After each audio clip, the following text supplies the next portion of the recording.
Test 1 2 1 2 1 2. Test 1 2 1 2 1 2. Test 1 2.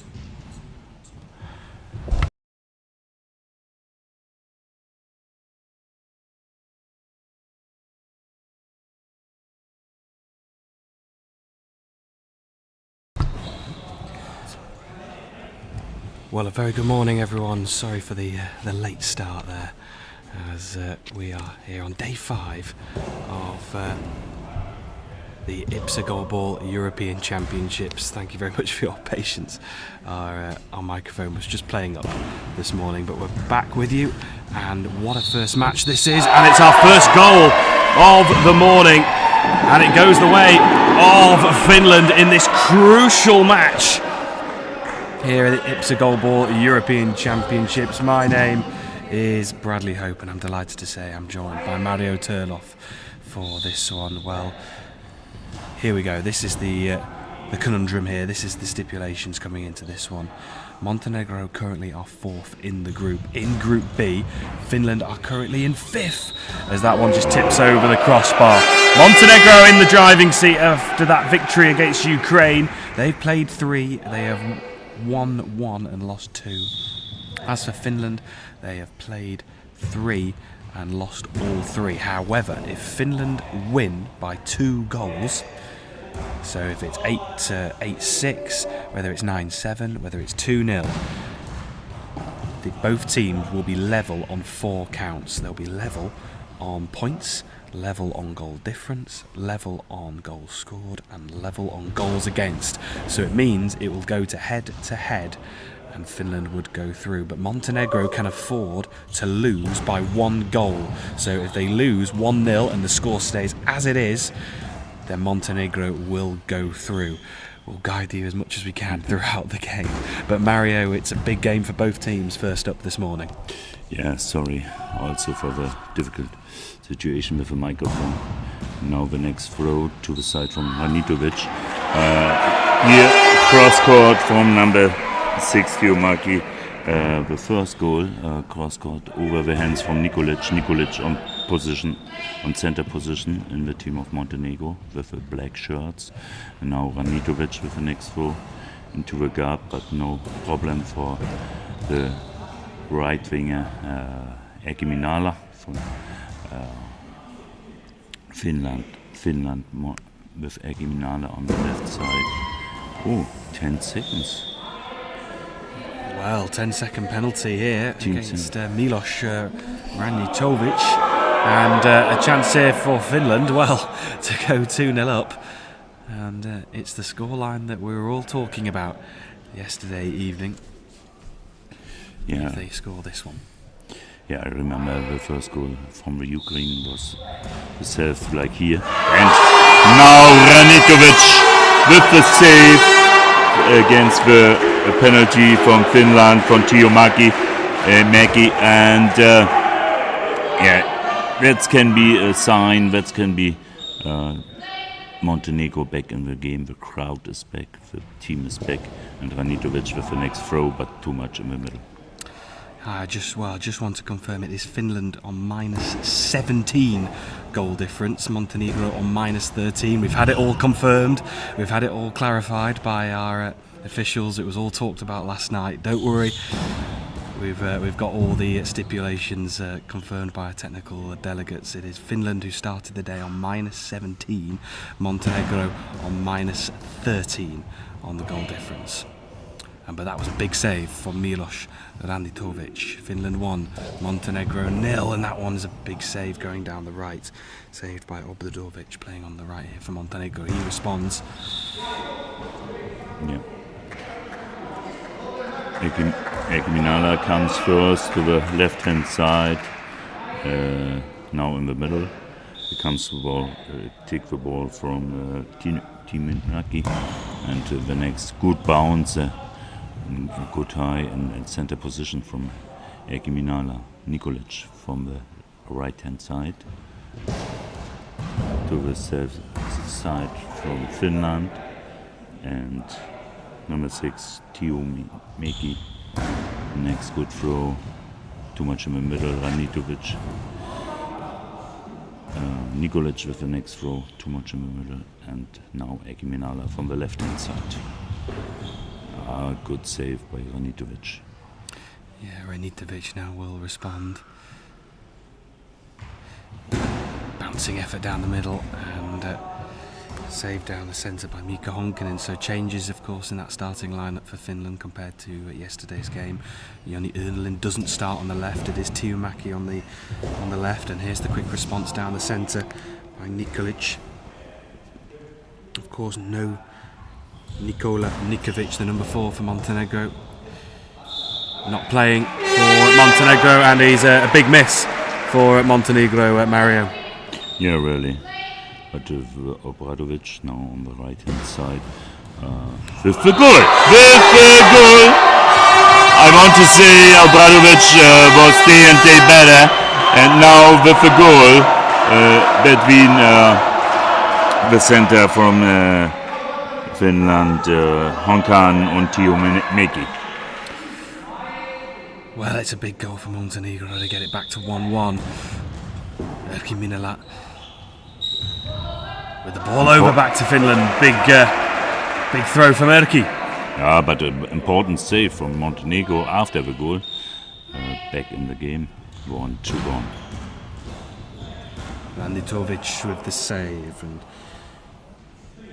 Nikolic will just hand over the responsibility to Ranitovic on that left.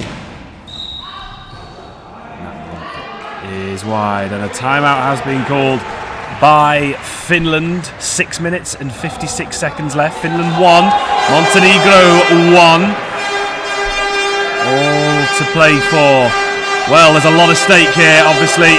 Finishing bottom of the group would mean that you will go into the 9th to 10th placement match and effectively will be relegated to the European B Championships. And of course, finishing 4th will mean you will go through to the quarter-finals. So lots at stake, lots to play for. And at the moment, we can't separate the two teams at Milos. Finland 1, Montenegro 1. But if it stays like this, Montenegro will go through to the quarter-finals, but still a long way to go. Yeah, really. In this halftime, 7 minutes, and you will see Eki Minala now from the middle goes to the right hand side. Fake run on the left side, and the throw from Eki Minala from the right hand side. Ranitovic from the left hand side. Good throw, good. Long ball, Ranitovic. Good throw, but long ball from Ranitovic. Yeah, another penalty that Ranitovic will have to face up to. Milos, the Secretary General of the National Paralympic Committee of Montenegro. It means so much for him that the tournament has come here to Montenegro. He'll be desperate to get through to the quarterfinals. Erkki Minala is on the left side of the court, and a timeout has been called by Finland. I think Milos had placed himself in the correct position there. Yes, really. He'll be happy to get that timeout called. I think the bench from Finland have a sign where the ball is going, the penalty, and Ranitovic on the position from this ball, and the timeout from Finland, and we will see the next throw from Erkki Minala against Ranitovic.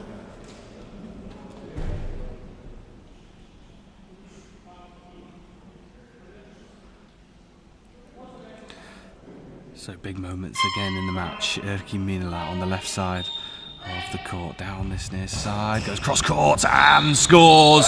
Well, what a powerhouse he is for Finland, and of course in World Goalball, Erkki Minala with the man you want in the big moments. And with 6 minutes and 37 seconds, it's Finland 2, Montenegro 1. Now from the left hand side, Nikolic. Good throw into the gap between Honkanen and Minala. The next throw and the next goal. Number 6 with the goal, Tiumäki.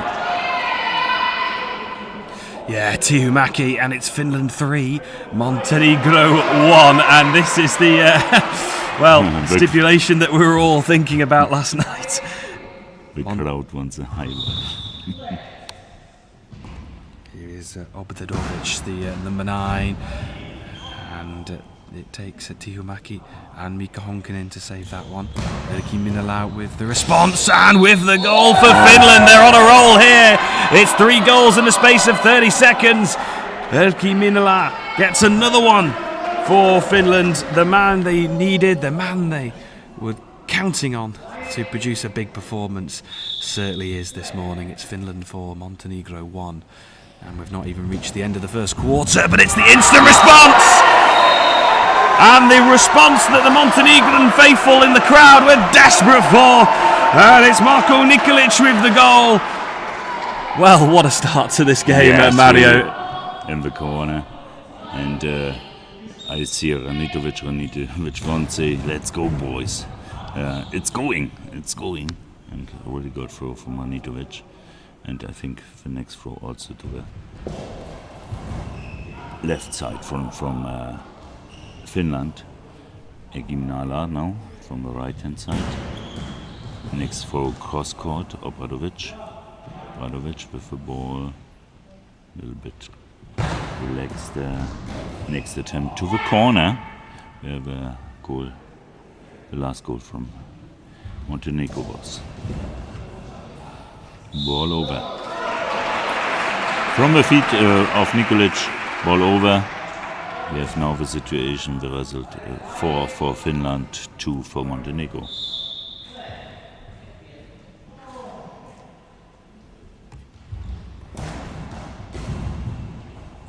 Quick response towards that left pocket from Nikolic. And Erkki Minala already producing some brilliant throws so far this morning. Oh, and so close to another as it just skimmed the top of the crossbar. Erkki Minala, well, he's on one this morning. He will know how big this game is. For himself, of course, and for Finland. The Finnish women's side in the crowd as well, cheering them on. Here is Ranitovic right into Erkki Minala. Erkki Minala comes to the left hand side. Throw from the feet of Nikolic. Good throw, and the next time out for Montenegro. It certainly is. 4 minutes and 47 seconds left on the clock.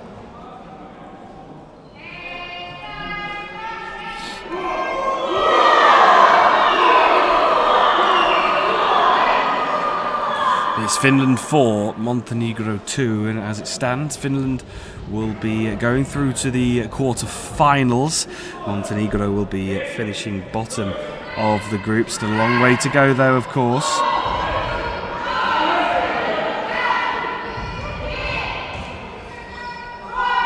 So on day 1, it was Finland who lost out to Turkey in the first match by 10 goals to 5. In their second match, Finland lost to Israel 6-3. And then in their third match, Finland, they lost to... Tiumaki from the left-hand side, cross court. I think 1 meter out. Ranitovic and Obradovic. Apologies, yeah, Finland lost to Ukraine 9-0 yesterday in their third match. Yeah. So, lots to play for here. 4 minutes and 30 seconds left in the first half. Ranitovic now hits the outside of the post. Really good throw along the line and to the post from Erkki Minala. Good idea, Ranitovic. Now Erkki Minala from the right hand side. Good throw. And also to the post. The corner was open by Obradovic. And good throw, but from the body from Tiumaki. Out. Tiumaki with the ball, goes to the middle. The throw to the side of Obradovic. Obradovic gives Nikolic, now from the right hand side.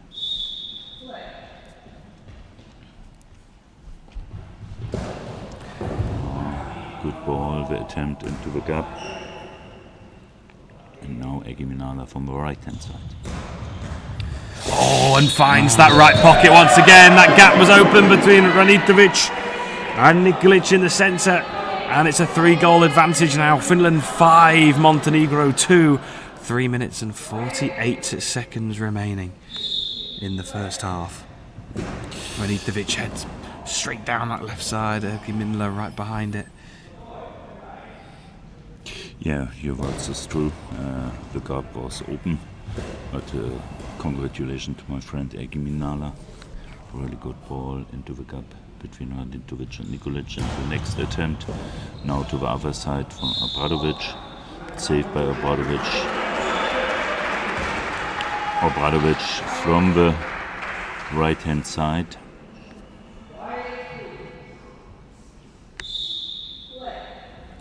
Here is Obradovic now down the centre. Honkanen right in behind that one, and Tiumäki now will throw once again, playing on this left side, back into the starting 3 instead of Joni Ernelin. Nikolic saves, and Ranitovic. Ranitovic now from the right hand side. The next attempt along the line, and the save from Egiminala. Yeah, it certainly is. Egiminala.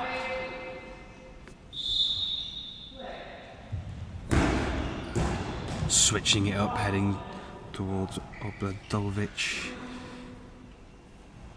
Going down this near side, looking for this corner, and that one's blocked by Tiumäki. Just blocked out. 2 minutes and 47 seconds left in the first half. Tiumäki responds, that one is wide. Well, at the moment, Mario, Finland, of course, in the driving seat. They have that 3-goal advantage. Finland 5, Montenegro 2, and they've just come up with the big moments so far, in particular by Egiminala. Yeah, the big moment. As in the first half, Finland, I think 3 goals in a not so long time. And here, really good throw, cross-court, over the hands from Nikolic, and now over from Ranitovic, and this is 6 for Finland and 2 for Montenegro, and the situation is difficult, I know, but in Goalball is so much possible. Well, Finland back at the European A Championships after winning the bronze medal last year without Egiminala, beating Great Britain to the bronze medal in 3rd place and securing their passage back to the European A's, and they are intending to stay here. They are intending to keep themselves at the top table of the European Goalball. Egiminala now. What a performance he's produced, and that's another one through the right pocket, and well, they're just defensively in those left and right channels and the left and right gaps. They're just not strong enough at the moment, Montenegro, and they're capitalising Finland, whether it's Tiumäki or whether it's Egiminala, right in those gaps. Yeah, it's a world-class goalball player, Egiminala, for a long time. He has experience and from a lot of international tournaments, and his throws everything exactly into the gap, and it's not so easy for Montenegro in this time. Tiumäki into the path of Nikolic. Quick response, good idea. That one's blocked by Honkanen, who was right in behind it. Egiminala. Cross court from the far side to the near side, and Nikolic comes to the left hand side.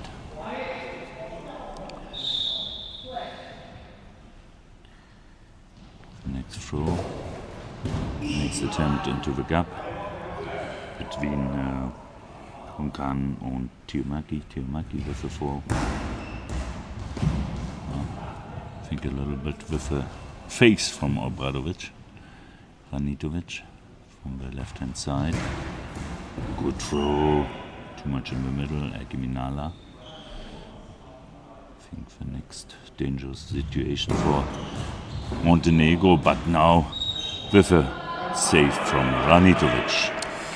Yeah, every save really crucial here for Montenegro, just wanting to try and keep within distance, just keep within closing distance of Finland.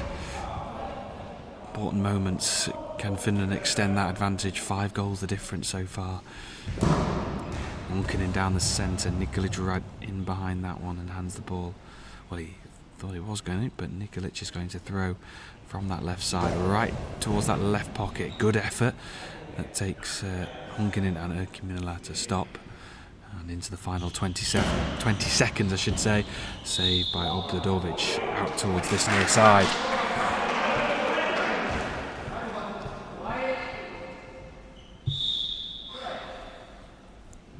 Obdadovic now.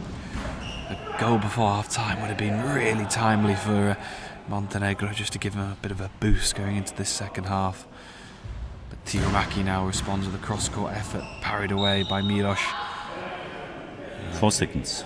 4.6 seconds. Sure, the left throw from Ranitovic.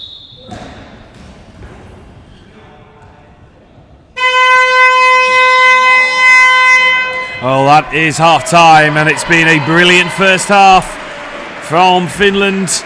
A performance that they were desperate to produce, and they have just come out all guns blazing this morning. It's been a brilliant first half from Finland, and at the moment Finland are heading through to the quarter-finals unless Montenegro can turn this one around. It's Finland 7, Montenegro 2, and it's been a real performance by Finland, and in particular, of course, who else but Erkki Minila would have a say in a game like this? Yeah, but also in the beginning of the game, Tiomaki from the left-hand side, and with good throws, with the throws in both into the gaps and over the hands from Nikolic with the goals. And respect and congratulations for Erkki Minala for this performance in this first half. Really good throws, defense, also the post help a little bit on the side of Erkki Minala, and I hope a little bit for a quickly goal from Montenegro in the second half, and then it's going to be very exciting game in the second half. You know the situation and the results, and for the qualification for the quarterfinals. But in the moment is the team Finland with 7 goals and Montenegro with 2 goals. We will see the second half. The first goal, a quickly goal from Montenegro, or the first goal from Finland, and it's going to be the decision. Yeah, absolutely. The next goal could go a long way in deciding how that second half will go. Just a reminder that our next game will come from the men's side of the competition as well. It'll be Israel taking on Turkey. That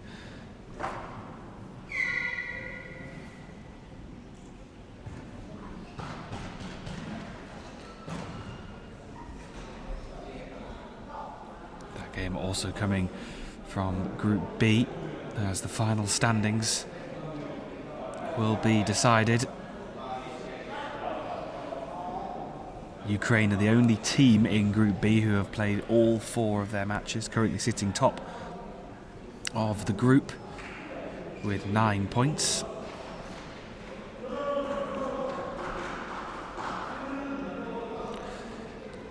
Turkey do have the opportunity to go above Ukraine, but that's obviously depending on their results against Israel, as we turn our attention back to our opening game of the day, and it's the second half between Finland and Montenegro, as Finland lead 7-2.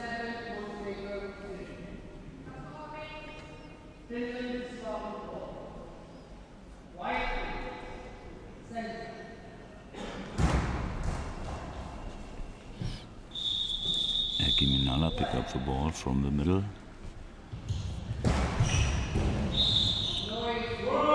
Oh, noise penalty. Whoa. Well, With the shoes from Eki Minala. It's interesting decision. You know what I say with a quickly goal from Montenegro. Now it's the chance for Montenegro. yeah, it certainly is. Marko Nikolic, this has to go in. Can they get on a roll here? Montenegro. Oh, it's a brilliant finish. Brilliant finish from Marko Nikolic, and that is the spark they needed. Can they start to build a little bit of momentum now in this second half? 4 goals is the difference. Just a reminder that Montenegro can lose by 1 goal and still go through to the quarterfinals. Now Maki from the left-hand side. Obradovic in the last moment with the feet in the corner. Marko Nikolic from the right-hand side. Very good throw into the gap. Maki with a save. Have a ball now on the left-hand side. Cross court from the far side to the near side. Nikolic. Pass to Ranitovic. Ranitovic with a throw. The other gap between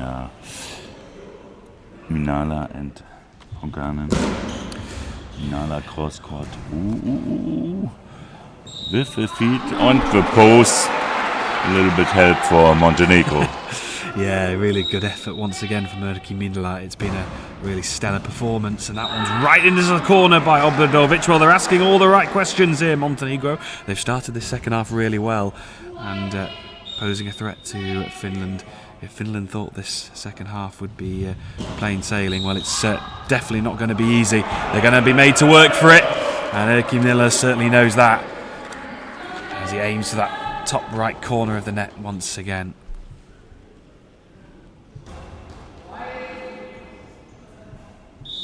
Marko Nikolic from the right hand side to the middle. Good throw, but also good save by Honkanen. Honkanen with a pass with Maki. Maki cross court from the far side to the near side. And every time a little bit difficult situation between Nikolic and Ranitovic. Now the ball by Ranitovic from the left-hand side. You will see. Makes it too much in the middle, but not high enough. The bouncer. Come on. Good throw by Eki Minala and also good defense from Ranitovic. Yeah, and here's going to be the centre player. Nikolic, who goes down the centre. It bobbles into the air. Oh, and it's saved by Maki. He was to be just in the right position at the right time. Here's the quick response. And officials time out for an equipment check. Well, Montenegro are putting the pressure on here. And it is Finland 7, Montenegro 3, but Montenegro asking all the right questions so far in this second half. Is there going to be a response here from Finland? Finland 7, Montenegro 3, 10 minutes and 10 seconds remaining for a place in the quarter-final or to finish bottom of the group and be relegated to the European B Championship. So much on the line this morning. And here is Milos Rantovic with that throw just towards that left pocket. Well, Eki Minala, be interesting to see if he goes for that right gap again. He does. And scores to the left of Milos Rantovic. Rantovic, who went to his right and went too far to his right, misread that one completely, and it went through him, and he's so frustrated with himself. And it's Finland 8, Montenegro 3, and it's a long way back once again now for Montenegro with just under 10 minutes remaining. Nikolic now, they need to score at every opportunity here, and that one is blocked in the left pocket. Yeah, was the goal between the two friends, Minala and Ranitovic, gives so much work for the Goalball in Europe, and Eki Minala now with a throw and a goal against Ranitovic into the corner, from the body to the corner. From Ranitovic, we have now the result: 8 for Finland, 3 for Montenegro, and 9.5 minutes.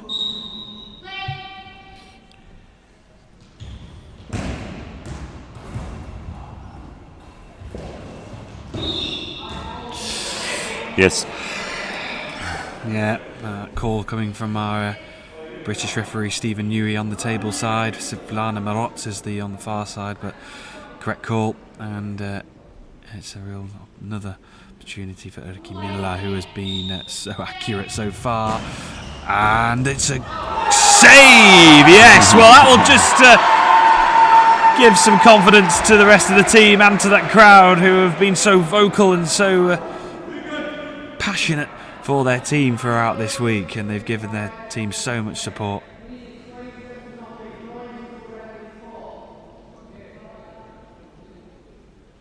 I remember from a referee to the crowd, not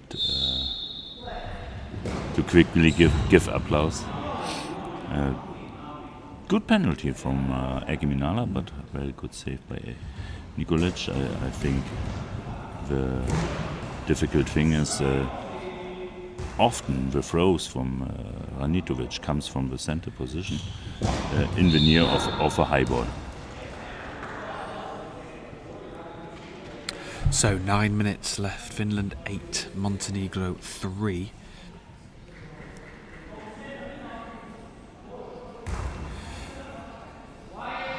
Can Montenegro just produce a late flurry here into the close? Right hand side, long ball.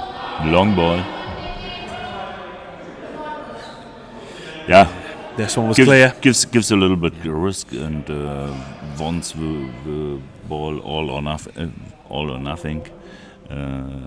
Gives the power into the ball, and now it's a long ball. Tiomaki from the middle. Obradovic stand 4 meters for the goal in the middle. And goal. Finland, congratulations. 9 Finland, 3 Montenegro. Yeah, Finland certainly in the driving seat in the final 9 minutes. Finland 9, Montenegro 3. And this has been a classy display from Finland. Lots of experience in this side. Oh, but this is going to be another goal for Montenegro, and that's a good response. Yeah, Ranitovic from the feet of Honkanen, ball in the air, and Ranitovic with his goal. We have now 9 Finland for Montenegro. Kimina now from left to right in the white shirts, going towards that left pocket this time. Quick response from Miklic down the centre, Honkanen right there in behind, and Tiomaki now will respond. Slightly left of centre, goes to that right pocket again, it's deflected, it's wide. The next difficult situation with the ball from the hands, from the shoulder of Nikolic in the air.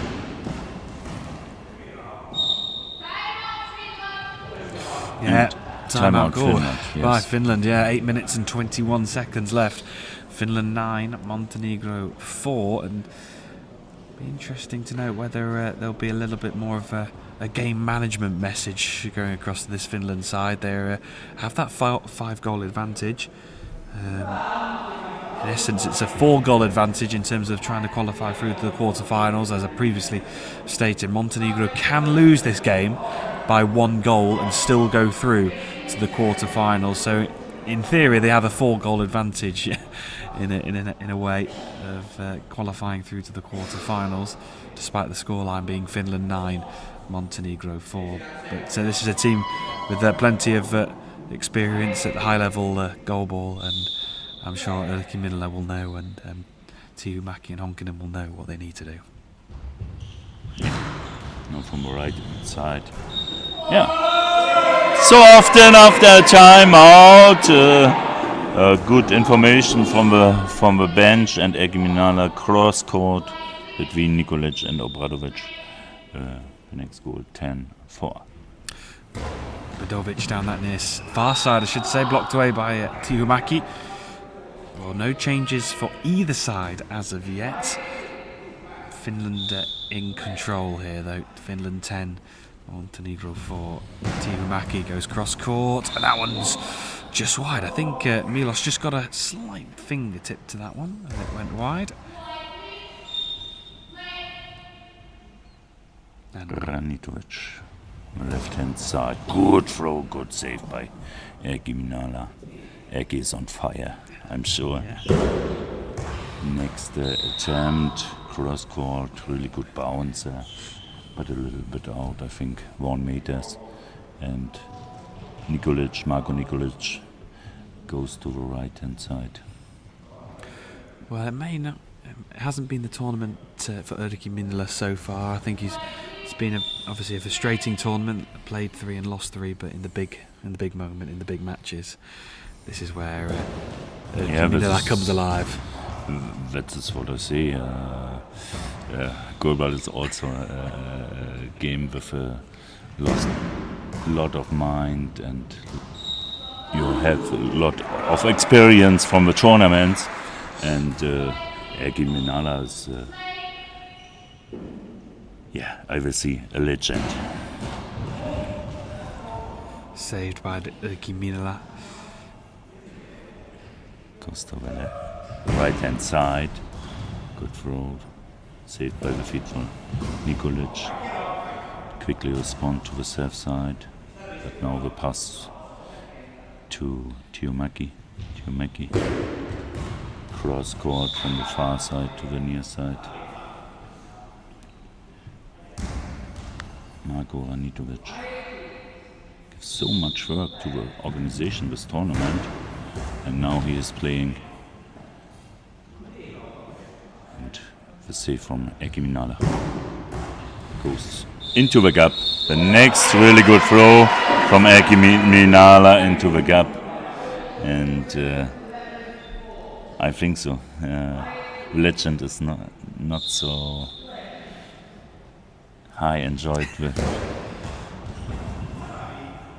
Yeah, well, if he's really He show not so high emotion, but he is inside, he will be inside, bouncing. Really. Tihumäki down that far side. Well, this is the performance that Finland were craving, of course, this morning, and they've really exploited those right and left pockets, in particular Erkki Minala going towards that gap between Ranitovic and Nikolic, and they've exploited that one really well, honking in with that save down the centre. Erkki Minala. Well, it's been some Minala magic this morning. By who else? Also credit has to go to Honkinen and to Tihumäki as well, with a very solid performance defensively, and have also contributed offensively as well. Just over 6 minutes remaining. Yeah, it's also really good to see Obradovic. I remember the nervous start against in his first game after the injury from Nikola Nikolic, and he was better and better, and I hope a little bit Obradovic play a long time, this young man, a long time, Goalball, and it can be good for the team of Montenegro. Well, it started so well for Montenegro, that victory over Ukraine in their first match. It was such an amazing moment for Montenegro to beat a great side like Ukraine, who are obviously one of the favourites, the top contenders for the European Championship, and the atmosphere and the whole occasion was amazing. And those, despite their performances after that, and the loss of course, through the injury of Nikolic, of course, I think that moment will be treasured by a lot of the players and the coaching staff and the fans of Montenegro. As we go into the final quarter of the match. Oh, that one just wide. Well, one hand from Honkanen and one feet from Tihumäki. Yeah, but this game against Ukraine can never change, and it's a history it's a history for Montenegro, and also for this game, the organization. for the crowd, for the goalball sport in Montenegro is important, and also for the goalball sport in Europe. Yeah, it certainly captured the imagination of the crowd with that result against Ukraine, and it was a really great occasion. But at the moment, it's all about Finland and that man Erkki Minla, who has been outstanding this morning. Well, Finland back at the European A Championships, and they are not going to lose their status at the European A Championships without a fight, and are on course for the quarterfinals at the moment. Montenegro, well, they will have another game to play in the placement matches, and will be relegated back to the European B Championships if the scoreline stays as it is. That one saved by Milos Rantovic, and you've mentioned previously, Mario, but a lot of credit has to go to Milos. He has organised this tournament so well. It's been a brilliant opening for and a bit days, certainly in playing competitions, but we've been here now a week. It's been an amazing setup. It's been an amazing tournament so far, and I know he'll be gutted that Montenegro haven't been able to perform throughout the championships, but it's been a great tournament so far. Yeah, really. Thank you so much for everything here in Montenegro. I think great respect for the hospitality, and I'm sure would say every teams and every organizers and every officials and referees about the European Championship in Montenegro.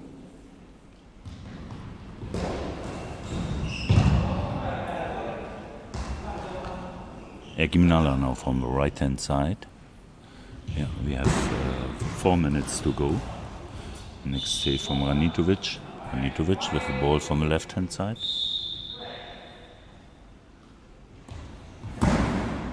Really good bouncer, really good.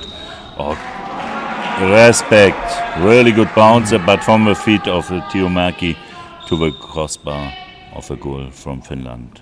Now from the left hand side, Tiomaki with the attempt. Not more with power from the beginning of the match from Tiomaki. Here is Nikolic. But Tiomaki knows also the tournament goes on for Finland. And next good throw, Erkki Minala, Obradovic. Respect for this young man. Good throw into the gap between Honkanen and Tiomaki. And we have 3 minutes 22 seconds in this game. Yeah, we certainly do.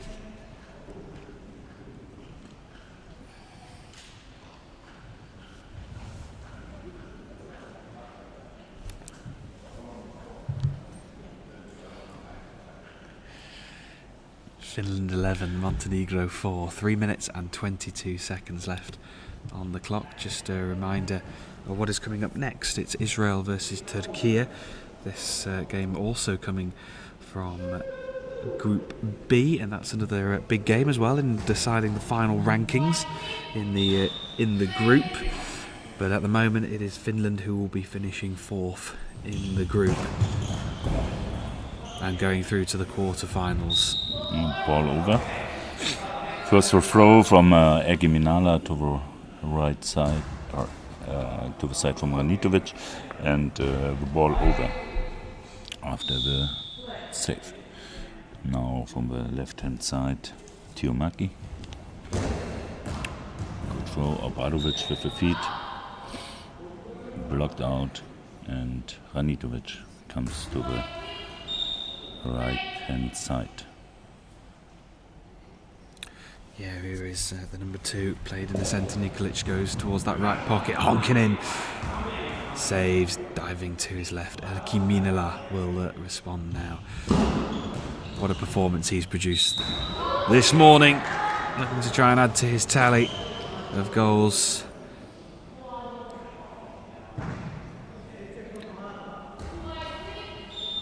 Obradovic.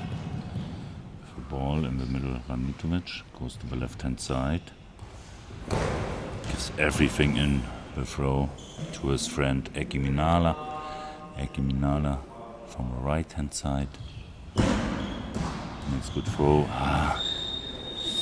It's into that corner once again, isn't it? It's the experienced Erkki Minala has been able to capitalise on that throughout this game, and I think a little bit speculation, and the first reaction from Ranitovic was into the gap, and the corner was now open, and now comes he is so angry and gives all the power in the throw, and it's a long ball from Ranitovic. We have 12 for Finland, 4 for Montenegro.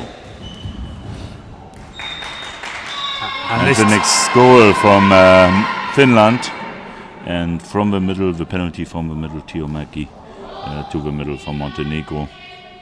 Congratulations, Finland. Really good performance this game. Yeah, it certainly is. It's been a performance that has showed their experience and their talent. And Erkki Minala will respond, going from this near side to the far side. Finland 13, Montenegro 4. It will be Finland who will be going through to the quarterfinals. Yeah, no question. We have 2 minutes and 9 seconds. Obradovic, Nikolic goes to the middle. The next attempt, but saved by Honkanen. From the middle, Tiomäki.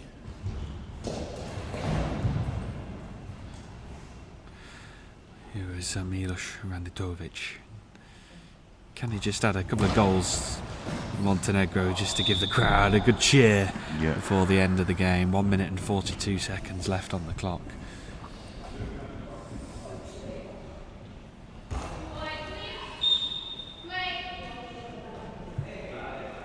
Erkki Minala from the middle.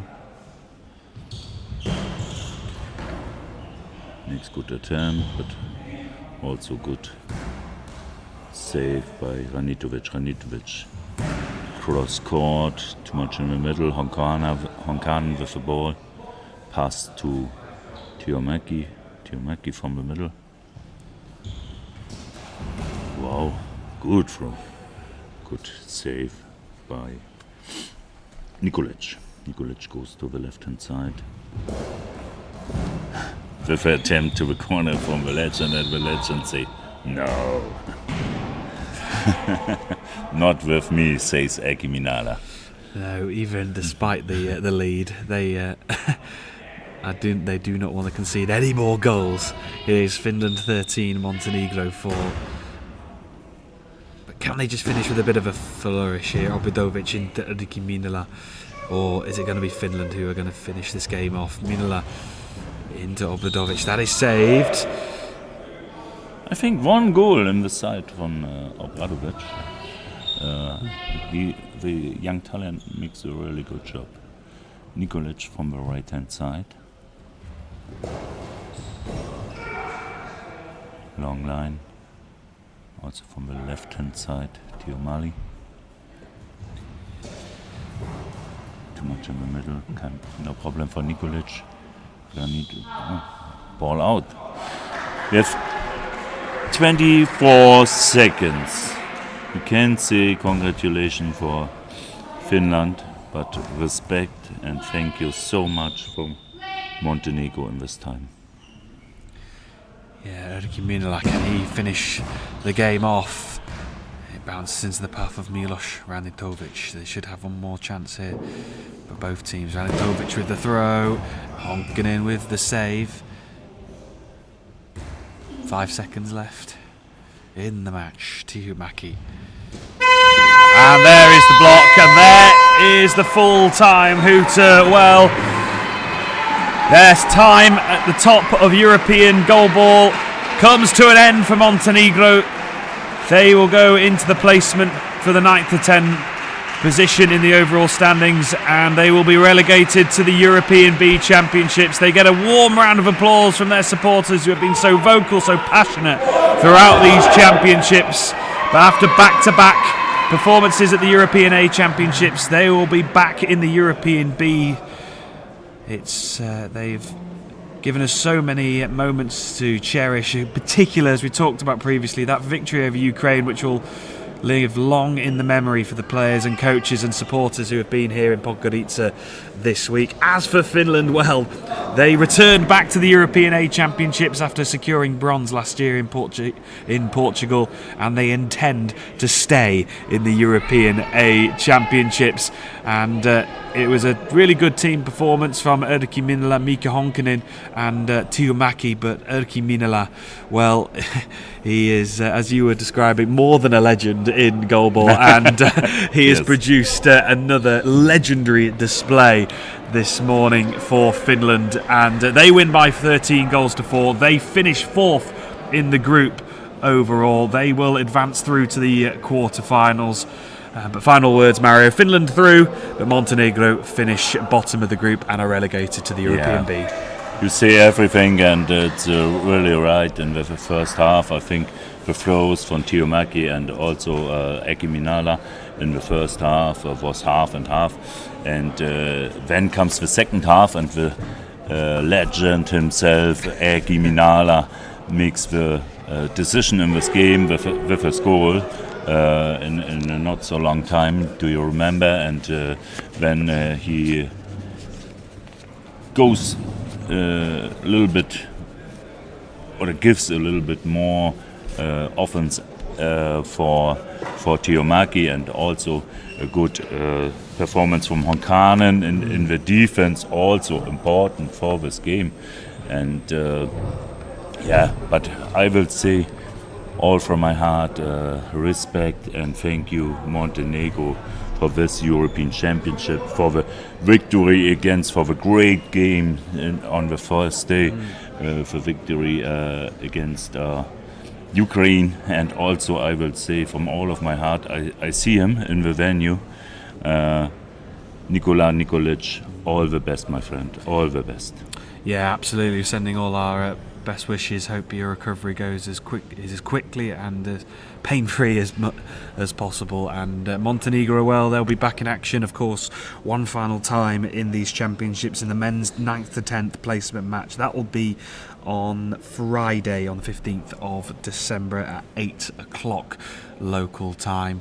But thank you very much for everyone for tuning in this morning. Finland are through to the quarterfinals as Montenegro will be back in the European B Championships. They'll be playing in that tournament next year.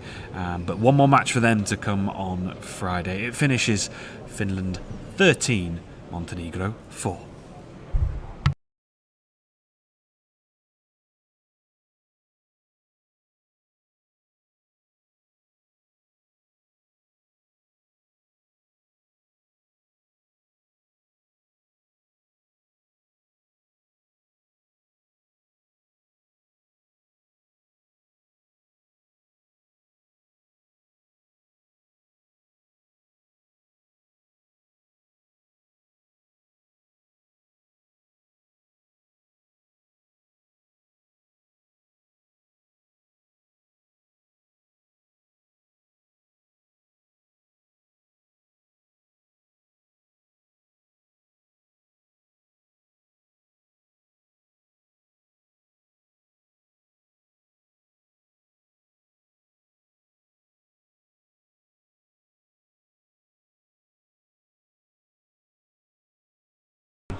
Well, a very good morning and welcome back to live coverage of the IBSA Goalball European Championships. It's our second game on day 5 here in Podgorica in Montenegro, and it's our final match from Group B of the men's side of the competition, and still plenty to play for here. It is Turkey taking on Israel. Well, my name is Bradley Hope, and quick switcheroo in the commentary box as Florim Sadametti joins us after following that first game in the stands between Finland and Montenegro. Well, both of these sides are through to the quarterfinals, but of course the final placings can mean a whole lot in deciding your path in these championships, and in particular for Turkey, of course, they have the opportunity, if they win by the 5-goal margin or more, to finish top of Group B. So still plenty to play for. Yeah, for sure.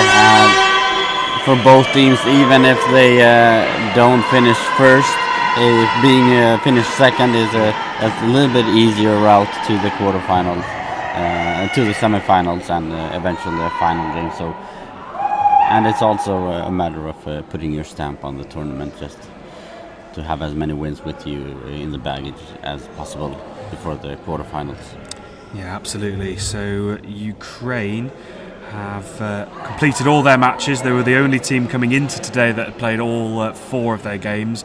9 points, won 3 and lost 1. Of course, their only defeat was in their match against Montenegro. But both of these teams, Israel and Turkey, lost to Ukraine in the group stages of the championship. So at the moment, Ukraine are top, of course, with those 9 points. They have scored 28, conceded 12 with a plus 16 goal difference. Turkey are second with 6 points, scored 24 and conceded 12 with a goal difference of plus 12. Israel currently in third with 6 points, 18 goals scored, 16 conceded with a goal difference of plus 2. So we have our confirmation that it is Finland who finished 4th in the group. In Group B, Montenegro finished bottom, but we still have to sort out who will finish first, second and third. And for Ukraine, it's a bit of an interesting one because they're just going to have to sit there, follow the action, and it's completely out of their hands. Whereas for Turkey and Israel, of course, plenty at stakes. What are your thoughts coming into this one then, Florin? It's going to be very interesting to see the game in the game, and it's the game between Hodeda and Gondudu. Hodeda has played really well the 2 last games that Israel played, and Gondudu yesterday he scored, I believe, 10 goals. It was amazing to see him play yesterday. So, and they play opposite each other. So Hodeda as a right wing and Gondudu as a left wing. So it's going to be very, very interesting to see that game in the game, and I think that will be a little bit of a decider on who will help the team to get the win. So on your screen, it is Israel on the left in the dark blue shirts, throwing from left to right, and Turkey on the right with the white shirts and with the red sleeves. So as Florian mentioned, 2 key players, Hodeda and Gundogan, they are out on the court. As for Israel, the rest of the lineup is as follows. We have Orben David, Mahmoud Mahaina, and then of course Doran Hodeda. As for Turkey, we have Ekrem Gundogan, we have Ebubekir Sidik Kara, and we have Tunçay Karakaya. And as you probably can hear, it's rather lively here in the Voko Sports Complex in Podgorica. Someone who has brought the horn. They turned up with it yesterday and they've not stopped squeezing it for the best part of 24 hours. I felt like I could hear it in my sleep overnight. But it does add to the whole occasion, it adds to the atmosphere. The flags are also being hung proudly as well, the Turkey and Israel flags. We have our 2 referees, Sarah Cooper, the tableside referee, and Vida Pokvitita on the far side of the court. Sporting blue shirts, the referees today. Sidik Kara hands over the responsibility to Karakaya, throwing from right to left with the first throw for Turkey, and that one is way off target. First throw, just a bit of a loosener. Hodeda now with the first throw for Israel from the right hand side. Goes into the court a little bit and fires out.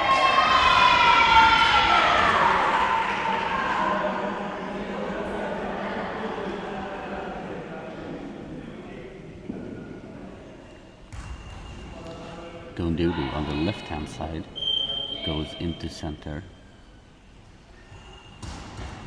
It's a smooth throw to the left hand side and blocked by Hodeda. Yeah, Mahaina now will throw from that far side, actually just to the left of the centre player. Goes to that far corner, it's a brilliant finish, and it's a great start. Well, we talked about Hodeda being one of the key threats for Israel, and it's Mahaina who gets Israel off to the perfect start this morning. Nestling right into that bottom corner, past Karakaya. Karakaya to respond in towards Hodeda. Brilliant start, brilliant throw. For sure, Hodeda now on the right hand side goes across court, blocked by the legs of Sadiq Kara. Sadiq Kara now from center. Throws to the right hand side, just blocked by the legs of Ben David. Mahaina with an effort to the left hand side. Yeah, and here is Gondudu now with the efforts towards that right pocket. Mahaina blocks that one and responds quickly. And here comes the quick response from Sidik Kara, and that one, well, just saved by the combination of Mahaina and Ben David. But this game has just been put into turbo mode, and it's been played at 110 miles an hour. It is incredible. Hodeda. Now with the throw, goes for a bouncing effort into Sidik Kara. Well, both teams seem to have woken up on the right side of bed this morning. For sure, they're really putting on the pressure early in the game. And Gondudu now with the bounce and way out to the left hand side. And he's had a couple of throws from the Turkey side that have just gone wide of the mark. So just maybe just warming up a tad, although it's a very fast start to the game. Here is Doran Hodeda. Ooh. He was so quick to take that away that he collided with the crossbar, and Mahaina now will respond towards that far side. He's working Karakaya on the right side of the Turkey lineup. 10 minutes and 28 seconds remain in the first half, and Karakaya will throw here. Just goes towards that left pocket. Well, Hodeda just got there. That one was blocked. Hodeda on the right hand side, throwing cross-court bounce up in the air and blocked just in the nick of time by the Turkish players. Sidik Kara cross-court effort.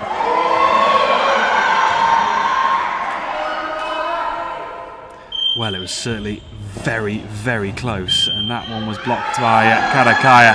Exactly 10 minutes remaining in the first half. It's been an electric start from Israel here. They have put the pressure right on Turkey. Hodeda with the effort down the centre that bounces up into the air and goes into the back of the net. It ricochets off Sidik Kara, and Sidik Kara just holding his left arm as he responded to knocking that one into the net. And a timeout has been called here by Turkey, and well, just a little bit of trouble here for Turkey. They're 2-0 down. Sidik Kara appears to be in a bit of discomfort, and for him it's been a tremendous start for Israel, and currently, I know it's very early on, but they are in second spot in the group. Yeah, for sure, and the way they are playing in the offense now is absolutely amazing to see. They have good accuracy, good heights on the bounces, and they're just relentless. Yeah, they really are. Israel, of course, started this championships with defeat to Ukraine. They lost 12-5, but since that result, they have bounced back with wins at every corner, and they're on a roll here. They have the momentum with them. Israel 2, Turkey 0. Gondudu, can he just inspire Turkey back into this game? Right in the path of Hodeda now Standing just to the right of his centre player, Ben David. He goes towards that far side. That one is blocked by Karakaya. Karakaya aiming for that left pocket. That one also blocked. And Mahaina now goes to that far corner, and that's not too far away. Well, at the moment, it's Israel who are on top here, and Turkey are just having to ride out this relentless pressure from Israel. And the longer this goes on, the longer Israel will remain in that second spot in the group. And Ben David with the block this time around. Plenty of support coming from both parties, Israel and Turkey, in the YouTube chat. Gondudu now on the left-hand side. He doesn't have really the same sting as he had yesterday in the bouncing throws, but I think it's a matter of time before those comes. He had a lot of success in the cross-court throws with the bounces yesterday.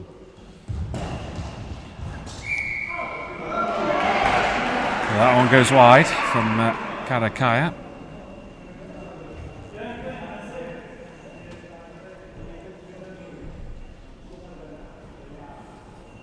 Mahaina comes over to the right-hand side to collect the ball.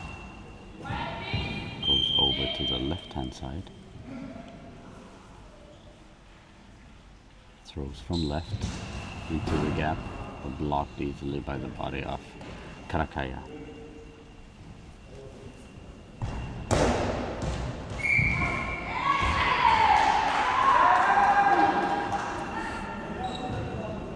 So 8 minutes and 27 seconds remain in the first half.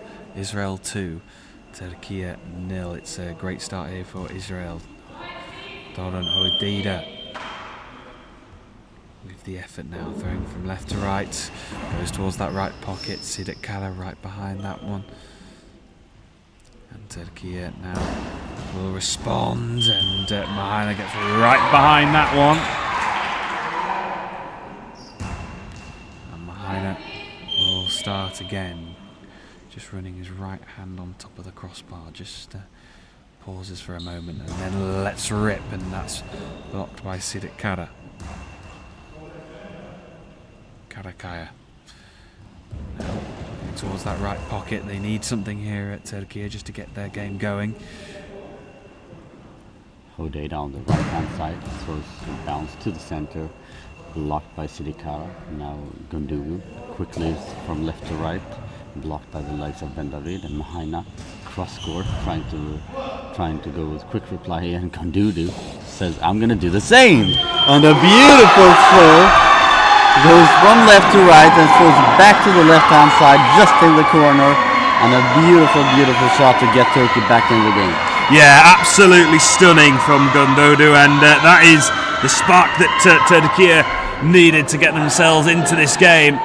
They had to wave off a lot of pressure from Israel in the opening stages of the match, and Gondudu gets Turkey going, and that was gorgeous from Gondudu, right into the bottom left corner.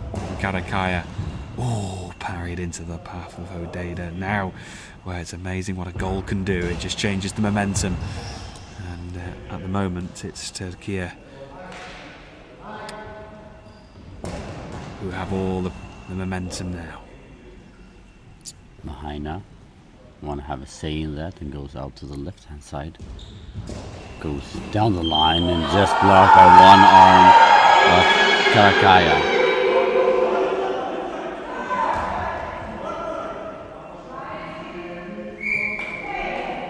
Gondudu goes from right to left, cross court bounce, and out.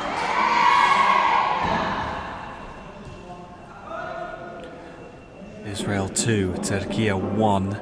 6 minutes and 54 seconds remain in the first half. Plenty of support coming in for Israel and Turkey. Good work from Mahaina, quick response from Karakaya. And that one is also blocked.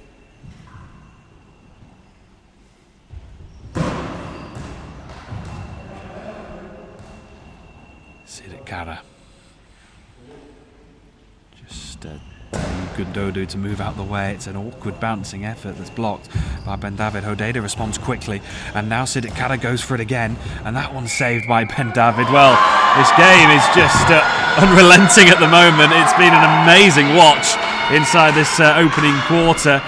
Both teams, well, they are both safely through to the quarter-finals, but they know there's a lot at stake here to try and finish as high as they can in the standings, and Israel currently occupying that second place. Mahaina with the throw towards that left pocket. That one is blocked by Siddiq Kara. And now Gundodu with that brilliant finisher moments ago with a bouncing effort this time into the right pocket. That one is saved. We have had a fantastic offense from both teams, but that also means that the defense has been really good in both teams, because we have only seen 3 goals so far in the first quarter, but have excellent offense. Yeah, Hodeda down the centre. There's another trademark quick reply from Siddiq Kara on the counter-attack. Mahaina doesn't waste any time here and goes for this near corner. Well, the heart rates must be through the roof between these two sides. They are giving it absolutely 110% here, performing to the maximum.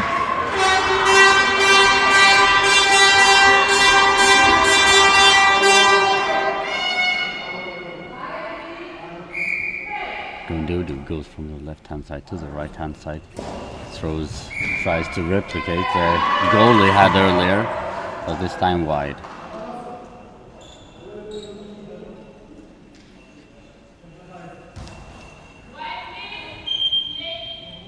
Hodeda just changes his angle, goes right down the centre, and this time there isn't the quick reply from Siddiq Kara. He just tiptoes his way to this left side and goes towards Hodeda, who calmly collects the ball. And now both teams are just slowing the tempo down a little bit, but the throws are equally as fierce as that one is thrown down the middle. And Gundodu just changes his angle, goes for that far corner, pushed away by Mahaina. That was a wicked effort from Gundodu. And with 5 minutes remaining, it's Israel 2, Turkey 1 in the first half. So impressive to see how quickly Gundodu moves from left to right. Just a few steps and he's on the other hand, the other side. Hodeda cleared away by the legs of Siddiq Kara. And now is Tunçay Karakaya, the number 7. Oh, beaten away by Ben David.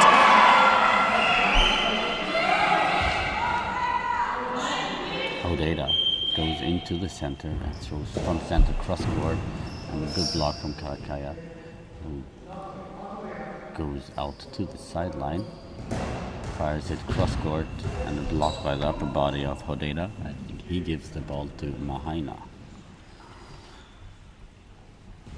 Mahaina now, the number 7, just trying to squeeze it through that left pocket between Siddiq Kara and Karakaya. Gundodu again goes to the right of Siddiq Kara, and a quick response from Hodeda, and Gundodu's right there, and now he quickly replies, gets into a good position and throws towards Mahaina. Mahaina opts to go right back at Siddiq Kara, and Siddiq Kara goes again down the centre. Blimey, just take a breath, everyone. What an incredible passage of play, the movement, the power of the throws, and I think even our referee Sarah Cooper, well, she just leaned back and I think just gave a bit of a puff of the cheeks.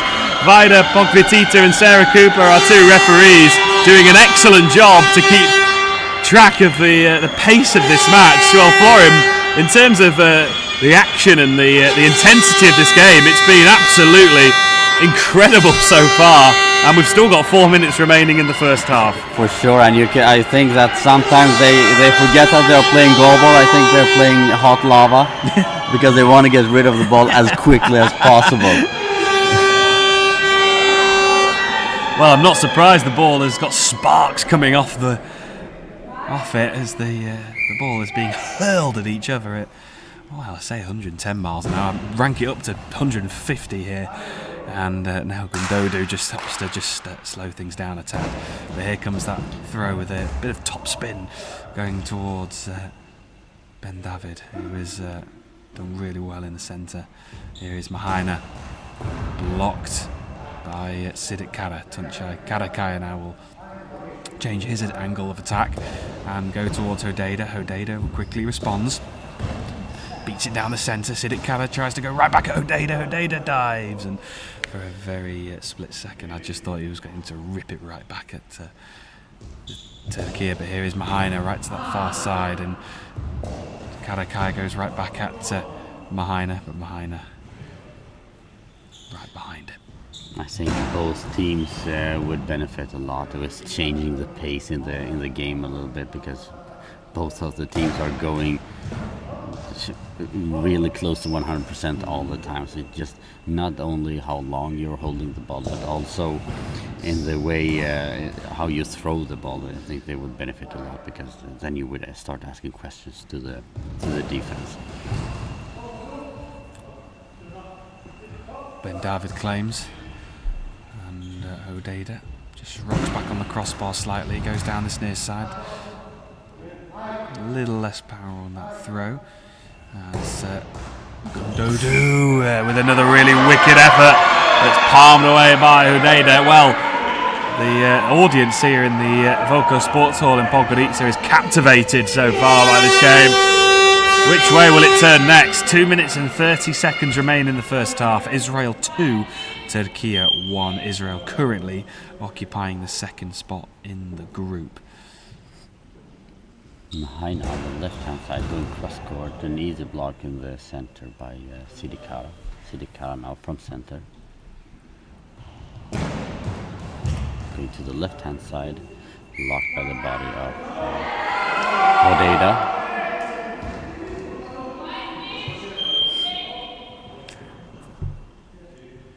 Hodejda on the right-hand side.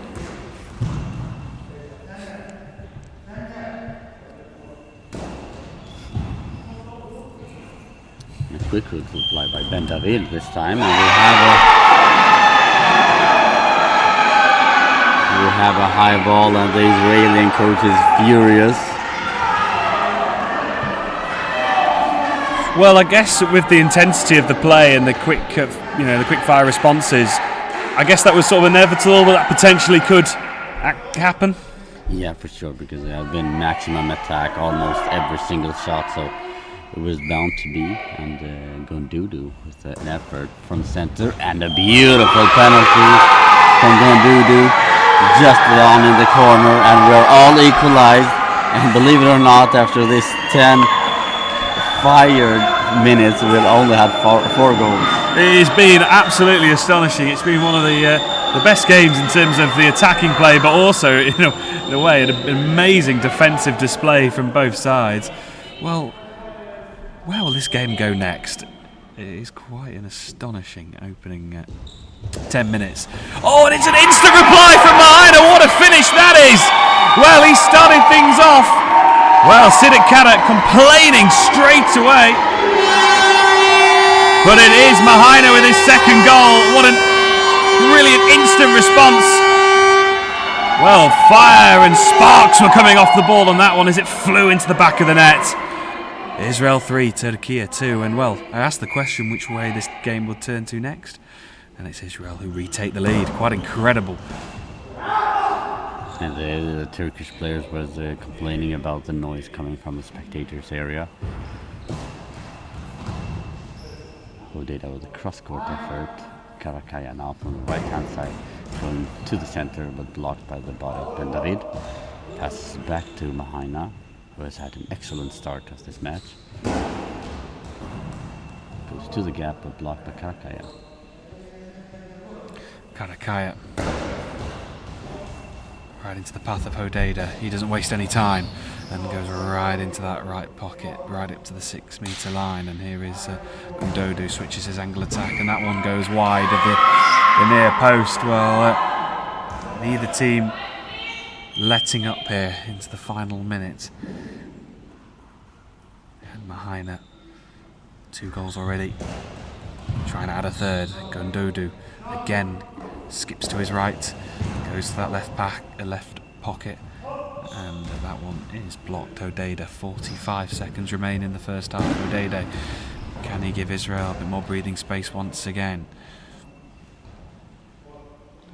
Sidik Kara from center, goes to the left-hand side and blocked by Hodeda. They have really put the pressure on Hodeda throughout this first half. Mahainen on the left-hand side goes for the gap to the left-hand side, but Karakaya now with the ball on the right-hand side with 90 seconds remaining. Goes for the gap and just blocked by the feet of Ben David. 13 seconds left in the first half. Turkey 2, Israel 3, and it's Mahaina who will throw from the left side, goes towards the middle, and that one is blocked by Sidik Kara. Can Gundodu get a throw away quickly? He does. Oh, and it's parried away by Dada with 0.5 seconds remaining. The hooter is gone. But it's 0.5 seconds remaining. For just a formality now. And there it is, half time. Well, hope everyone has been able to now just catch your breath, take a moment, just relax a little. It was quite simply an astonishing first half of Goalball. Brilliant throws, brilliant defensive play. And I hope everyone is enjoying the action as much as we are, bringing you the live coverage from Podgorica. It's been one of the most entertaining halves of Goalball at these championships, in a championships that has given us a lot of memorable moments. I think that'll be right up there. In particular, that passage of play, that 20 to 30 second passage of play where either side, well, they were almost just saying, well, I can throw harder than you, I can go quicker than you. But both sides matching up to each other. It's been a relentless, brilliant first half at Florim. More of the same, please. Yes, please. But as a coach, I would like to see a little bit more of an idea of a thought behind the offensive game, and I think they would benefit like the last throw from Gundodu. He had a little slower pace on the throw, and he went just straight down the line.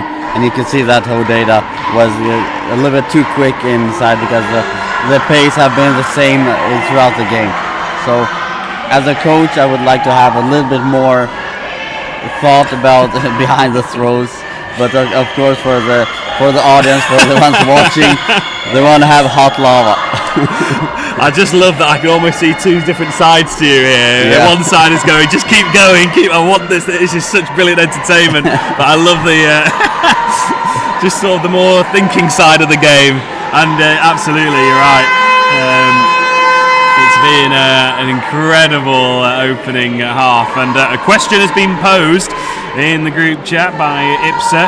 If you had a crystal ball and you could guess which team will win, will it be Israel or Turkey? Well, that is a really hard one to call. Good luck is the best advice I can give. At the moment, I don't think either of us in the commentary box can have a real sense of where this is going, especially if it's a rinse and repeat of that first half. But it's also very amazing to see all 6 players on the court has had a furious tempo in the first half, but they are not exhausted. That just means that they have put the effort in the preparations to get fit for these kind of games. It was interesting. Obviously, you mentioned also before the game. You know, if we just going to the Israel side, Hodeda was the big threat, but it's Mahaina who's produced 2 brilliant finishes in that first half. And from an Israel point of view, I guess Florim, that'll be really encouraging that the goals are coming also from across the team, not necessarily just from Hodeda, but Mahaina chipping in with big goals and big matches. For sure, but also Mahaina has had a really good tournament so far. Also, but Hodeda has been exceptional in the 2 last games that he played. But when Turkey is putting that much pressure on Hodeda, it takes away a little bit of the edge of his offense. And having a player like Mahaina who steps up and gives the team those 2 brilliant goals that he did, it must be a very good feeling as a coach to have that. Well, strap yourselves in, everyone. Fasten your seatbelts. Take a breath. And here we go again. Sarah Cooper is just having to, and Vida Pogvitita is just having to calm down the crowd here. I think everyone has just been turbocharged into hysteria a little bit after that first half. So almost like having a sugar rush for 12 minutes straight. It certainly is. Absolutely amazing. And here we go. Mahaina throwing from right to left with the blue shirts on, goes towards the centre, so no changes at half time for either side. Turkey will throw from this left side, from left to right, from that far side. Gundodu with the effort. He scored a beautiful goal in that first half. It was a thing of beauty from Gundodu. And Sidik Kara hands over the ball to Karakaya. Oh, now does that squeeze through? It does squeeze through. The goal judges give it. And it is a big goal for Turkey.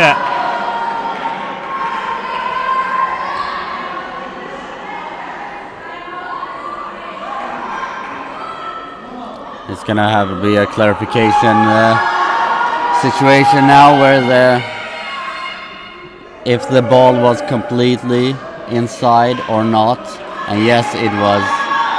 Both the goal judges says it was a goal.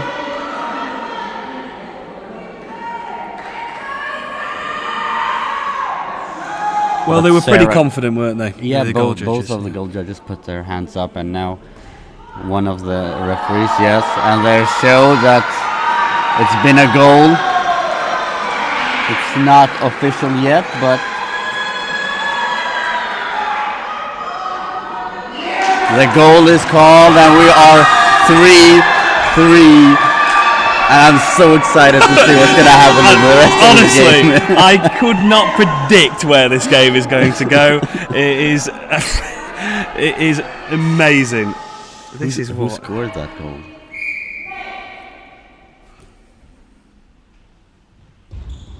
Mahaina. Mahaina with a very good effort to the left-hand side.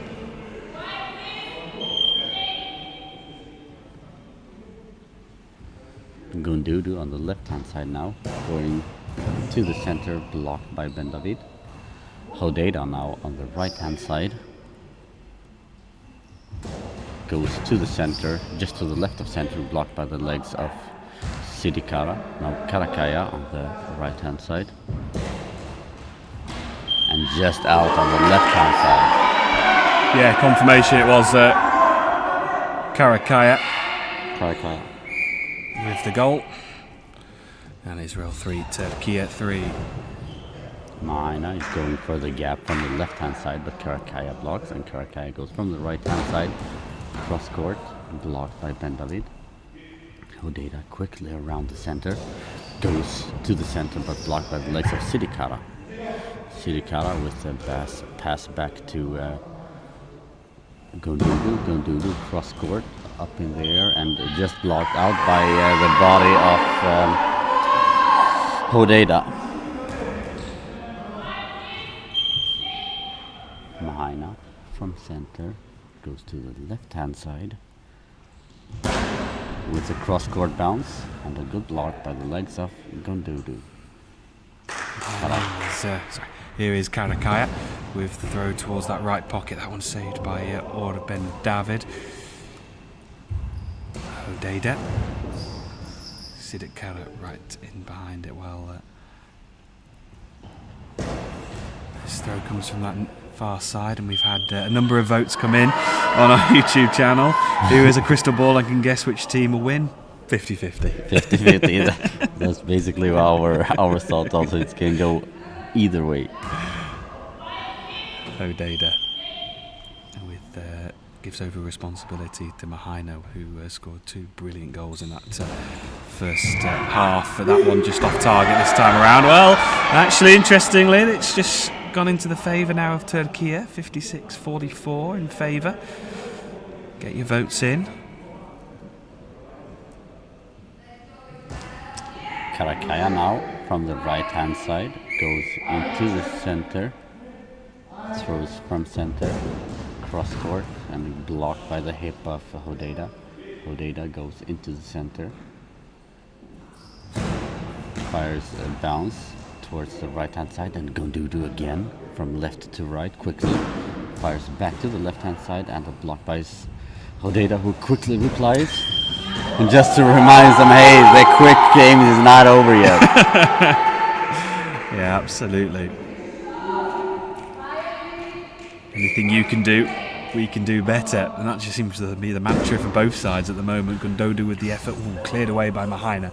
Bit of luck that it didn't just ricochet off the back of Orben David. Oh, and that one's just buried and tips onto the crossbar. Oh, well, that was close from Mahaina, who has been excellent so far for Israel. Just have to remind you that not even 3 minutes has gone yet from the second half. Sidikara on the left-hand side this time. Going cross-court, up in there, and in the side of goal! Well, Mahaina's been excellent so far in this match, but that one has just managed to burst through.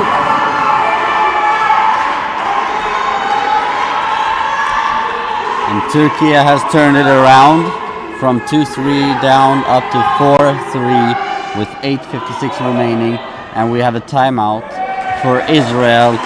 I think just to give them a breather. Let's go back to the game plan, because you can't get carried away in these kind of situations. Well, PNW Goalball says they're voting for a tie in this one, which you're absolutely in your right to do so. But at the moment, it is Israel who's just ahead on the vote, 54-46. Not really much in it. It's Israel 3, Turkey 4, and at the moment. Well, how do you think now, Florin? You talked about you having the commentator entertainment with the coaching side. How would you, if we start with Turkey's point of view, how would you see this, and then Israel as well? From Turkey, I would definitely try to activate the cross-court bounces from Gundodu, because that it is kind of an issue for the legs of Ben David, the center. I will try to activate that, but from Israel, I would like to try Mahaina going over to the other hand side and going straight down the line to try to catch Gundodu off guard on his post. The throw from Sidik Kada, who did tremendously well to stop the ball over. Commitment to the cause, and Hodeda now at the number 3, standing right up against that far post, throwing from right to left, goes for that right pocket. Sidik Kada smothers that ball away. 8 minutes and 19 seconds. Well, the poll is complete. It's 50-50. Of course it is. With 8:19 remaining, we've got some wet floor, and I fully understand that they have to be soaked, but they still seem to be quite fresh. All 6 players down there and eager to score the next goal. Well, that's another thing. We've not had any substitutions as of yet for either side. Turkey isn't really known to make many substitutions, so I think if they will see a substitution, it's going to be from Israel. Gundodu, cross-court bounce, just blocked by the legs of Ben David.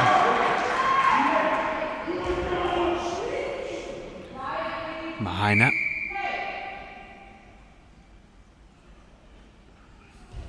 With the throw. Ooh, just changing his angle. Going towards this near side.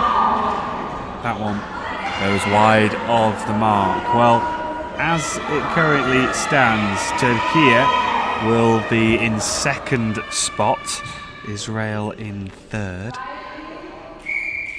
Still time left to go though in the game. 8 minutes left. Well, you would feel that the way this game's being played, Florin, that they were battling for a gold medal.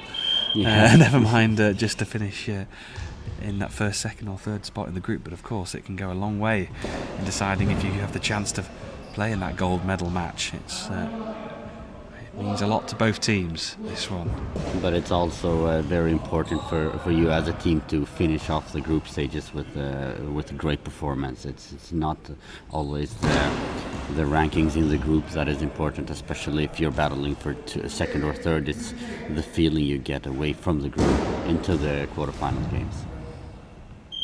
Hodejda with that block there on the right side. Mahaina just comes running over to that far side. He is so eager to get on the ball.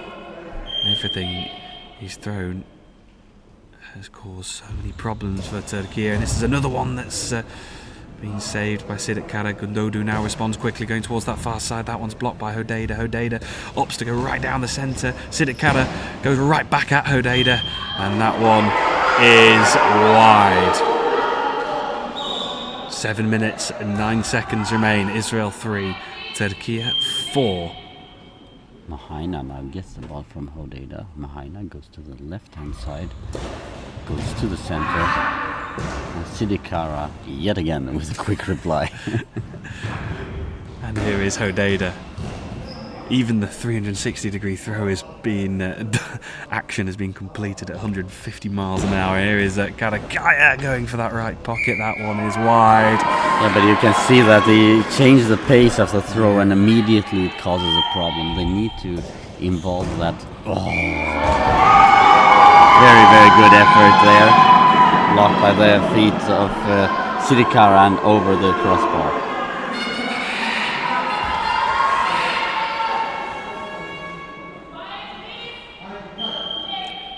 Gundodu opting to just change the angle for the throw. Goes to that left pocket. Ben David does well to keep hold of that. Hodejda right up to the 6-metre line. That one is blocked, and Karakaya, well, feels like the first time in a while, just slows things down a little bit, and that one goes wide. They show that they are human after all, but I don't think Sidik Kara is. Every other throw he throws is a quick reply. 6:25 remaining. Hodejda on the right hand side with the ball. Takes a deep breath. You could hear it from here. He goes to the gap between Gundodu and Sidik Kara. Gundodu now on the right hand side. Goes cross court. Blocked by Mahaina.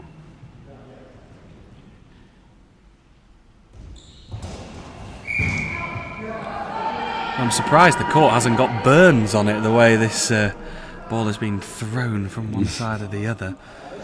It's it's been incredible. Final quarter of the game. Sidik Kara from the left hand side throws from the center, but a good block by the upper body of Ben David.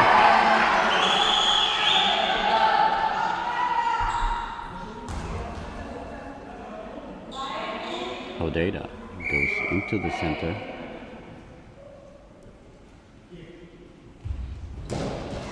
Goes for the gap between Karakaya and Sidik Kara.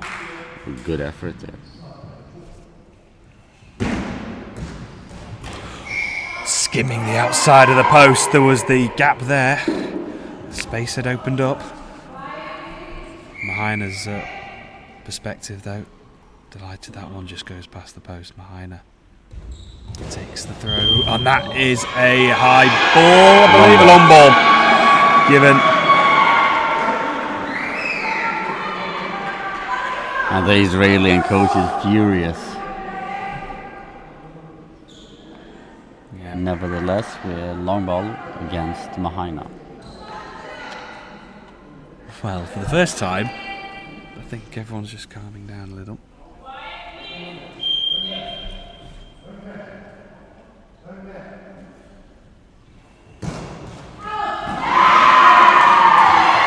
Just missed opportunity there, and we apologize. Of course, it's pronounced Türkiye.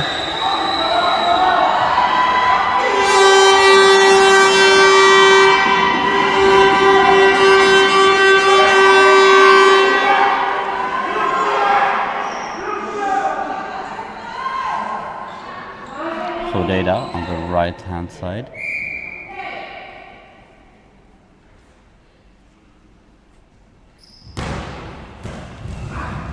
Very good bounce effort, but it was on the correct side of the line, even though the Turkish coach was complaining.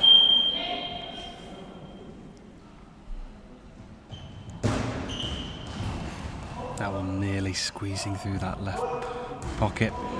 Israel 3, Turkey 4. And that one into the gap. Quick response from Sidik Kara. And that one is called for a penalty.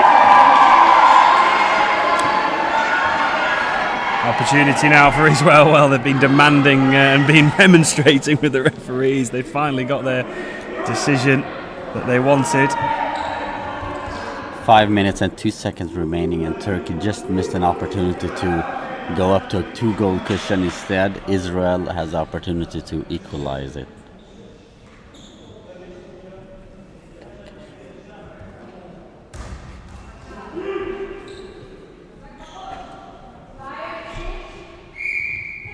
Mahaina goes to the left-hand side. And almost blocked. A good effort from the defense, but we have all equalized. 4-4 with 5:02 remaining.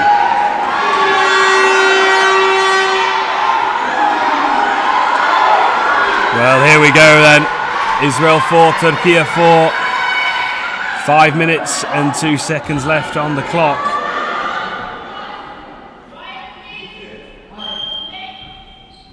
Gondudu from back center, doing cross court, up in the air, and just blocked out.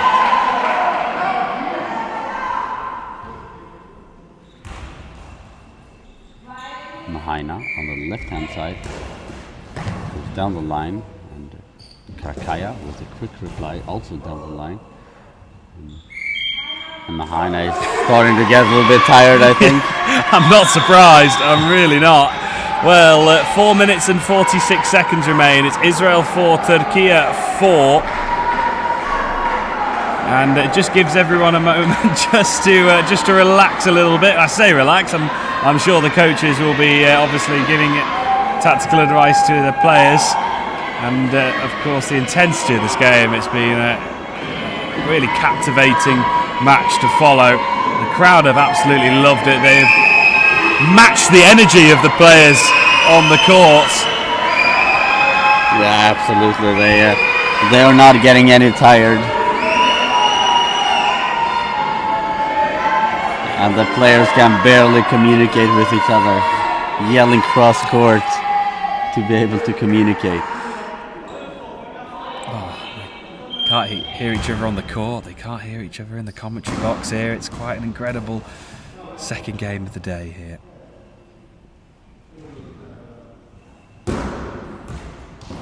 Mahaina, that one is blocked.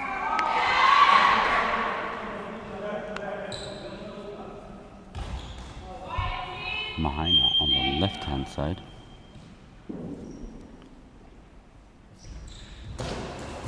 Going cross court, blocked by the legs of Gondudu. Sidikara now from center. Goes to the center and it ricochets and takes 2 to block that one. Equipment check for Orben David. So Israel 4, Turkey 4. With 4 minutes and 13 seconds left. Well, our poll earlier had it at 50-50. The game is 50-50. And well, absolutely, I couldn't agree more with you. It's from PNW Goalball. This is a gold medal worthy game in a lot of ways. For sure, excitement, good offense, good defense, crowd, everything. But I don't think they are pleased with the draw. Neither team. I think they're going to go for a win, both teams. And Hodeda with the ball on the right-hand side goes to the gap and easily collected by Gondudu, who goes cross-court bounce, blocked by the legs of Ben David. Well, Turkey have hit the outside of the post. It's now Israel's turn. Sidikara made the long ball for the question who was asked in the commentaries. Karakaya, that one goes just wide.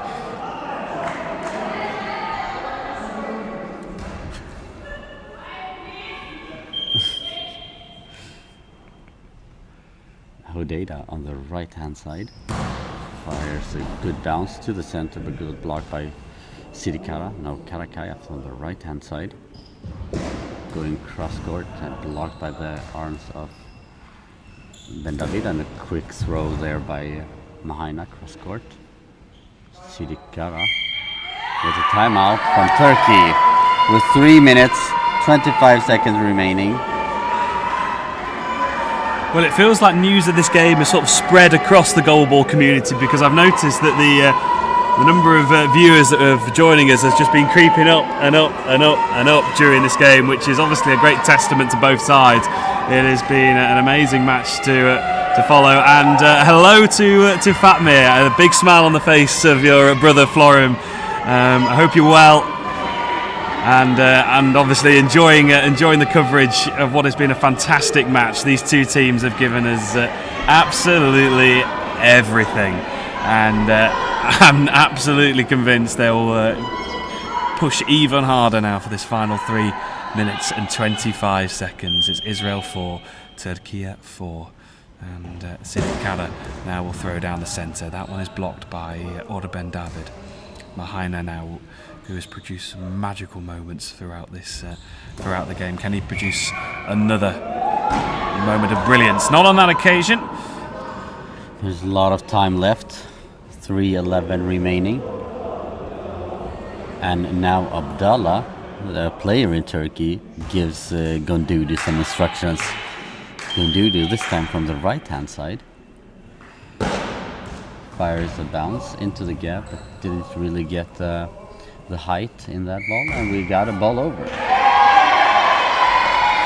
So 3 minutes exactly, or 3 minutes and 1 second, sorry I should say, to go in the second half. Gondudu coming towards this right side. Goes for that right pocket, saved by Order Ben David.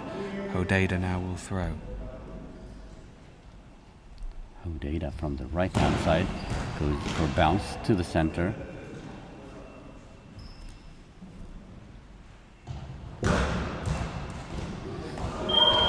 And it's another response from Turkey this time around. They now lead with 2 minutes and 39 seconds left on the clock. A throw coming from the centre from Sidikara right into the right pocket of the Israel lineup.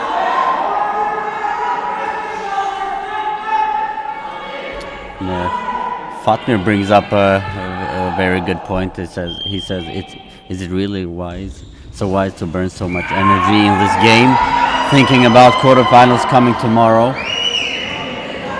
It's absolutely something you should have in mind as a coach. But it's also really important to not go into the quarterfinals with a loss in your back. 2:32 remaining.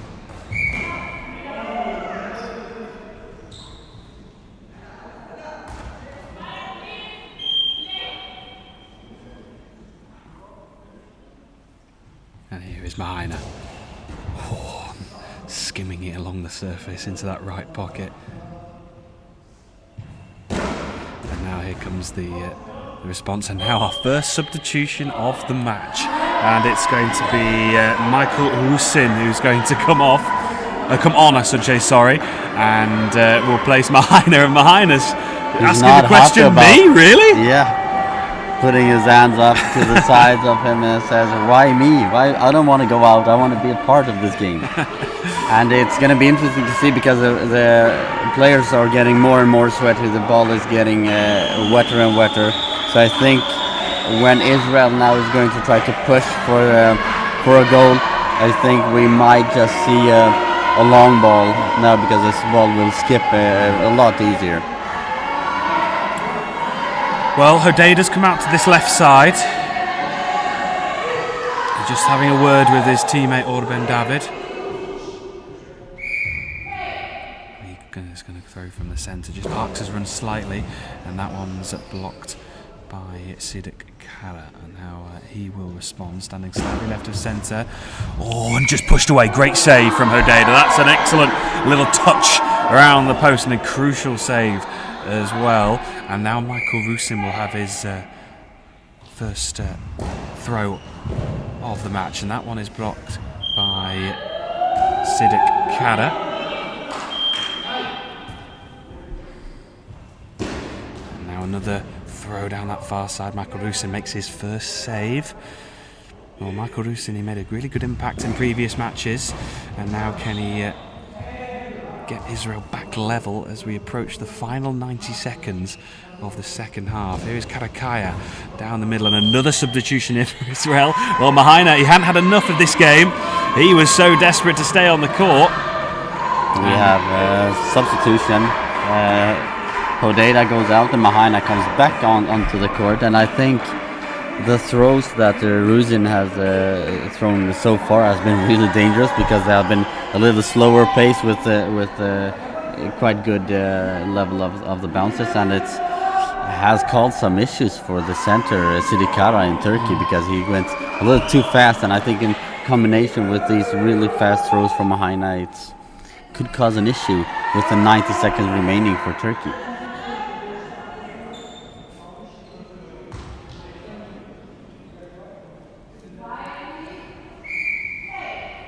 Mahaina now on this near side, back out onto the court. That one is wide. So eager to try and put the pressure on Turkey.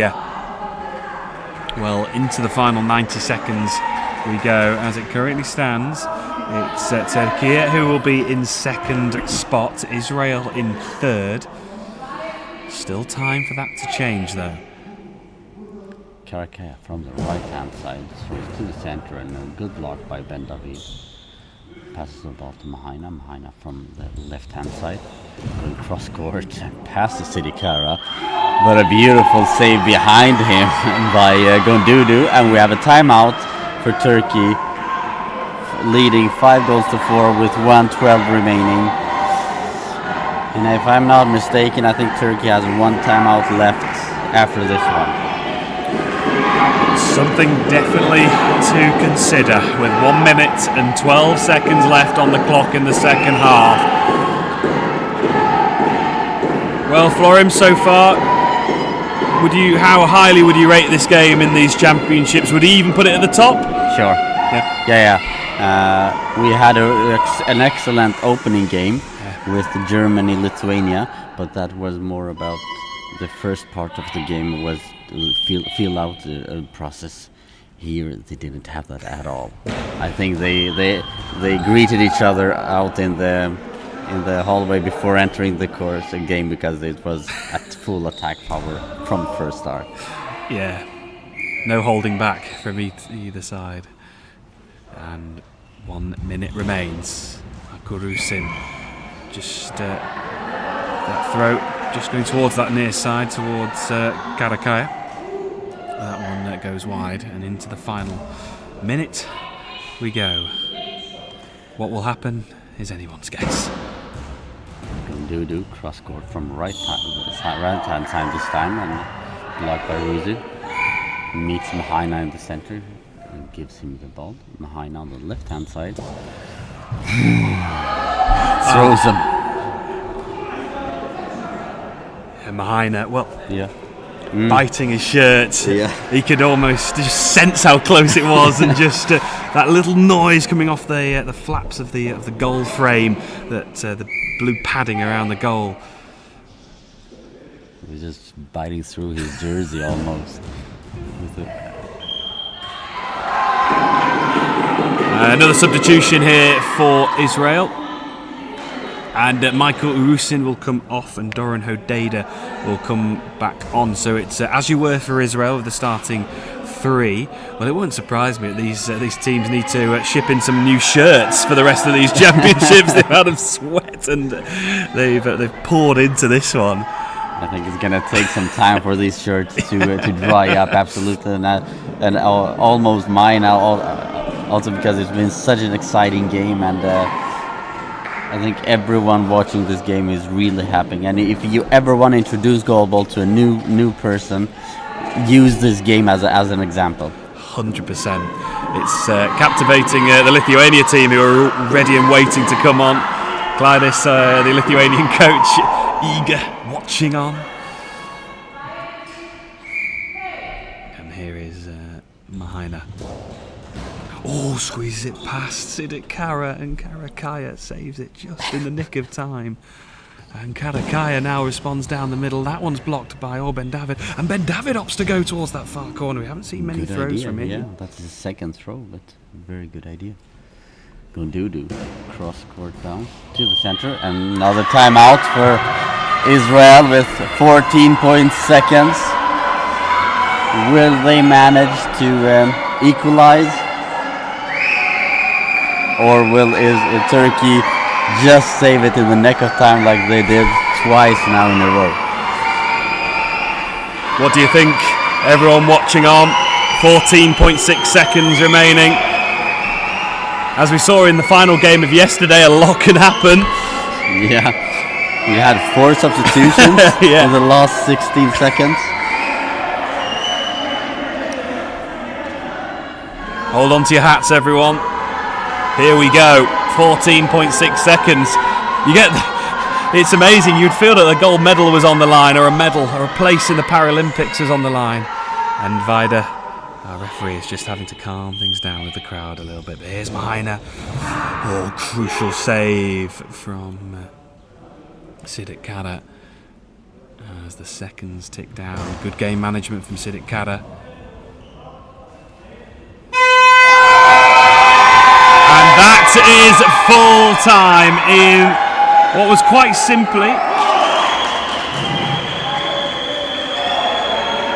the game of the tournament. And even then, there's just had to be a little bit of extra goings on. Smiles on the faces of our 2 referees. They know they've been involved in quite simply an incredible game. Well, for him, sum that up the best you can. I think that's the best way. Yeah, exactly. And I will definitely try to, but just looking at the teams now, seeing how much this game meant to them, and it's not because of the win. I think it's because of the way the game was played, with the intensity, with the efforts, with the feelings, the emotions. It meant a lot, but it also leaves some room to how much energy did they actually spend in this game now, because tomorrow it's do or die in the quarterfinals. How much was this win worth? Well, that concludes all the action in Group B. It is Ukraine who finished top, Turkey second, Israel third, Finland fourth, and Montenegro fifth. What an amazing match here in our second game of these championships. Handshakes from the Israel coaches, respect from both teams. They know they've been involved in a fantastic match. Well, everyone, just catch your breath, go and make yourselves a drink, something to eat, take 5 minutes, do whatever you need, and we'll be back with you in a few moments' time for our next match, which will be Belgium against Lithuania, coming from Group A.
Well, ladies and gentlemen, please welcome to this game between Lithuania and Belgium. It's the last game in Group A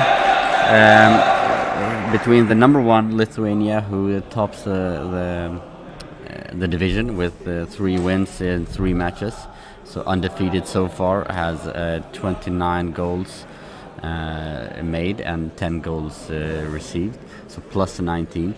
They are playing against Belgium, who is in the bottom bracket. The Belgium has a small chance to become fourth in this group if they win this game by at least 2 goals. If they win this game, they will go through as the fourth, but it's going to be a very tough task for them, I believe. And for Lithuania, they are currently first, but actually if they would lose this game, they would have worse goal difference than Germany, and they would fall down to second place. So I don't think it's an option for Lithuania to cruise through this game, and so I think they're going to put up a good fight here in this game. My name is Florence Ceremetti, and with me I have the pleasure of announcing Mario. Welcome, Mario, to the game. Yeah, thank you so much. I heard you commentate a very tight match before, and I hope also for an exciting game. This game I see on the left side in green jerseys, Lithuania, with number 1 starting, Montvidas on the right side, and Brazauskas on center position, and Genrik Pavljanik Kianek on the left-hand side. Yes, it's going to be very hard for any game coming up throughout this tournament to match the intensity and the fierce level of offense and defense that we had in the previous game. And I just had to take a breather for a couple of minutes after that game, just to calm down the nerves, the pulse, and to get ready for this game. And I also believe that this game is going to be very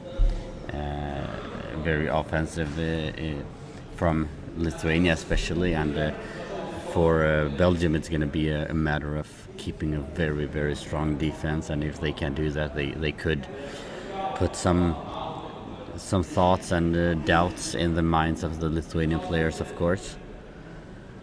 We are 10 seconds from the start of the game, and we will have Lithuania with the first throw. And we'll see the change that Podgorica starts on the bench in this game, and we have Montevidas on the right-hand side.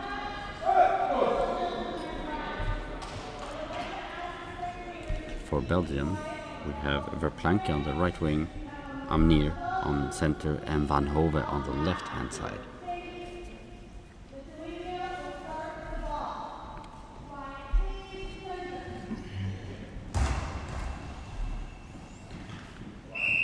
Montevida with the first throw from the right hand side.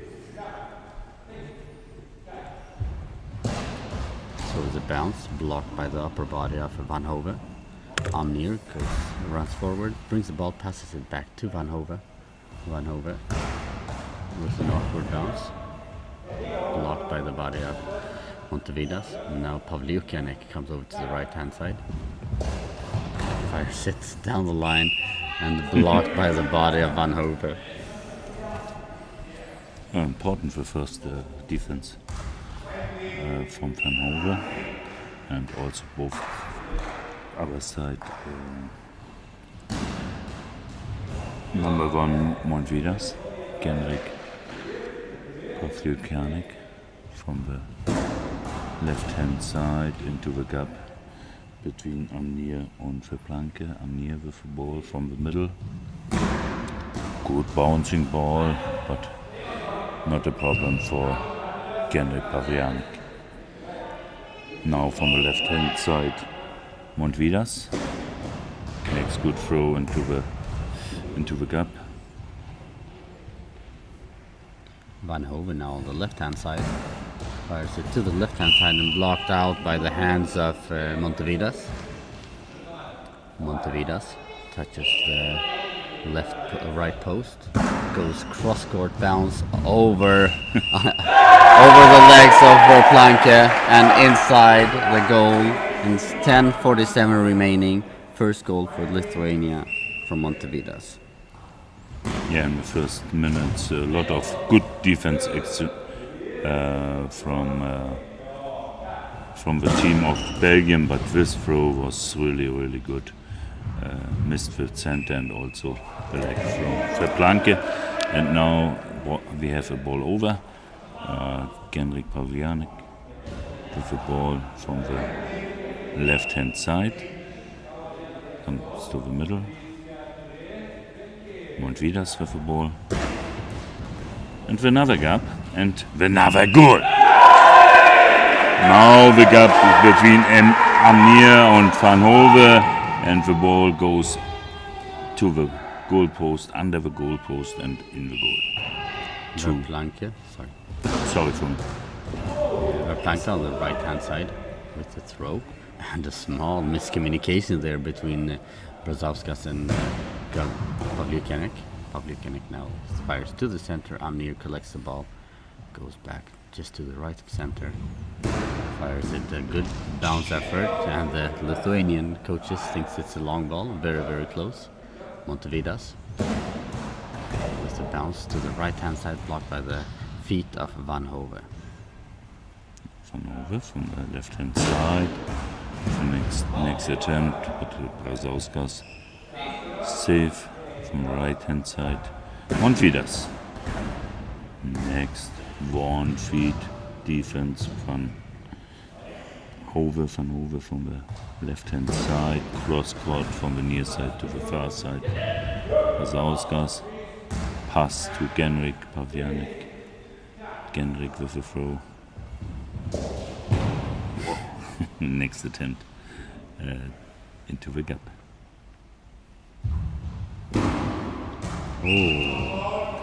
And a long ball for Amir. He tried to go from the right hand side down the gap, down the line, but long ball. And we have Montevidas, who is going to try to have a hat trick. He goes to the left hand side. Goes down the line, and a beautiful penalty from Montevidas, and we have 3-0 for Lithuania with 9:06 remaining, and the hat trick is confirmed for Montevidas. Yeah, for me a little surprise with the first start free from Montvidas. Another game's Brazauskas with a very good performance, but now we have a hat trick for Montvidas. Congratulations. Genrik from the right hand side to the corner. And Van Hove says, "Oh, what this? What's the matter?" Yeah, what happened there? It was a beautiful shot from Genrik Pavliukenek, and he just said, "I also want to score a goal." He went from the left hand side to the right hand side and threw a smooth throw just underneath Van Hove into the corner pocket. We have 4-0 for Lithuania, 8:49 remaining on the clock.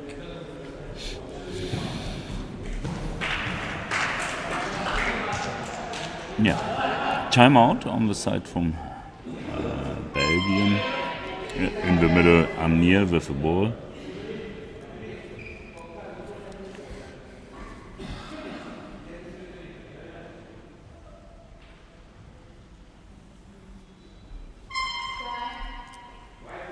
And Amir from the center position.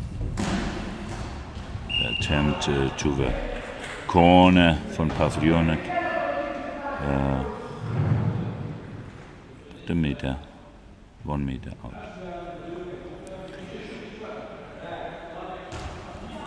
Yeah. Genrik with the next throw from the left hand side. Dummy running from Montvidas. And from the other side, Genrik. Good save from Verplanke now from the right hand side.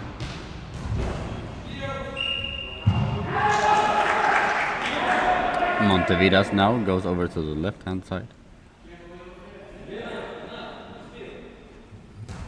collects the ball on the left hand side, goes back over to the right hand side, almost to the sideline, throwing cross court. Passes Amnir, but blocked by the shins of Verplanke. Verplanke now on the right hand side. With a bounce to the center, but blocked by the legs of Brzauskas. On the middle, Genrik Podgorica. Oh, what's that?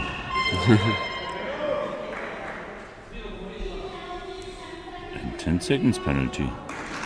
Yeah, Genrik was running up for the throw, but dropped the ball, so it went slowly to the sideline, and 10 seconds is a fact for the Lithuanian team. And Johan Derek, the Belgium coach, has chosen Brzauskas to defend this throw.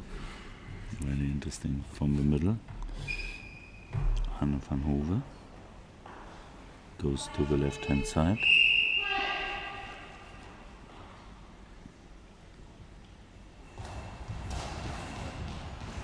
And the goal. Cross court from the near side to the far side.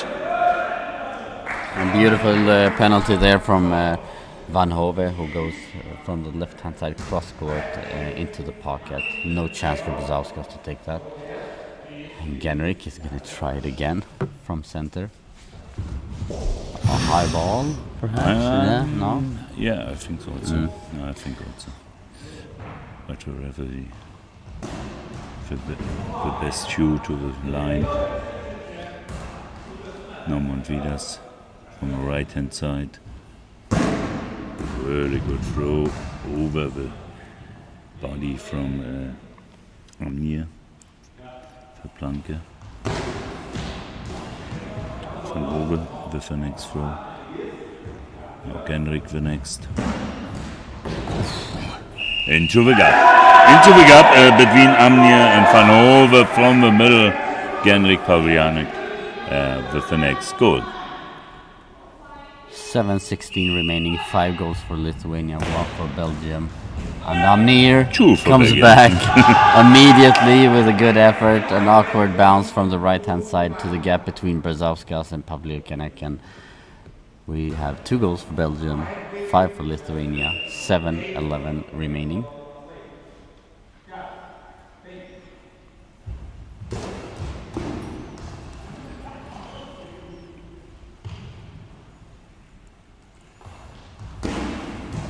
Van Hove with the next ball. Defense by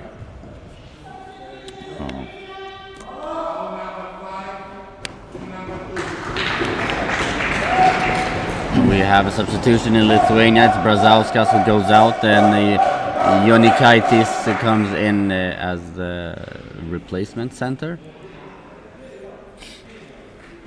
And I think the Lithuanian coach now is going to give a little bit of rest to his regular starters. yeah, and also Jonikaitis is another part from the offense of Lithuania as a center. He makes often counter or bouncer from the middle, and now Genrik from the middle.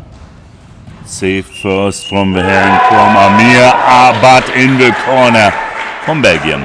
It touches the hands of Amnir, goes, passes for Planke around him, and it goes into the corner. And Planke now going cross court, up in there, and a quick reply again. Over the feet from Montvidas. We have 2 times the situation, a goal from Lithuania, and comes a goal back from Belgium. Interesting.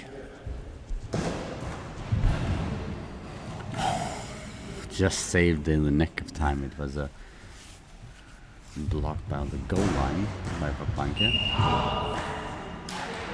6:25 remaining, 6-3 for Lithuania against Belgium. Lithuania goes into the center line. Podgorica throws into the center, blocked by Amnir. Verplanke now on the right hand side. Cross-court bounce, just saved by the legs of Jonikaitis. Passes the ball to Montvidas cross court from the near side to the far side. block by Verplanke. Amnir with a pass to Van Hove. Van Hove with an attempt on the corner from Montvidas. Montvidas safe. Yeah, Montvidas on the right hand side. Also Genrik Pavlionek. And Genrik with a throw. Really good throw into the gap. But also quickly feed from Van Hove. Van Hove now. Along the line, Montvidas with the defense. We have 5 minutes, 47 seconds in the first half. Montvidas. Cross court. But I think a half meter out. Verplanke on the right hand side. Small dummy run first from Verplanke, and then Verplanke goes out on the cross court effort.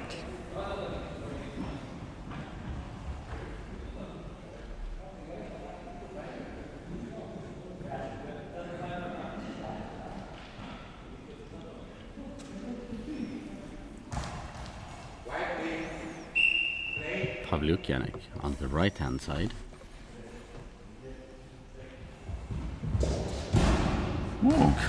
A good block by the feet of Amnir, and a lot of power in that throw again. Really good. On the left hand side, Van Hove. Makes it in cross court. But Unikatis also with a good job on center position. Montvidas from the left hand side to the corner. Also important defense, Van Hove in the corner with both hands. From the left hand side, Verplanke goes to the right hand side. The bouncer, long line, but Genrik with the next attempt. Amnir goes so quickly to the gap now to cover the gaps that he opens up the crossroads just close to the center. Lithuania could take advantage of that. Yeah.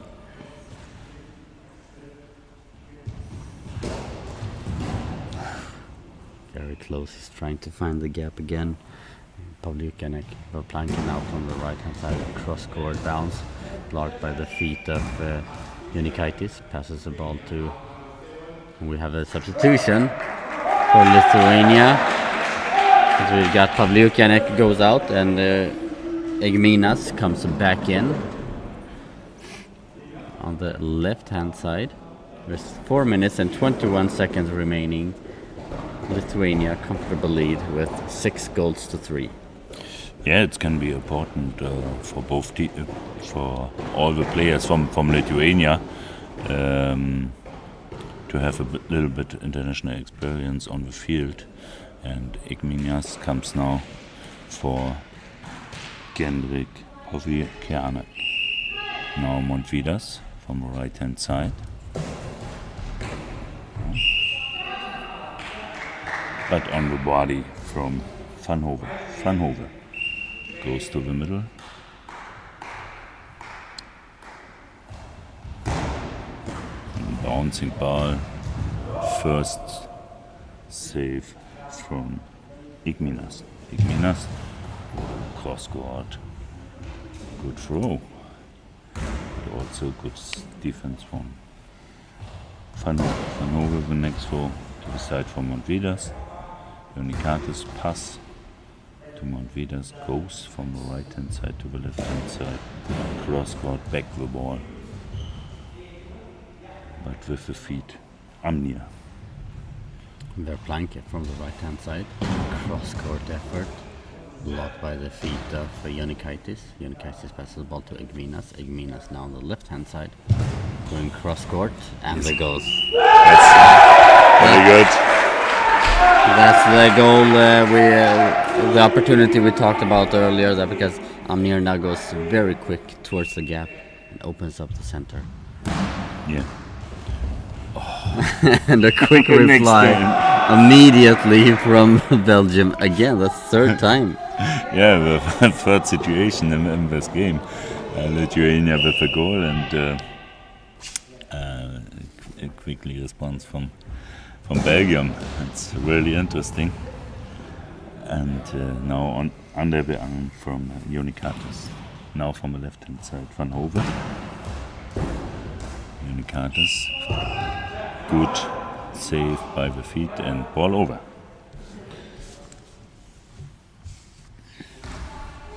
Van Hove on the left hand side, quickly over to the right hand side,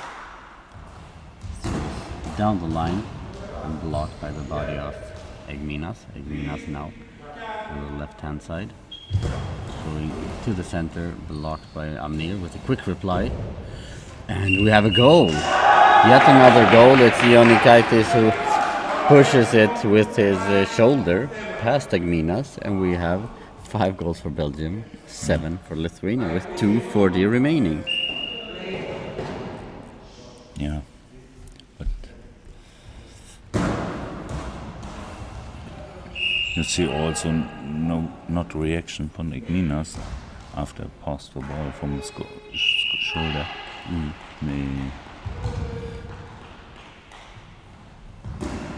This time I think needs a little bit communication between Egminas and Jonikas, and everybody is safe.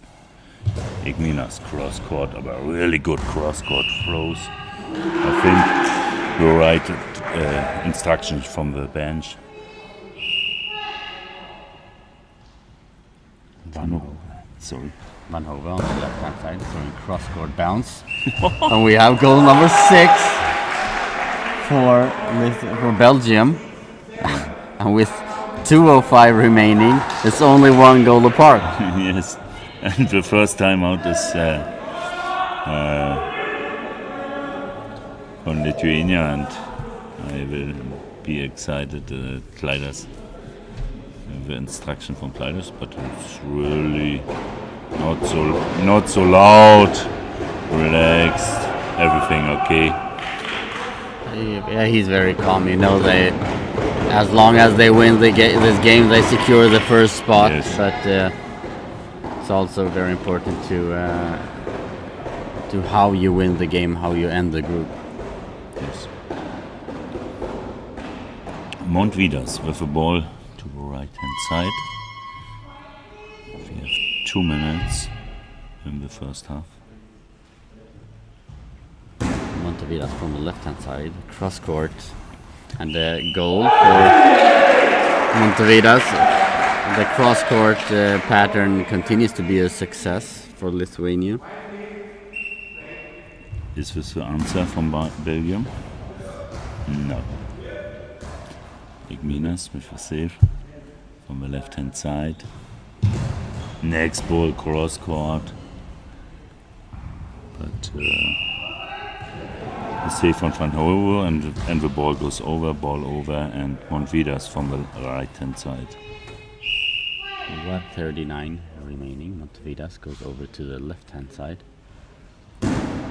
Cross court bounce again, passes Amnir again, and blocked by Van Hove. Amnir from center. Throws out to the sideline. Very good effort and a good block by the arms of Montevidas just by the sideline.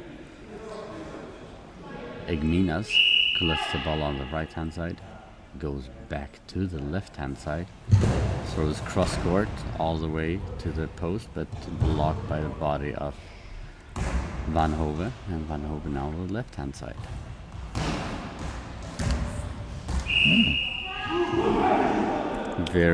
Van Hove with the throw down the line, just blocked by the arms of Montevidas, very close. Now from the right hand side, the next throw to the gap and to the right hand side. Verplanke. Officials timeout.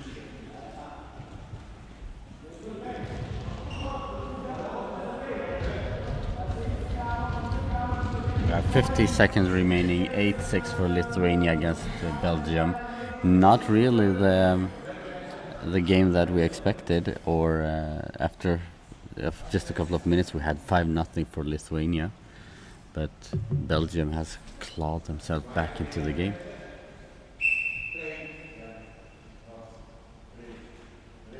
Igminas come from right hand side, left hand side.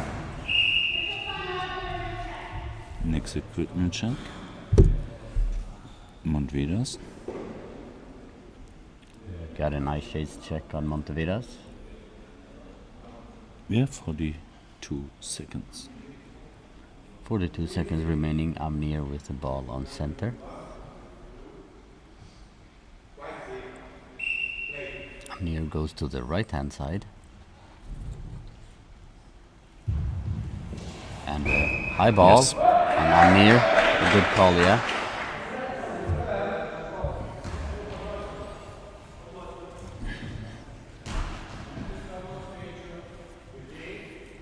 Montevidas stands in center, goes back to the left hand side, touches the post, goes straight again, and we have 9-6 for Lithuania with 33 seconds remaining.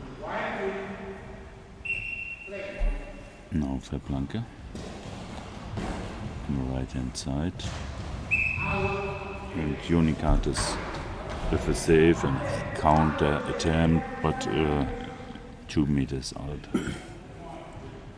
27 seconds remaining. Van Hove collects the ball on the right hand side, quickly runs over all the way to the left hand side, touches the post, goes into the pocket, and a high ball. It's a high ball called for Van Hove, and Jan de Rick is furious. You cannot believe it.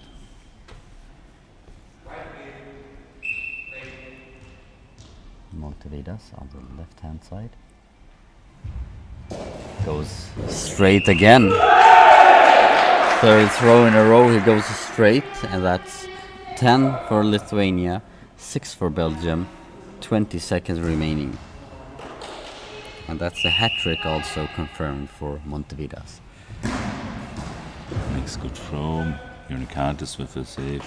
Igminas from the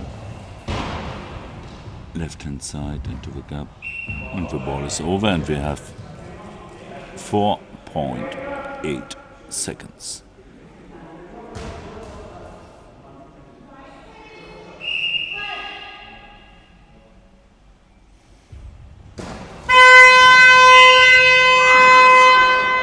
Half time, and we have a result with 10-6 for Lithuania against Belgium.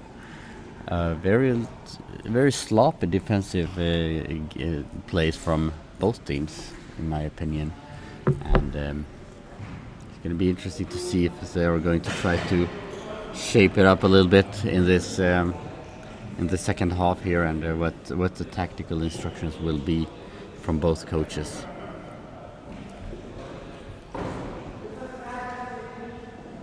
What's your mind and the thoughts about the first half, Mario? Yeah, I agree your words. You see, I think 3 situations with a goal from Lithuania and response goal from Belgium. This is an interesting thing, and I think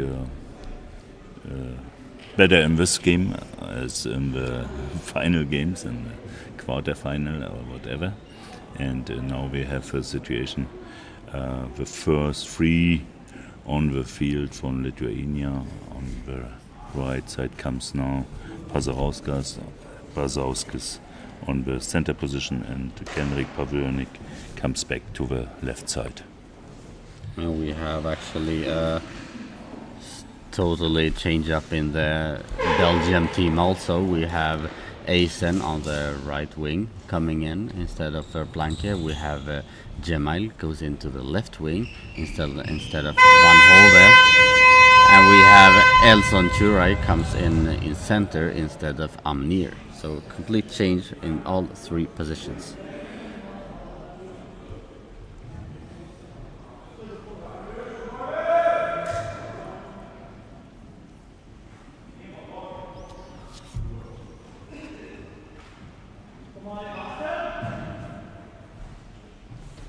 We will have Belgium, who will have the first throw.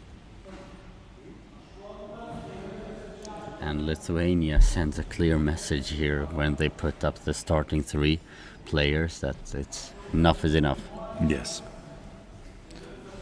That's the right words. And now the first throw.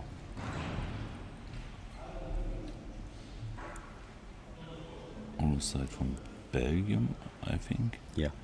And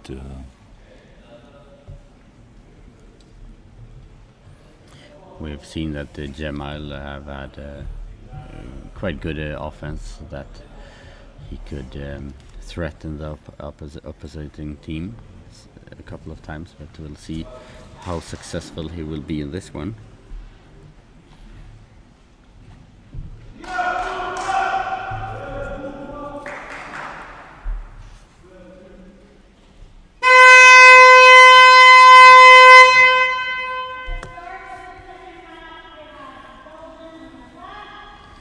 It's time to start the second half now, and Belgium will have the first throw.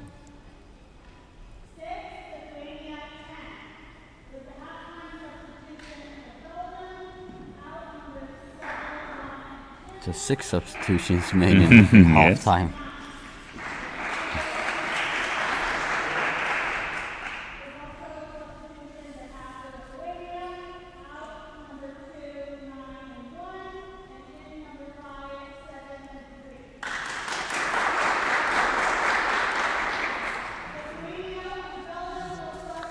Hopefully this half we can have a little better, more focused teams playing. Jamal with the first throw on the left hand side.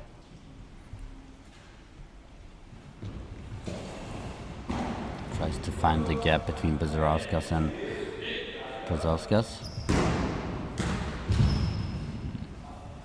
Good first effort from Pazauskas on the left hand side. Jamal again goes for the gap, touches the shins of Pazauskas, and Pazauskas goes over to the right hand side.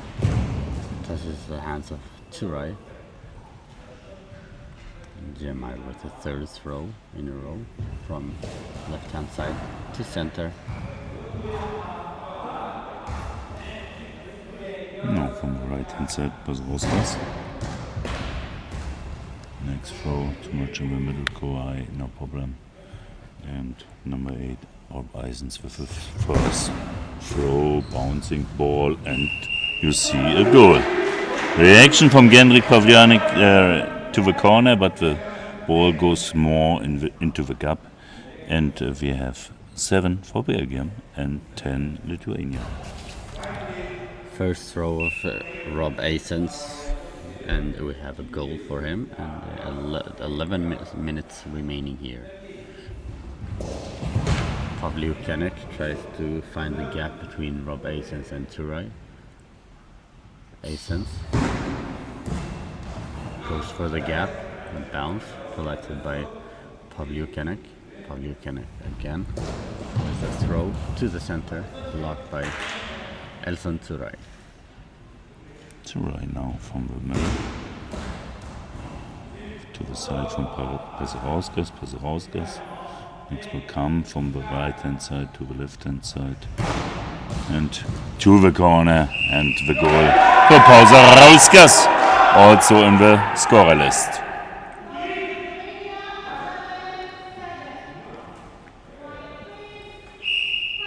Jamal from center goes to the left hand side, fires to the left hand side, blocked by the arms of Pazauskas, who goes into center, gives the ball to Pavliukenek. Pavliukenek goes to the left hand side and wide, about 1.5 meter.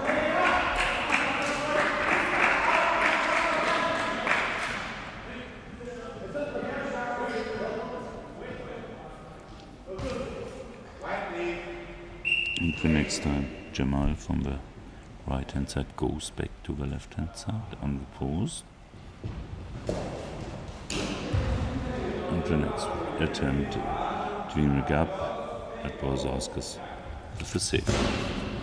Pazauskas, Tor, over the feet, goal, over the feet from Jamal, from the middle, Pazauskas. Two right now with the ball on the right hand side. Goes into the center, fires it out and wide, many meters. Yes. 9:39 remaining. 12 goals for Lithuania, 7 for Belgium, 19 goals in total. Yes. Podgorica on the right hand side goes for the straight shot into the gap, but blocked by the feet of Jamal. We have a timeout for Belgium.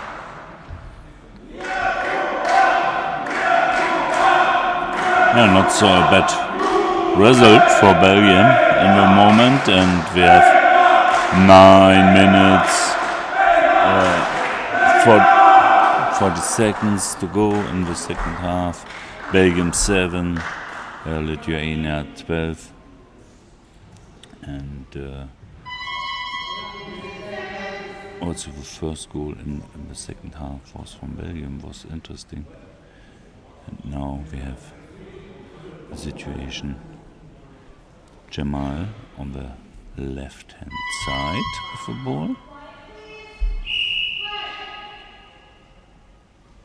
Jamal on the left hand side throws into the gap, blocked by the legs of Podgorica. Podgorica with a bounce, straight bounce, and blocked by upper body of Jamal. Jamal now from the left hand side, going cross court, blocked by the center. Podgorica now with a cross court bounce underneath Jamal, and 13-7 for Lithuania with 9 minutes and 2 seconds remaining. Absolutely good cross court throw from Genrik from the left hand side to the right hand side and under the arm. And Jamal now from the right hand side with his bouncer Rob Eisen, and Genrik from the left hand side from the gap into the gap, but Eisen's with a save. With the ball, next bouncing attempt to the corner from Genrik, but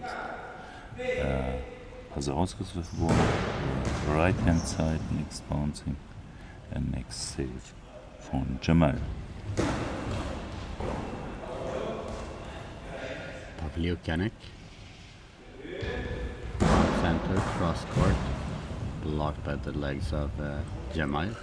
Two right now, collects the ball himself, goes to the back center, throws from center, just to the left of Podgorica.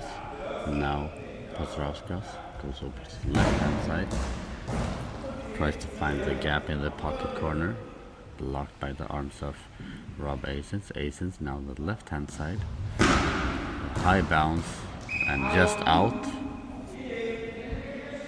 Genrik goes to the right hand side, pick up the ball from the right hand side. Genrik Pavianek. Yeah. Just wide on the right hand side. But the bench from Lithuania says it's okay, we throw a little bit out. Now Jamal from the left hand side.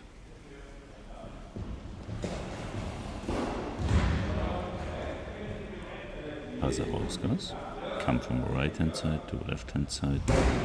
Next attempt cross court. Over Churai. Yeah. Over the center from the body of Churai into the goal, and we have 14 Lithuania and 7 goals for Belgium.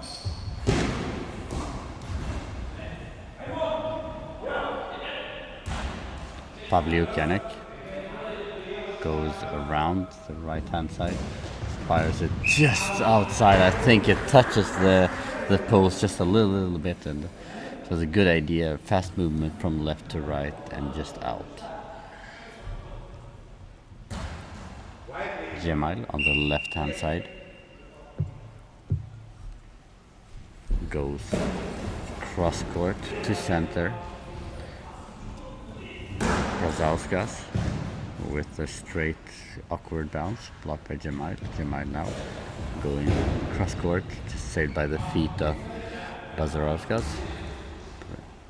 Pazarovskas now on the right hand side. Going cross court, up in the air, and we have goal number 4 for Pazarovskas.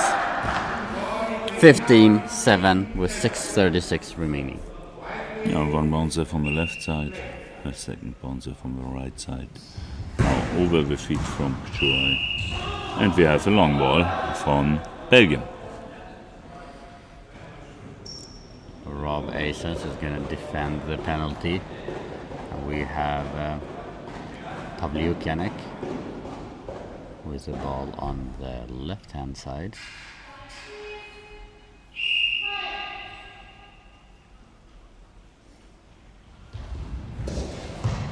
Goes to the left hand side, and the speed of power makes it much easier for him to score, and we have 16-7 for Lithuania, 6:30 remaining, and a timeout for Belgium. Oh, next timeout, it's 1 goal to amass the game. We have 6 minutes and 40 seconds to go in the second half, and the first free of Lithuania but after a difficult start for the first free in the second half shows her quality. Yeah, for sure. The strength of these 3 players on the court is amazing. Jemail on the left hand side.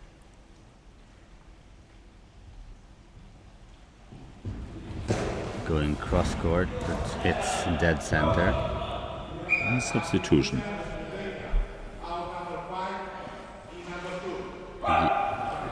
Brzezauskas goes out, very eager, and Jonikaitis comes back into the court. 6:18 remaining, 7 goals for Belgium, 16 for Lithuania, and Lithuania has an opportunity now to finish off the game early. Yeah, now Jonikaitis on the center position with a chance for good performance. The end of the game, we have 6 minutes, 11 seconds. Next throw from Jamal Genrik from the left hand side. Out. He really wants to finish the game now. Yes. 5:58 remaining.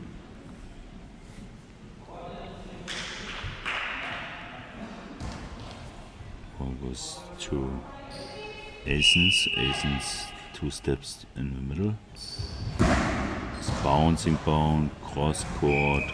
And Pazarovskas also with a good job in defense. Pazarovskas from the right hand side goes to the left hand side. Very good. Missed the center, but Asens with the defense into the gap. Asens next road, Genrik, Pavliukianek, Genrik. So much power in that. He won to the lunch. Yeah. But you could see that Asens didn't even react on that. He was just laying and got hit by the ball. More than that, he actually defended it. Pazarovskas from center.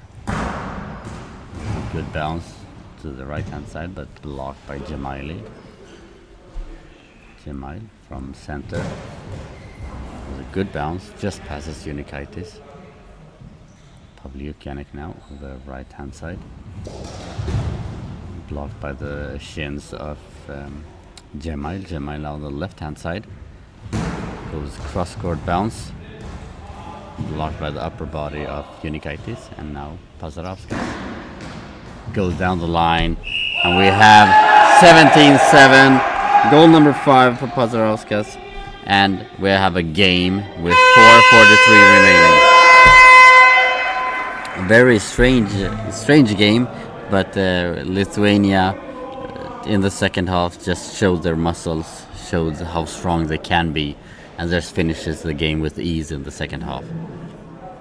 Yeah, really. But I remember the three situations in the first half with a response goal from Belgium and also with a surprise with a goal from Belgium in the second half to start the second half.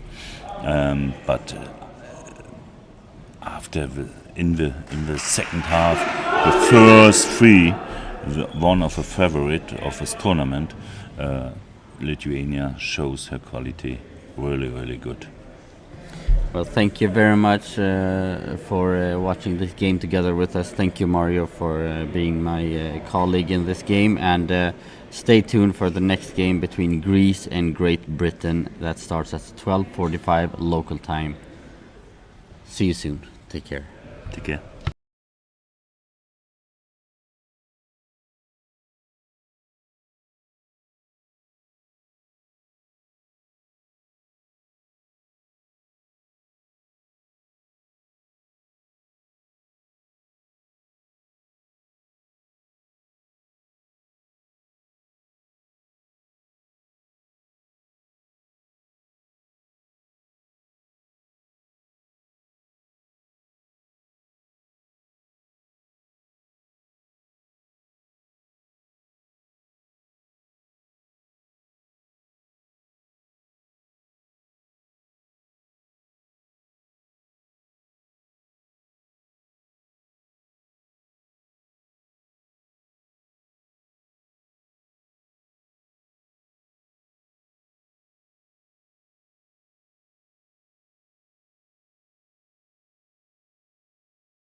Well, hello and welcome back to live coverage of the IBSA Goalball European Championships here in Podgorica in Montenegro. It's the final men's group game of these championships. It's from Group A. It is Greece taking on Great Britain. A warm welcome to all our viewers from around the world. I know there'll be plenty of support coming from both Greece and from Great Britain, and already messages flying in. IBSA events, come on Team GB, we are rooting for you from South Wales. A very warm welcome to you. Goalball UK, let's go GB, let's go. And Eva Mavron Vugnotti, let's go! So lots of support coming in from across Europe. So we are a couple of minutes away from this final group game from the men's side of the competition, and both teams, well, are safe in the knowledge that they are through to the quarterfinals, but this game could prove important in the final overall standings and who they will play in the quarterfinals. So currently Greece are in third with Great Britain in fourth. Greece with the advantage of the better goal difference. They're on the same points, but Greece with the -7 goal difference, Great Britain -16. So for Great Britain, it's all about trying to win, and they will finish third. Greece safe in the knowledge that a win or a draw would safely put them in third spot in the group. Well, my name is Bradley Hope, and I'm delighted to say that I'm joined by Mario Turloff for this one. Well, Mario, final game of the men's group stages here at the championship. Where has the time gone? These championships has flown by, and despite both teams being through already to the quarterfinals, trying to finish off the group stages in the most positive way, and also finishing third is very important for both sides. Yeah, I agree with you, and look to the court, and very important to see the team from Greece to the right side with the blue shirts, and from Great Britain to the left side, and starting three is from Greece with Florim says yesterday, the goal machine. Chatsipanto, number 2 on the left side, on the center position. I'm sure it's Kombutis, and number 7 Bechani from the right side. Yeah, plenty of goals already for Athanasios Sachipantou, the number 2 for Greece. He, as Florim quite rightly put, a goal machine. It's just rinse and repeat for Sachipantou. He has scored so many goals across multiple different championships and already making his mark here at the European A Championships. As for Great Britain, well, their starting 3 has changed from game to game, but certainly the mainstays in this team so far throughout these championships. Dan Roper starts on the right, the number 7, and then Matt Loftus in the centre, and they've gone for Josh Murphy on the left for Great Britain. Josh Murphy played particularly well against Belgium. I thought he was fantastic in that game. Josh Murphy offered something really, something a little bit different to the rest of the team, but we've still some fire options on the bench with Caleb Nanevi, who performed really well defensively. You thought yesterday, despite that heavy defeat yesterday to Germany, Caleb performed very well. They've got Chris Colbert also on the bench, and Joe Roper. But Great Britain from left to right in the red shirts with Greece on the right. It's going to be Dan Roper who will get us underway down the centre, blocked by Skorn Prutis, and that is the first throw underway. Yeah, from the right hand side now, Benzani with his first throw. Long line bounce, really good, but also good defense. Good start for Murphy. Yeah, interestingly, the 3 out there for Great Britain, all representing different club sides in the UK. Josh Murphy, the London Elephants, with Matt Loftus from the Northern All Stars, and with Dan Roper with Fen Tigers. Next throw from the right hand side, Bechani. Dan Roper in the middle. Cross court back to the other side, but by the feet, Skombutis with the defense, and now the goal machine on the first time. Cross court, missed the center, but not Murphy. Murphy with the ball. Cross court to the side of Chatzipanto. Chatzipanto saved. Yeah, I'm sure a lot of the talk before this game in the GB ranks was to talk about Hachipantu, the number 2, as he goes cross court to Josh Murphy, and here is Dan Roper. Oh, well, he gets a little touch on that, does the number 2, and that one is cleared by Adriano Bazzani. Yeah, I see him this time. Sorry, we learned yesterday Hachipanto. Hachipantu, yes. Hachipanto, That's yes. the one. Okay. Dan And thank you Roper. very much as well for that. Thank you for this. Dan Roper. Long line, but not in the corner from Hachipanto. I think 20 centimeters from the post and out. Hachipanto now from the left-hand side. Really good throw into the gap, but also a really good defense from Dan Roper. Yeah.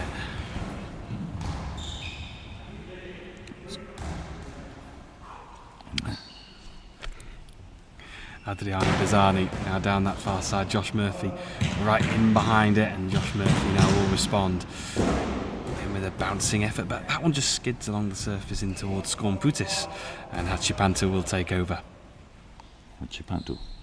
Left-hand side, the next attempt into the gap, but the next save from Dan Roper. Dan Roper with the ball. Right-hand side. Not a problem for Skornputis. With a pass for Bicani. Bicani now from the right-hand side, cross court to the left-hand side. Yeah, Dan Roper, of course, one of the big goal threats for Great Britain, challenging up there at the top of the goal scorers charts after that ankle injury in June. Well, I say an ankle injury, he broke his ankle in the IBSA World Games, so an amazing recovery. He says the ankle's all fine, and he's ready to give it all for his nation. And Skornputis with the save there for Greece. And Adriano Bazzani will respond here down that far right side into the right gap. And that one is blocked. Dan Roper along the line, and also the first goal. Congratulations for Great Britain. Not a centimeter, not a millimeter. It's here from the post. No. Exactly on the 3-minute mark, Dan Roper makes his mark on the game. It's Greece 0, Great Britain 1. Perfect start for GB. That one bouncing, bobbling towards the goal line, but calmly collected by Adriano Bazzani. Bazzani now responds into the body of Matt Loftus, and now Dan Roper. Dan Roper from the middle. The next attempt to the side from Bazzani. Bazzani. Right hand side.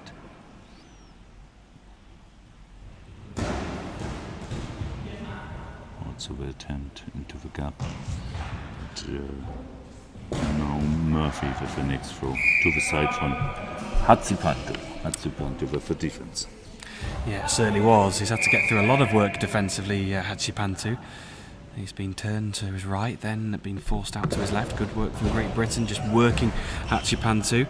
And Matt Loftus saves that one, gives it to Dan Roper. Lots of support coming in from Greece as Roper goes towards that right pocket once again. Vasilis Stefanidis, let's go Greece. Mavrum Vignoti, don't worry, let's go Greece. But of course, Goalball UK, I can hear the cheers coming from Great Britain across Europe here to Podgorica in Montenegro. So Greece 0, Great Britain 1, 7 minutes and 54 seconds gone. And Dan Roper, here's the difference here this afternoon. It's Roper again, in towards Hachipantu. Hachipantu with the body. And now from the left hand side with the ball into the gap. But also defense team with performance with Loftus and Roper. Now Murphy from the right hand side to the left hand side. Bouncing ball into the gap. It's Computus with the hand. And from the right hand side, Pizzani. Yeah, Pizzani goes cross court towards Dan, and that one is blocked out.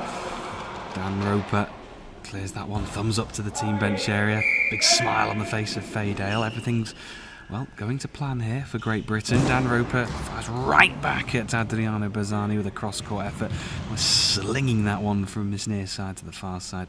Hachipantu changes up his ankle. Matt Loftus, well, he smothers it into the court. No mistake from Loftus. Josh Murphy whips that back at Hachipantu, and that one is blocked out, but it's good work from Great Britain, moving it from far side to near side, working Hachipantu as well. They know he's the danger.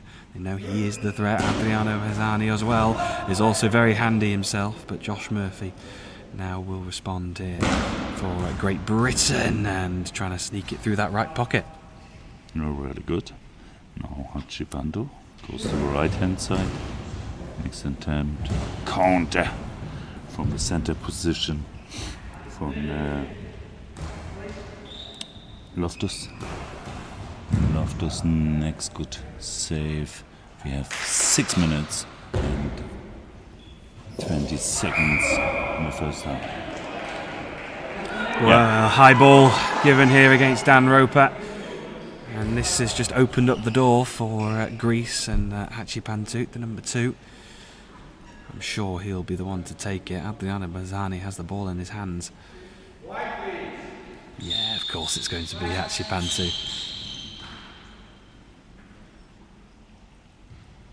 Hachipantu down that far side. Oh, and Dan Roper does get a very small touch on it, but it just goes through him. And 6 minutes and 23 seconds to go in the first half. It's Greece 1, Great Britain 1. Great Britain bench have a little discuss with Bas Barnes, with one of the referees, but Bas says everything clearly. We have 1-1. Not so much goals like Lithuania against Belgium, but also very, very interesting and exciting, really good goalball match on the field. Yeah, absolutely. It's tight.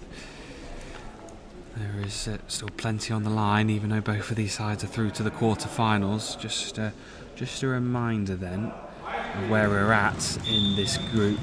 So if Greece finish, if the team finishing in the 3rd spot will take on Turkey, I believe, yep.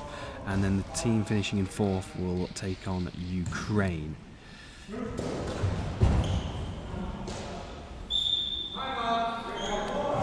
Timeout called by Great Britain. Into the second quarter we go. Greece 1, Great Britain 1, and it's as you were at the start of the match. It is Greece 1, Great Britain 1. Yeah, and both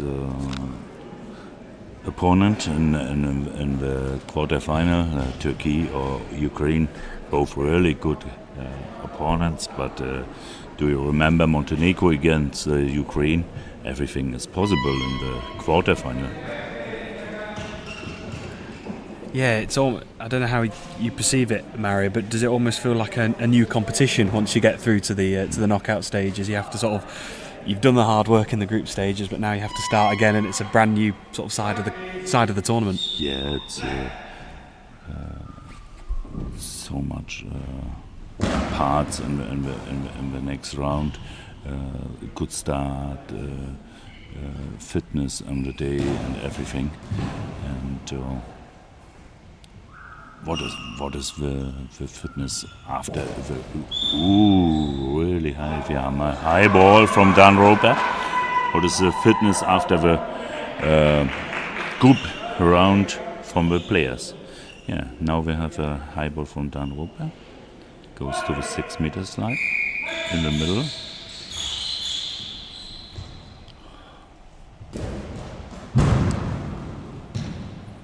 Well, it thunders off on the post and then blocked. It is. Well, the complaints from the Great Britain staff is that Skornputis is skidding on his shoes, going right up to the centre line.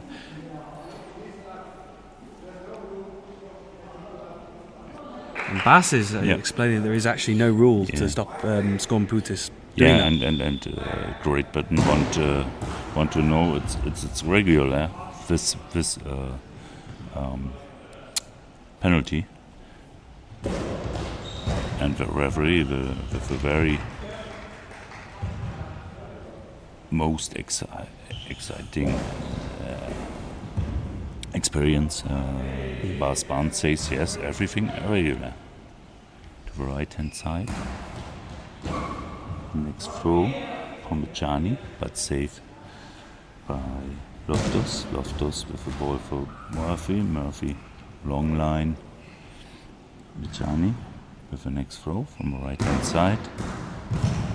Cross court, but also Loftus with the defense. Yeah, Dan Roper just changing his angle of attack, going towards the left pocket, and does so. Great response from Dan Roper, just changing things up, going towards that left pocket, gets it through, and it is Greece 1, Great Britain 2. Well, Dan Roper, 2 goals to his name. It's Great Britain who now lead with 4 minutes and 36 seconds to go, and Dan Roper just changing things up, and it's worked. Yeah, really. Before, 2 high balls by Dan Roper, but saved one penalty after the post, and also again the very slowly run from the right hand side to the left hand side, no reaction on the side from Greece, and then the fast throw into the gap between Vitsani and Skornputis, and now we have the situation 1 for Greece and 2 for Great Britain, and 4 minutes 36 seconds to go. Yeah, Hachipantu now. I just noticed he's got 2 different coloured laces on in his trainers, 1 orange and 1 yellow. I love how these players get so creative and just want to express themselves. Okay. It's great, it really is. And now Adriano Bazzani will throw here from that far side, going cross court, and that one is just pushed away by Dan Roper. I think that was going wide anyway, but Dan Roper just didn't want to take any chances. Yeah, I think important the hands on the ball from Dan Roper, important save now. 4 minutes, 21 seconds.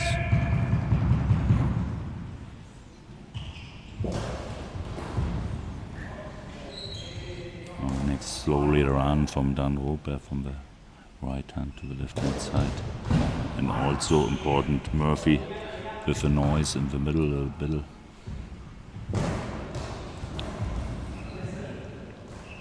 Here is Adriano Bazzani. Going from that far side, cross court, that one is wide.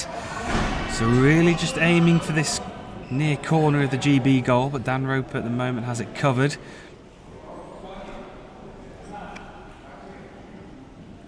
Three minutes, 52 seconds. Support coming in from Don Roper, Fraught and Joe Scott. Welcome along to the live coverage. Greece 1, Great Britain 2, and that one is cross-court in towards Adriano Bazzani, and he will right back at Great Britain, back at Dan Roper. 1-2 between themselves. Yes. The left-hand side, number 3, Murphy, cross-court. This time often the ball cross-court.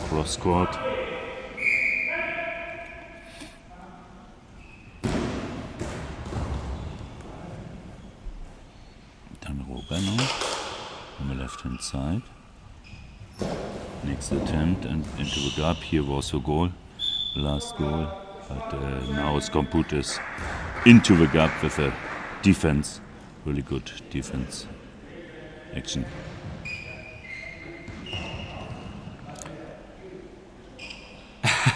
Well, Dan Roper, he always does normally give it he always gives it 110%, and normally that means that he sweats buckets. And a towel just over the face of Dan Roper as he wipes that sweat away. Bas just having a good laugh with Dan here. So just got a brief stoppage in play as the floor is also mopped. Dan often has a sleeve on his left arm, and he's constantly wiping the floor in front of him.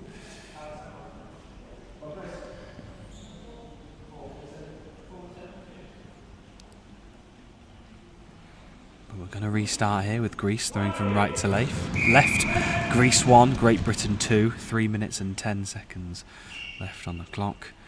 Hachipantu, I should say, with the throw from the left side in towards Matt Loftus. And now Josh Murphy replies from the far side, going cross court towards the centre. Can't get it past Skorn Putis. Yeah, from the right hand side. Bechani. With an attempt into the gap. And Dan Roper goes to the left hand side from the post. But no problem for Bechani. Adriano Bazzani goes right inside the corner, and it's a really good save from Josh Murphy. That gets a really good warm round of applause from his coaching staff. Brilliant, quick reactions from Josh Murphy, who I believe every time he's played so far has been absolutely excellent on that left side. Josh Murphy. He performed brilliantly against Belgium, did everything but score, and is contributing very well here to this performance. Roper reacted quick. 2 minutes and 20 seconds left on the clock. Greece 1, Great Britain 2, and it's another really close game here, Mario. Yeah, really close game. Do you remember the two high balls from Dan Roper? And I see it the game before, Lithuania against Belgium, with so much goals, but this is from the quality not better like the game before. Really good quality from both teams, and the time goes on and goes on. We have 2 minutes 9 seconds in the first half. Roper goes for that right pocket, and It's timeout, the next official timeout by Dan Roper. Vasilis Stefanidis, let's go Greece, turn on the machine. Out of interest, Vasilis, are you talking about the whole Greece team, or are you talking about Hachipantu? I'd love to know. Yeah, thank you so much. I say it yesterday, I play it often against Hachipantu, but I say every time to my players Shatsipantu, and also say it flowing to me. Yeah, I say all the years Shatsipantu. Thank you so much. 2 minutes to go in the first half. Greece 1, Great Britain 2. Adriano Bazzani. And that one's deflected up into the air and goes wide.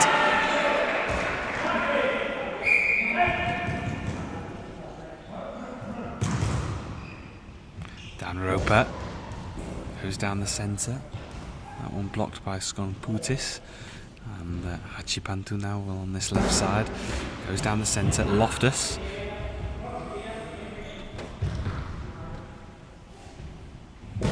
Josh Murphy now towards that right pocket. Now from the right hand side, Bechani. Cross court, but out. Dan Roper. Right hand side, goes 2 steps to the middle. Now the throw. Hachipantu. From the body of Hachipantu. Hachipantu from the left hand side. Next attempt cross court, but no problem for Murphy. Josh Murphy digs it into the court. And can't get it past Hachipantu this time, but it was really knocking on the door. Into the final minute we go. Dan Roper flicks it up into the air. And does really well to react to that on the second occasion. For a millisecond I thought that was just creeping over the line, but Roper responds well. Good save in the end. Yeah, good to say the fighting on the sport can be important.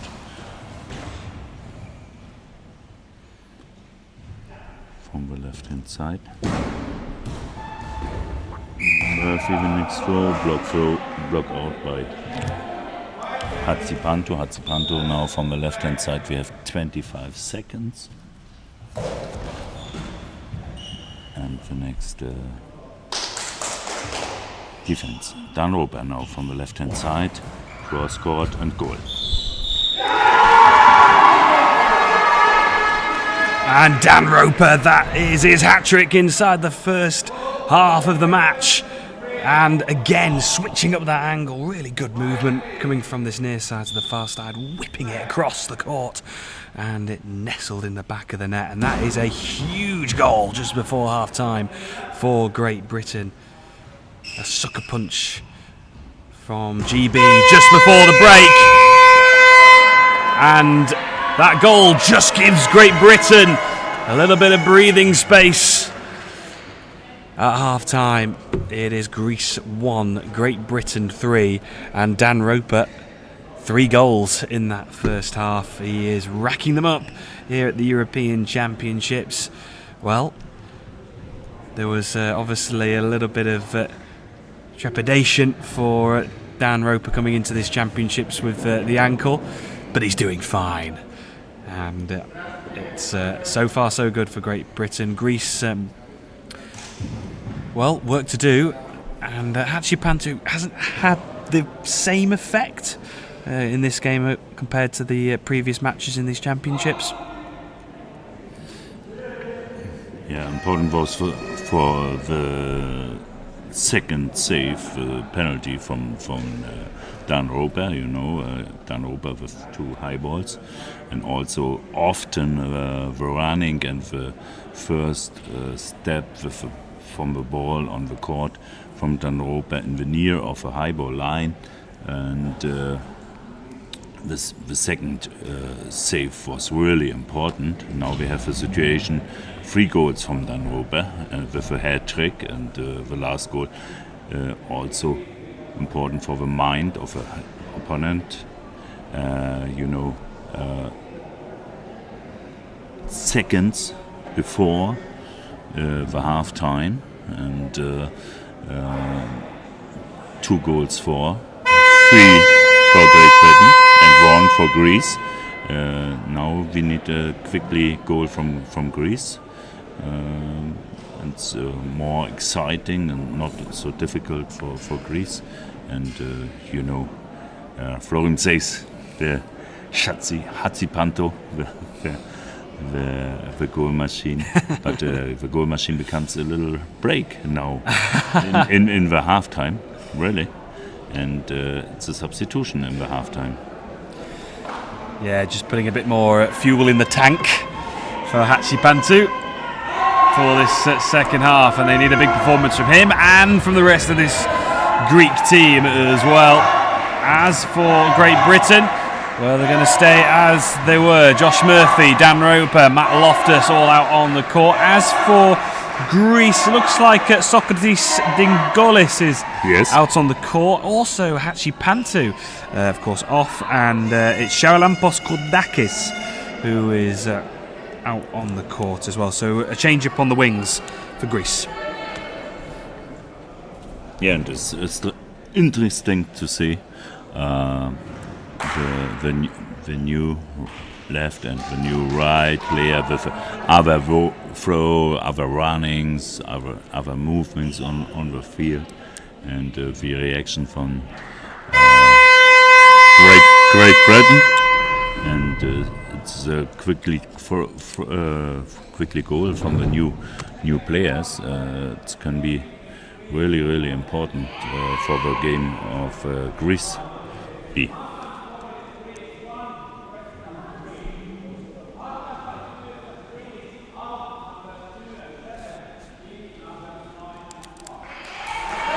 So that confirmation of the change-up, Kordakis and Dingolis are onto the court, replacing Bassani and Hatsipanto.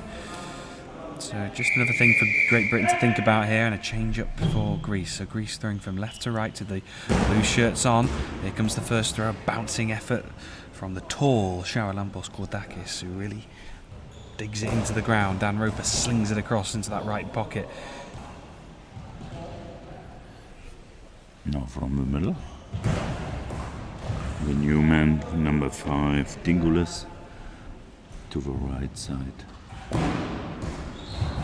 And the answer from Murphy. Now from the left hand side, number 9, Kodakis. Dan Roper. His first throw, but really good job from Skomputis as the center position from Greece.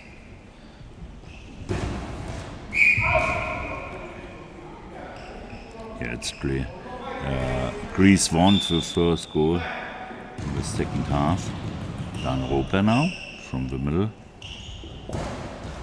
Really good throw, but also good defense by Dingulis. Dingulis with the next throw. To the side from Murphy. Murphy with the ball. Cross court from the near side to the far side, and number 9, Kodakis with the ball. Yeah, here it is, Gourdakis, and it goes down the centre, saved by Matt Loftus. And a timeout called from Great Britain. Well, they've just had about 90 seconds to just watch the new substitutes come on, Gourdakis and Dingolis, and just assess the two new wingers for Greece. And maybe this timeout's just given Faye Dale the chance to give them some bit of advice. Yeah, the bench from Great Britain needs 1.5 minutes to look the new players from Greece and give now information for the team. There can be a next goal where we have a chance, and I see Dan Roper with the ball on the floor.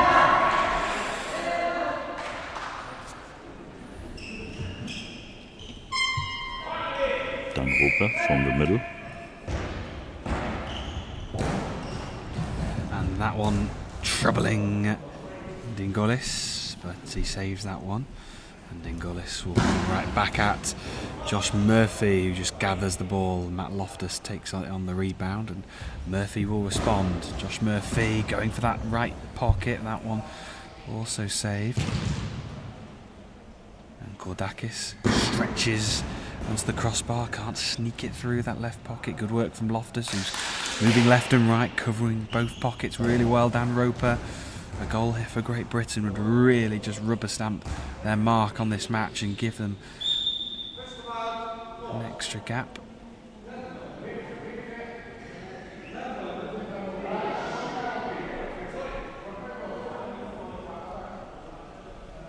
So noise coming from the crowd. Bass, experienced referee, just telling them to be quiet. And from the left hand side, Kodakis, the new man, to the middle on Loftus, and Murphy.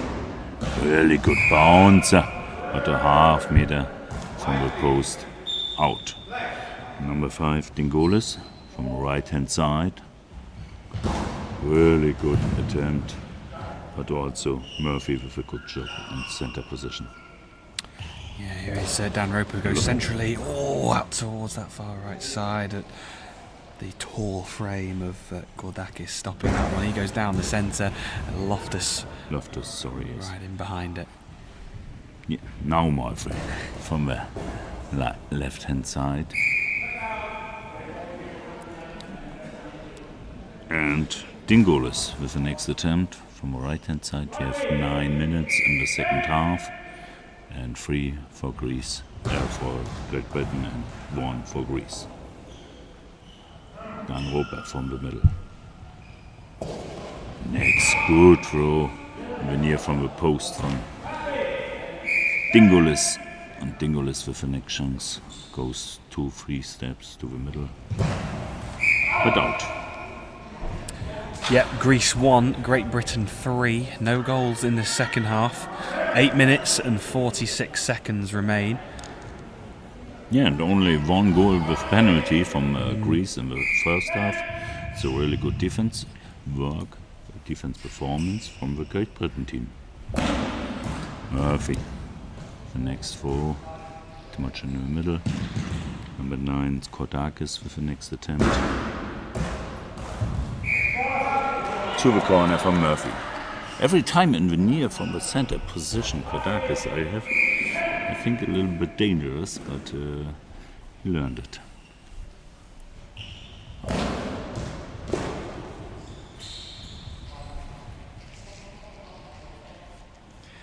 Kordakis now the number 9. Again digs it into the court as Loftus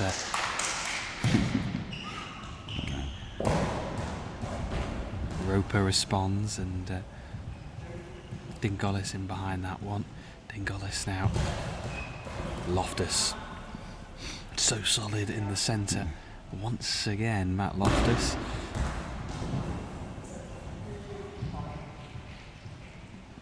Goes to the left hand side. Kodakis makes throw, Dan Roper safe. Dan Roper from the right hand side. Very good to the corner from Kodakis. And Dingolis from the middle. Josh Murphy rushes back to his crossbar and flings one towards the right pocket.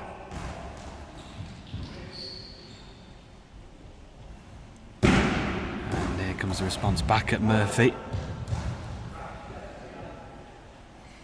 Dan Roper just standing slightly left of centre, changing his angle. That one's blocked into the path of Dingolis. 6 minutes and 55 seconds remaining. It is Greece 1, Great Britain 3. The ball is wide out, and I have a chance to clearly Jenna out Germany right in the broadcast. I don't understand you. Ich verstehe nur Bahnhof. Ja, Jenna, liebe Grüße, kurz in Deutsch. Deutsche gibt es natürlich dann wieder morgen, denn beide deutschen Teams sind ja bereits im Viertelfinale. Liebe Grüße nach Deutschland. Today in English. And Kordakis with the throw. Oh, nearly, just nearly, but Matt Loftus does well. Trailing arm just covering that ball behind him, and Dan Roper goes down that far side. It's a brilliant effort. It's a brilliant goal for Dan Roper, and that is the goal that Great Britain were hoping for in this second half. And it's Greece 1, Great Britain 4 with 6 minutes and 35 seconds, and that was excellently placed from Dan Roper in off the far post, and it gives them a little bit of breathing space. Greece 1, Great Britain 4. Yeah, really good team performance and defense from the team from Great Britain. Only one penalty goal, no field goal, and also this goal from Dan Roper was a copy from a goal in the first half, from the post in the goal from the corner. Really good job from Dan Roper in this game.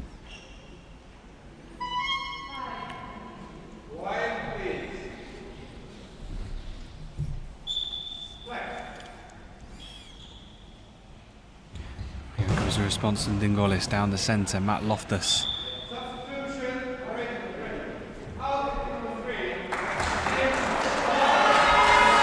Josh Murphy coming off for Great Britain. Another really solid performance from the London Elephants player, and Caleb Nanevy will come on, who you were impressed with yesterday. Really, thank you. Do you remember Caleb makes a good job against Germany? I remember, and I look also to the bench of Greece, but everybody relaxed. Nobody says to the goal machine, come back on the field. No substitution from Greece. From the middle now, Dan Roper. Good throw to the left side. From the left side, number 9, Kordakis. Into the gap. Well, Hachipantu is just warming up the machine, and are we going to see him come on very shortly as we approach the final quarter? But that's the 5th goal for Great Britain, and it's Caleb Nanevy with the instant impact. Greece 1, Great Britain 5.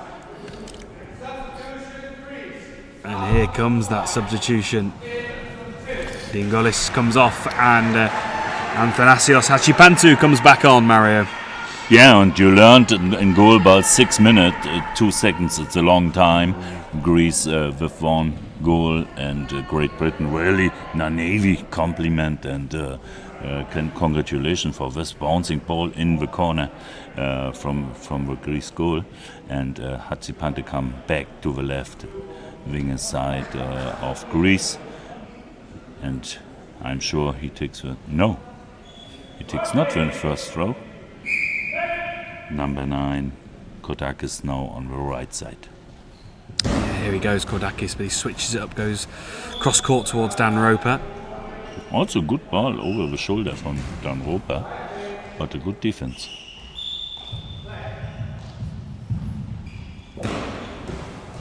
And that one is cleared away by Kodakis. Gets his feet onto that one. And it's Greece 1, Great Britain 5. Great Britain, maybe just a sense of game management here a little bit from Great Britain. Just trying to get over the line, secure that 3rd spot in the group. And so far, they're on course. Hachipantu with the effort. That one blocked. Caleb Naninivi. Next ball. Attempt into the gap, but towards in the middle. And Kodakis with a throw. Right hand side really good, and the ball from Kodakis under the feet from Nanivi in the goal, and we have 5 minutes 22 seconds, and the interesting situation now. Well, if Great Britain were just starting to get a little bit comfortable, they've been put on alert once again. Greece aren't going away here. They are going to fight all the way to the end here. Greece 2, Great Britain 5. 5 minutes and 12 seconds left to go. And Kodakis with the goal. Can he strike again?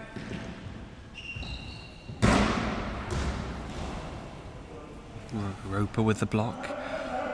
He this time goes to the centre of his goal, goes down the middle. That one's also saved. Skomputis, who's been the ever-present in the side this afternoon. No changes in the central role. And that's another awkward bouncing effort that's dealt with well by Caleb. And he will reply down this left side, Caleb Manivi. And that one's blocked by Kodakis. Yeah, Kodakis with the feet in the corner, and now with the next offense action into the gap. Here makes Kodakis a goal, but now Loftus with the defense, and Roper with the next throw. Hachipantu, can he inspire Greece towards levelling up this game? Well, on that occasion, Caleb Nanivi made a great impact with his very first, I think it was his first throw, or maybe his second.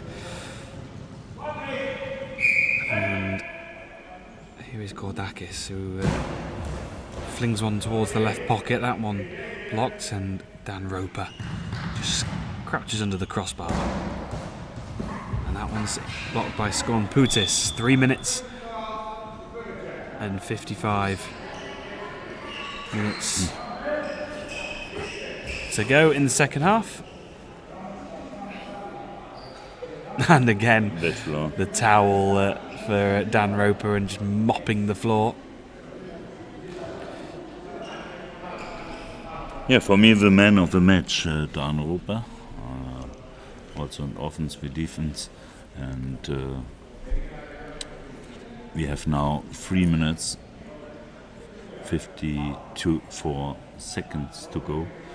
And the next goal from the side of Great Britain or from the side of Greece can be important. I think a lot of throws from Dan Roper in the near from the high ball.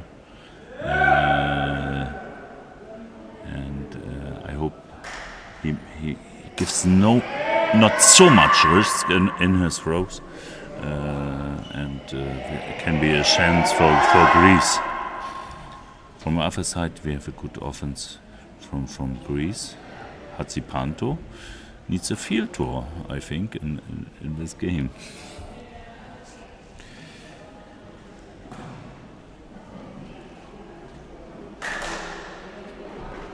Well, Bass is happy now with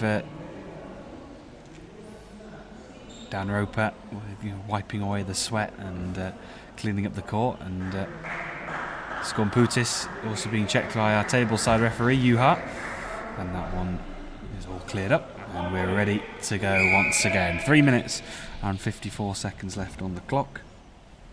Yeah, Hatsipando. Right hand side, and Caleb says not with me. Caleb Nanedi from the left hand side. Fake run by Dan Roper. Ball out. It's not a bad idea. The corner from Skornputis. Kodakis, sorry. Kodakis. He's good throw. Oh, and Caleb. And the bench, you see the coach from Great Britain with applause for the really good defense action from Caleb Nanedi.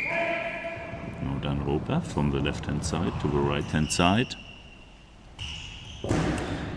Dan Roper going down the centre. That was an excellent quick reaction save from Caleb Nanedi, and now Hatsipando goes down that left side. That one just goes past that far post.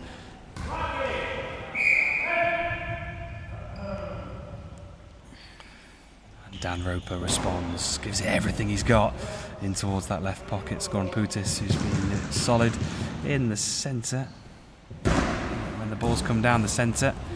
And here's Matt Loftus, equally as good. And Caleb Nanedi just comes out towards this left side, goes to the left of the outside of the post. And that one is blocked. Hatsipando really got going in this game, but that's thanks to the excellent defensive work from Great Britain as Dan Roper goes towards that left pocket. Ooh, gets it past Skornputis, but not past Kodakis. And 2 minutes and 25 seconds remain. It is Greece 2, Great Britain 5. Well, Chenir, I agree with you. Mario is a good commentator. It's been an absolute pleasure to have you with us in the commentary box. In English, thank you. Yes. Whoa! Hatsipando with his attempt to the side for Caleb. Caleb's action with a feet. Remember me to a German goalkeeper, Oliver Kahn. Really good. And the next attempt from Hatsipando. Caleb from the middle.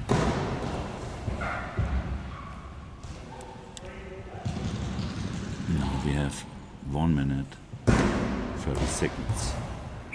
Caleb makes good action with the body in the corner.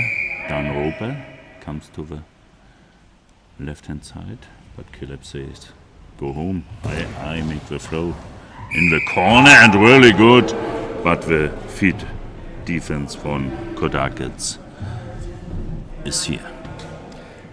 And Caleb Nanedi with that effort. And with 1 minute and 25 seconds left on the clock, it is Greece 2, Great Britain 5. It's Great Britain are nearly there. Third place, almost theirs. As Dan Roper scurries towards this near side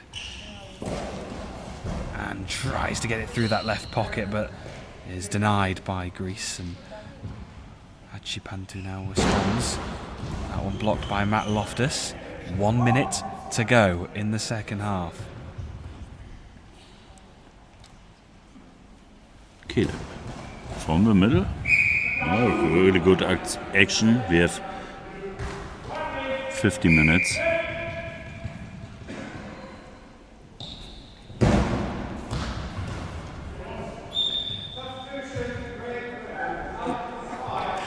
Why? Out number 5. Yeah, everything okay. Applause for Caleb. Really good job. And we have 42 seconds in the second half. And on the field, Joe Roper himself. Yeah, Joe Roper coming to join his brother, Dan. Matt Loftus, of course, staying out on the court. So Joe will come into the central role, will he? Or he'll come out onto the left side. Joe will stay out on the left. Dan Roper. Yeah, Joe on the left side. And we have... Well, it's the Roper pincer movement from Great Britain, and Roper all over that one. A Roper on the right, a Roper on the left. And Joe will throw for the first time in this match. 20 seconds. And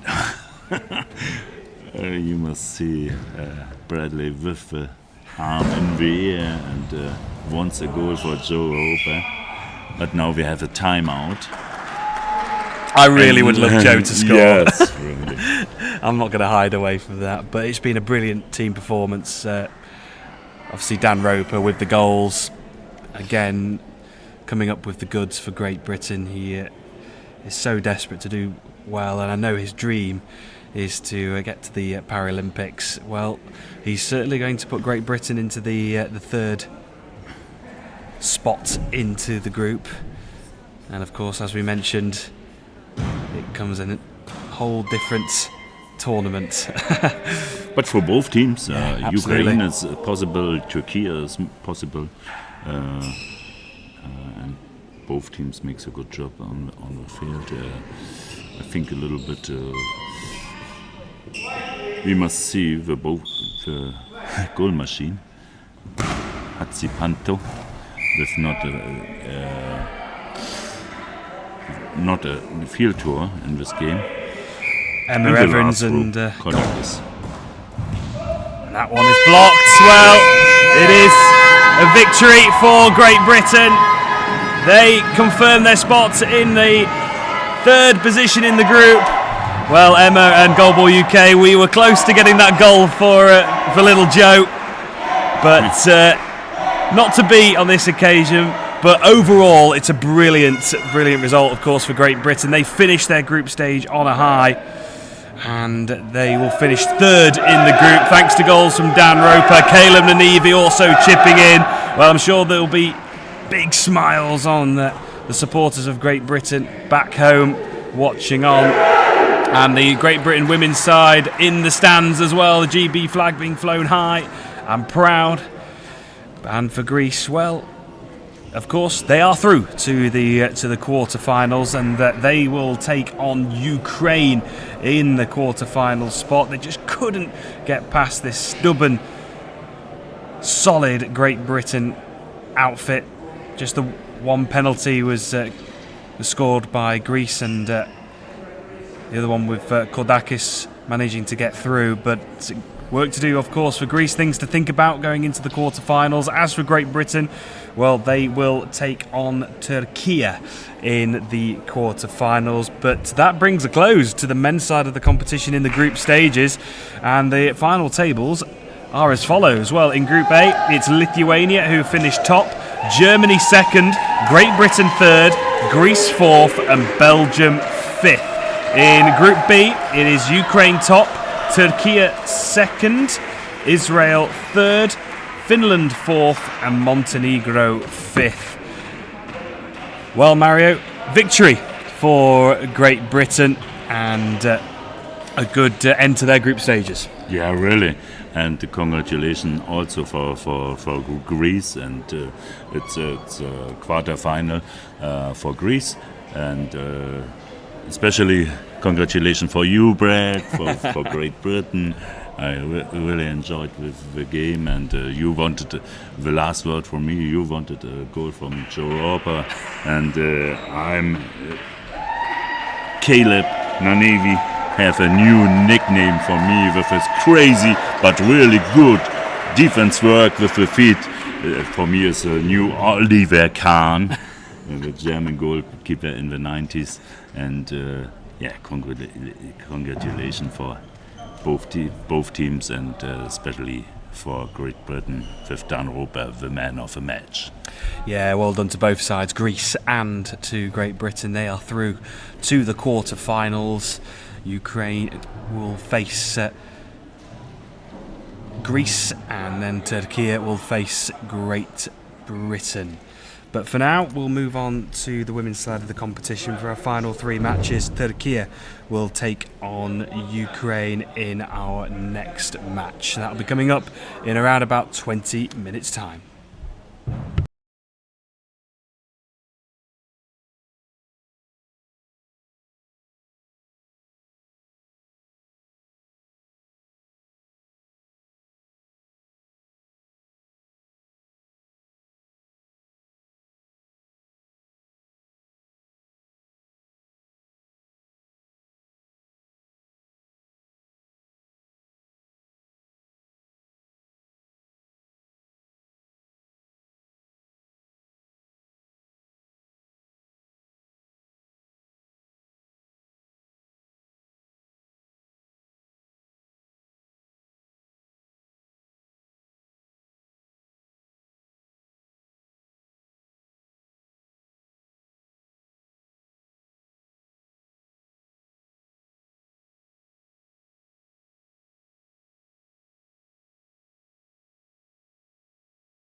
break.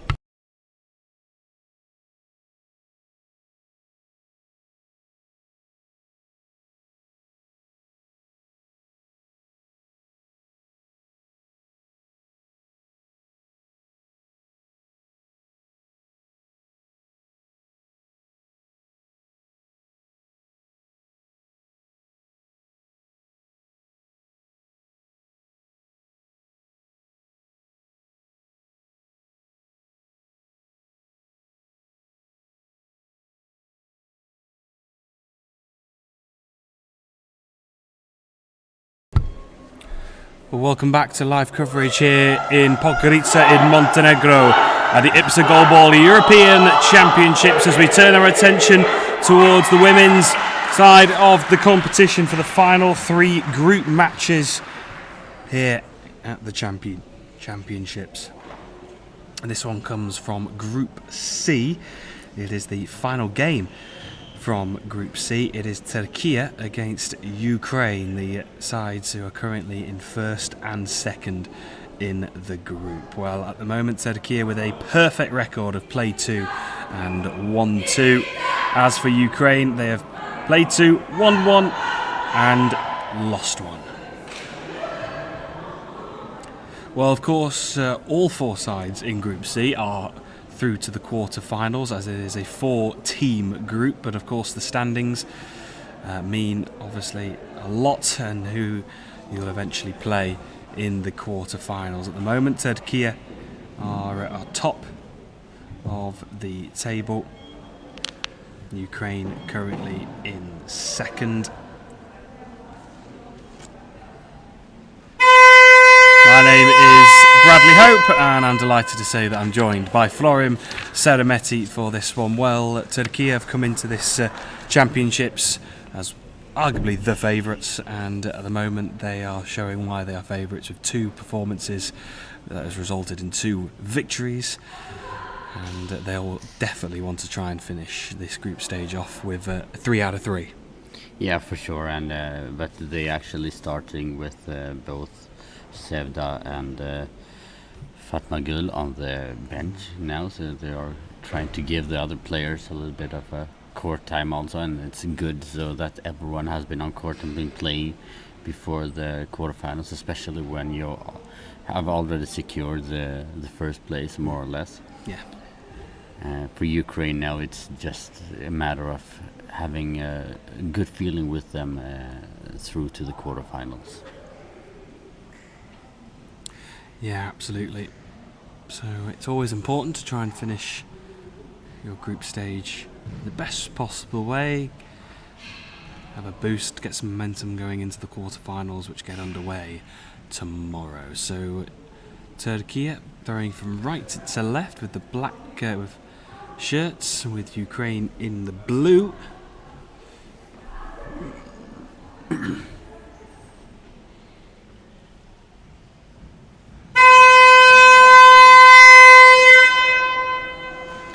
The starting lineups for Ukraine: we have Malena in center, we have number 9 Stesiak on the right wing, and we have number 5 Davidova on the left wing. For Turkey, from left to right, we have number 8 Berfin Altan starts on the wing, and we have number 4 Seydanur Kaplan starts in center, and we have number 7 Sevtap Altunuluk on the right wing.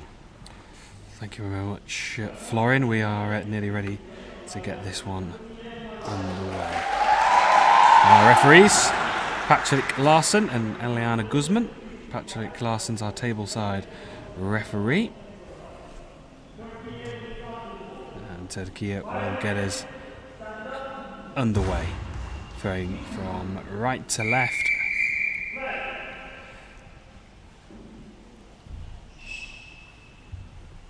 And the current world champions, current Paralympic champions with the first throw. And that one is blocked out. And we're underway. Stolciak now on this near side, goes down the right. That one is blocked by Berfin Altan. Throwing down this near side in towards the centre. Oh, and underneath the body. of Natalia Milena, and Turkey take an early lead. It's Turkey 1, Ukraine 0, and Berfin Altan with the first throw gets a goal. Good start for Turkey. Altunaluk on the right hand side with her throw bounces up to the gap and just blocked by the leg of Davidova. Davidova now on the left hand side goes for the gap and easy collected by Kaplan, who gives the ball, hands over the ball to Altan from center with a good bounce effort and a good block by Milena. Yeah, Davidova will respond here for Ukraine. Going towards that left pocket, that one is pounced upon by Kaplan. And Altunaluk now will respond, going towards that right pocket and scores. No mistake from Sevtap Altunaluk. Great start here for Turkey. Davidova will try to come back into the game with a throw of her own to the center, blocked by Kaplan, who hands the ball over to Altan, goes over to the left hand side, all the way over to the sideline, trying a good bounce and blocked by the body of Stesiak. Stesiak on the right hand side goes to the center. Kaplan will have a go of her own, and she succeeds with a beautiful bounce. Yeah, absolutely, and that means all three of those Turkey players have got off the mark inside the opening 1 minute and 42 seconds, and it's a dream start here for Turkey. Work to do for Ukraine, and Turkey, well, despite the changes, are showing why they are the team to fear the most in the women's side of the competition. Turkey are top of Group C, and goals coming across the whole of the team, Florian. Yeah, it just shows the width of the squad that the Turkish team has, because they have the best strikers. They have them on the bench, and all three that starts this game have scored one each. Stesiak with the ball on her right hand side.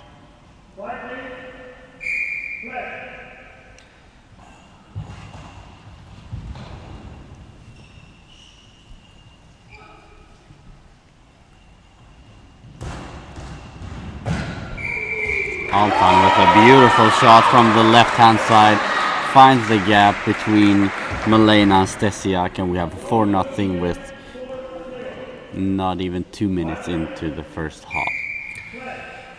Well, Turkey have not played for the past 2 days. They played on the opening 2 days of this competition. They beat Germany 10-0, the Mercy victory, and then they were involved in a really close encounter with Great Britain. That was a really I think good experience for Turkey to go forward into the championships. They've been tested in that game, but at the moment they are all over Ukraine at the moment. It's one-way traffic, and here is the return from Kaplan, and that one is wide, and it just gives Ukraine a little bit of respite here.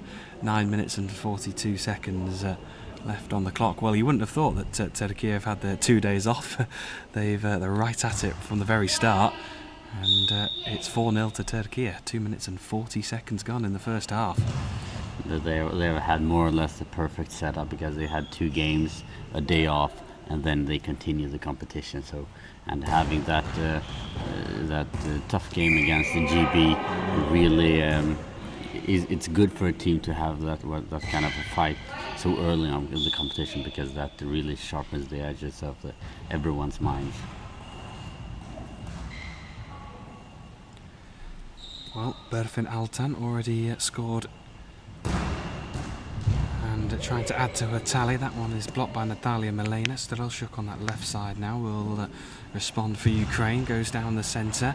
That one is blocked again by Kaplan, number 4. And here is Sevtap Altunaluk, and good cover from Strelchuk on that left side. Turkey 4. Ukraine 0. 8 minutes and 55 seconds to go in the first half. And Strelchuk will respond here for Ukraine. Goes down the centre. That one blocked. And we just have an official's time out for an equipment check on Strelchuk. Siak, I should say, sorry.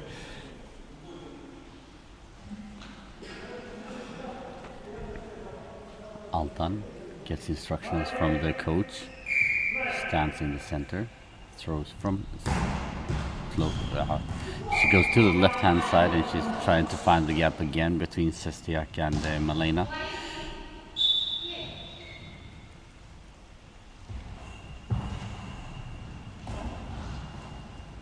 Sestiak with an effort down the line, blocked by Altan.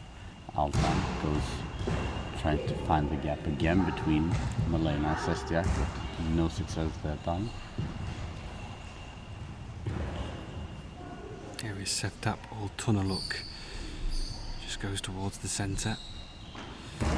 Throws towards that right pocket and scores. Gets it through once again. Sevtap Oltunaluk. That is a hat-trick inside the opening 4 minutes. It's been a whirlwind start here for both teams really, but Ukraine, well, they're having to think a little bit here, and I think the coach is already planning an early substitution in this first half. Sevtap Oltunaluk now with the ball on the right-hand side. Goes for another bounce straight down to the gap. Collected by number 5 Davidova, who goes down the line and blocked by Sevtap. And Altan collects the ball on the right-hand side this time. Goes down the line and a beautiful shot there. Down the line bounce, and the 6-0 is a fact with 7:39 remaining. And no wonder Anatoly is going to make a substitution here. It's Olha Lukienchuk who is going to come onto the court to replace the number 4 Natalia Malena. Well, Turkey 6, Ukraine 0. This is quite some start here for Turkey, and at the moment Ukraine just cannot stop the flow of goals. They've been scoring all over the court, because if you have a specific spot that they have scored, you can probably do a substitution or give some instructions to cover that, but they've scored all over. Storosiak now will respond, the number 9. Can she just get Ukraine a goal here, just to give them some kind of confidence? And that one is blocked. Well, putting a bit of pressure on Turkey then.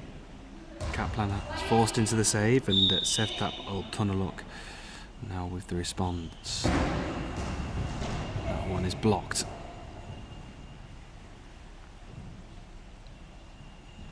Lukiacek from the left-hand side, the substitute with a good effort.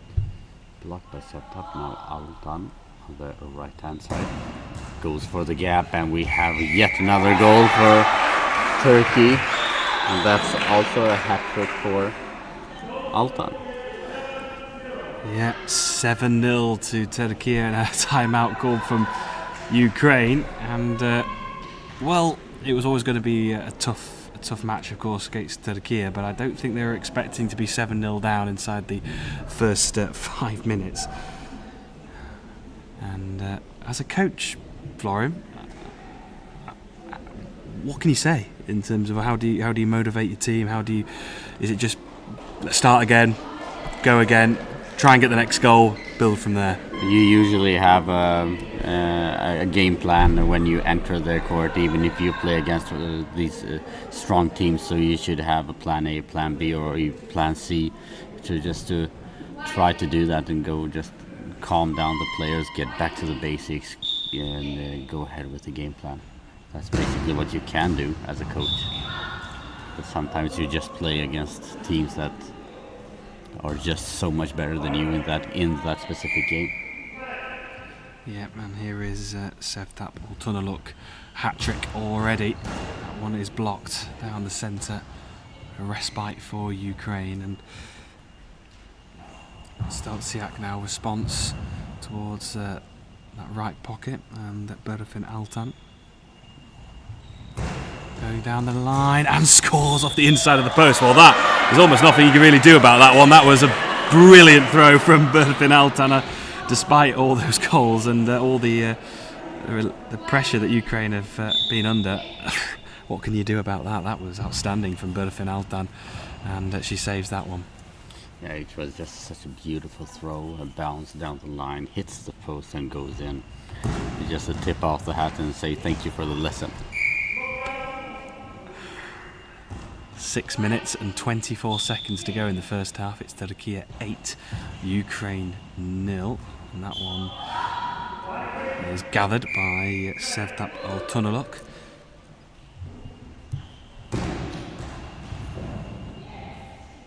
And that one blocked by Lukienchuk on that far side. Lukienchuk now will respond, going down the centre. That puts a bit of pressure on Kaplan, number 4. Berfin Altan.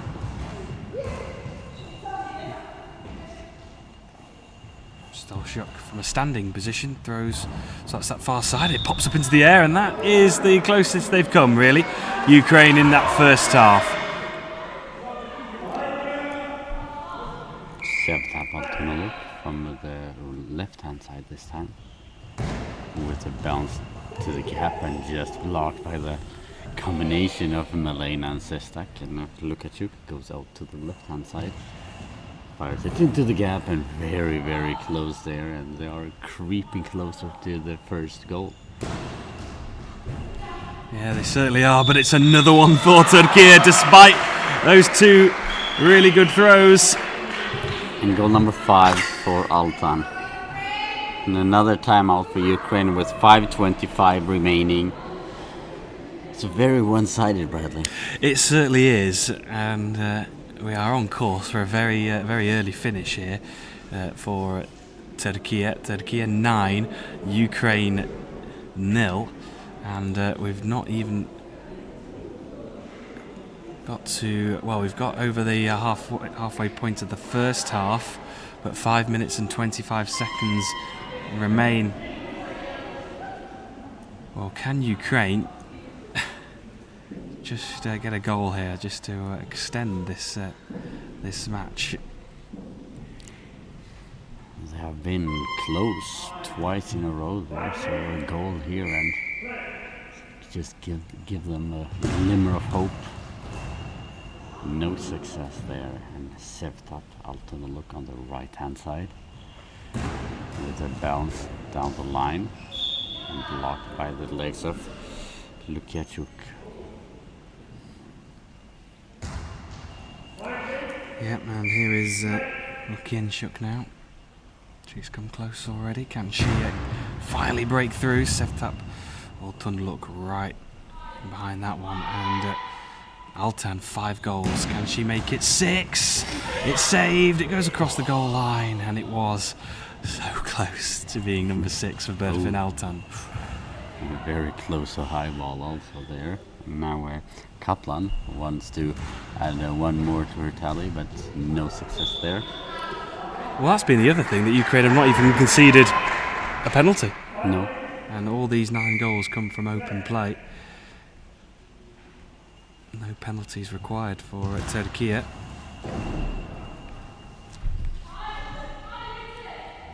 Altunaluk on the right-hand side goes for the straight bounce, collected by Lukiachuk on the left-hand side.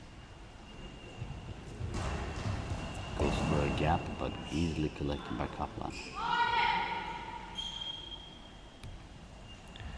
It's Berfin Altan. It's deflected onto the crossbar. Well, I don't know what it is, but it feels like the first in the moment games like this, the first 9 goals, they feel like they come quickly, and then that 10th goal is the one that always just escapes the team, takes the longest. Yeah, he just wanted a little bit too much. Altunaluk was about to throw when the coach took a timeout to avoid the 10 seconds penalty. And they're really trying to be clinical here, not concede any goal. And 3 minutes and 53 seconds remaining. It almost seems like a walk in the park for Turkey. Yeah, it does. A nice Wednesday afternoon work. It's all very comfortable, and interesting enough, just actually looking down all the tables in the men's and women's, of course, Turkey, I know they're in the group of only 4 teams, but only conceded 3 goals in these championships. That defence is so hard to break down, and 24 goals scored in across their games. That one's blocked down the centre. Davidova. Stolziak now responds. That one is also saved. But Berfin Altan down this near side, and that one hits the post and goes out. And the goal judge just stopped the ball outside of the post with her hand, with her foot, and she just, uh-oh, did I make a mistake? She was fine. She was fine. Absolutely no problems. Well, it was nearly another brilliantly guided throw, but this one is beautifully guided, and that is that. 3 minutes and 20 seconds left in the first half. Turkey 10, Ukraine 0. It's a 10 out of 10 performance from Turkey to end the group stage, and well, that almost sends out a really big message to the rest of the women's side of the competition that Turkey, even without the likes of Sevda in the side and Fatma Gula, that they can go on and win by 10 goals to nil and pretty much dismantle Ukraine inside the first half with 3 minutes and 20 seconds remaining. So Turkey will finish top of the group. Yeah. And that means with that 10-0 defeat, that puts Great Britain in second, Ukraine in third, and Germany second. So, well, Great Britain, without having to do anything other than just to follow the action, have ended up coming second in the group. Turkey, well, formidable. 25 goals scored, only 3 conceded, a 22 plus goal difference. They have been the standout performers so far in the women's side of the competition, and we'll have 2 more games to come from the women's side of the competition, moving to Group D, and we'll get confirmation, of course, of those quarterfinals. But just a quick word, Florem, on Turkey. They look good. They look really good. Yeah, they look really good, and it's not just the offense, because we already knew that the offense in Turkey is really solid, but it's also the defense, and they have their starting 3 on the bench and still keep being able to have such a strong defense. It just sends clear message to everyone else that to beat us, you're really going to be on your A game plus some more. Yeah, absolutely. So, well, that concludes our final match from Group C in the women's section of the competition. It finishes Turkey 10, Ukraine 0. It's finished inside the first half. So we're going to have an extended break here before our next match, which will get underway at 3:15. 3:15 start for our penultimate match of the day. Hungary against Israel. It certainly is. From Group D. We'll see you in around about 55 minutes.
We apologize for that. We've had some technical difficulties with the sound, but I hope that you can hear us at the moment.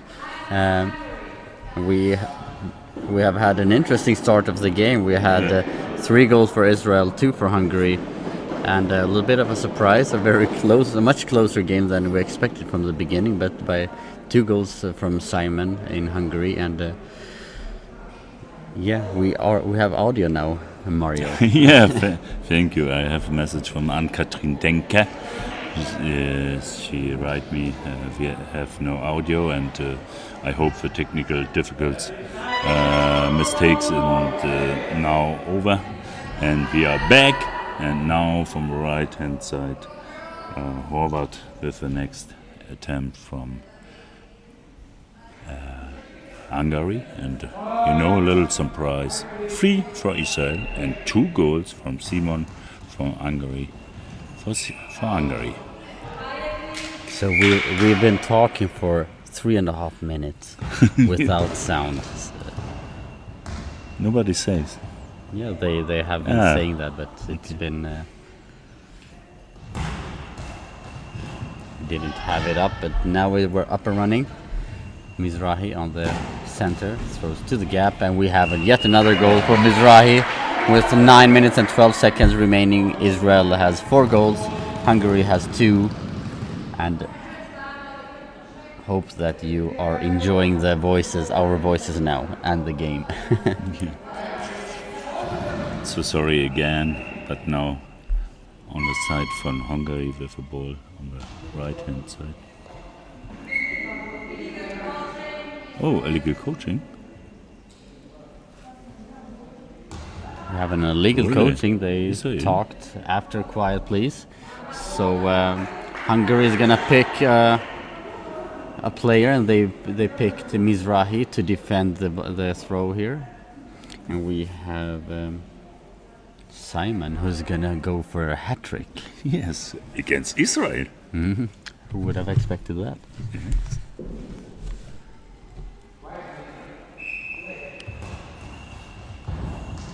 But Mizrahi says no, thank you. No, it was too easy.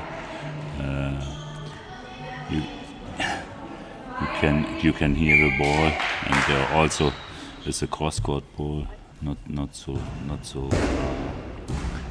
quickly, not so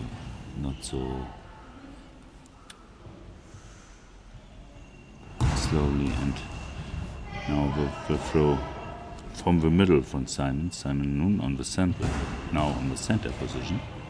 Yeah, they try to cover up the gaps between the wings and the center, but now it's a little bit better defense in the Hungarian team but Ben David has the ball in center. Throws to the left-hand side and wide, about a meter. Yes, a meter. Hadobas from the right-hand side. Goes 2 steps in the middle. The attempt cross-court, too much in the middle. Ohayan with the ball for Hamrani, for Mizrahi, and Mizrahi with the next goal. 5 Israel and 2 Hungary.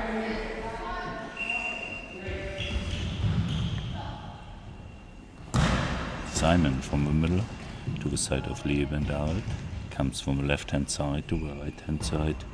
Brazil and the next throw, too much in the middle.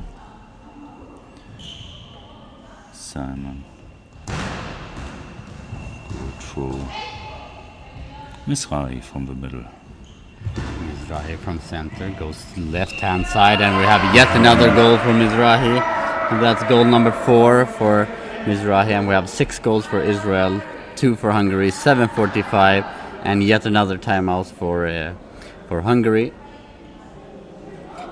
During this timeout, we can give you some information. We've got, as most of you know, we have African Championships going on now in Egypt, and we have had some information that Egypt has beaten Algeria, who has been the favorite and has won the African Championships in God knows how many times in a row.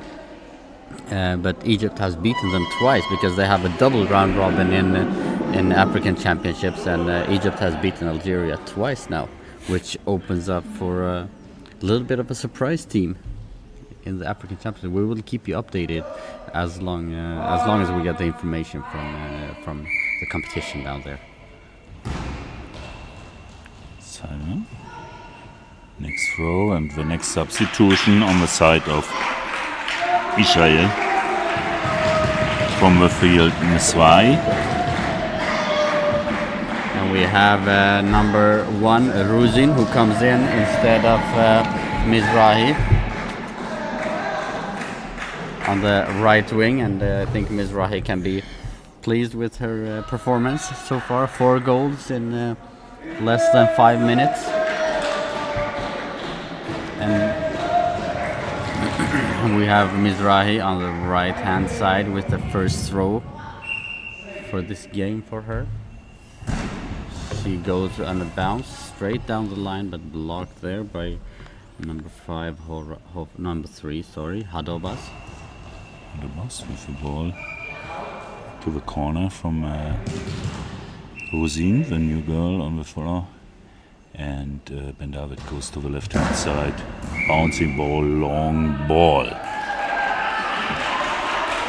And you can see that Lihi Ben David almost a little bit frustrated because she hasn't really had the offensive results that she used to have. And we have another goal for Simon. And that is the hat-trick for Miss Simon. 3 goals. 3 goals for Hungary, 6 for Israel, 7:17 remaining of the first half. I waited a little bit with you heard the coach from Hungary so on fire and makes some noise, and I hope not before the whistle from the referee. The ball is over, and now on the side from Israel. We have 3 goals, unbelievable 3 goals for Hungary. For Simon, congratulations, and 6 for Israel. Next for Rosine, too much in the middle, change the position on the center position now. Again, Horvath, number 5, and Simon from the right hand side, and Hadobas from the left hand side. Simon with the next throw. They have really switched around the places on the Hungarian team. Everyone plays everywhere.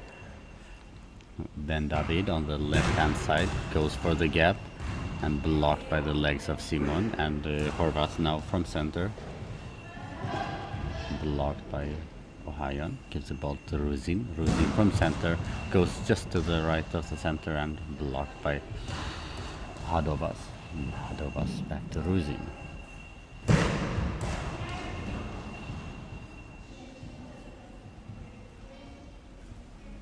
Yeah, from the left hand side, number 3 Hadobas. To Rosine, Leah Ben David comes from the left hand side to the right hand side. The next cross court, but too much in the middle, no problem for Horvath in center position. Now Simon goes 1, 2, 3 steps in the middle from the goal. Twistle, next bouncing attempt, and Rosine from the right hand side. Really good over the feet from the center, but not over Hadobas. Hadobas with the save. Next throw to the side from Rosine and blocked out. 5:28 remaining on the clock. We have 6 goals for Israel, 3 for Hungary. Lihi Ben David comes over to the right hand side, collects the ball, goes into the center, fires from center, and a good bounce, but straight to the middle. Hadobas now on the left hand side goes for the gap, but too much in the middle and blocked by Ohayon, and gives the ball to Ruzin. Ruzin from center goes to the center, blocked again by Horvath. Simon with the next attempt, too much in the middle, on the side from Lee Ben David, and along the line, good throw I think 20 centimeters from the post out. 4:49 remaining. Simon takes the ball, goes into the middle, gives it to Horvath. Very close to the noise there. I think also. Yeah, I can see some of the Israeli players taking their hands up and says, hey. Ruzin on the right hand side goes for the gap in between center and left wing. No success, and Simon goes cross court and out by the 3-meter line, so it's for a couple of meters.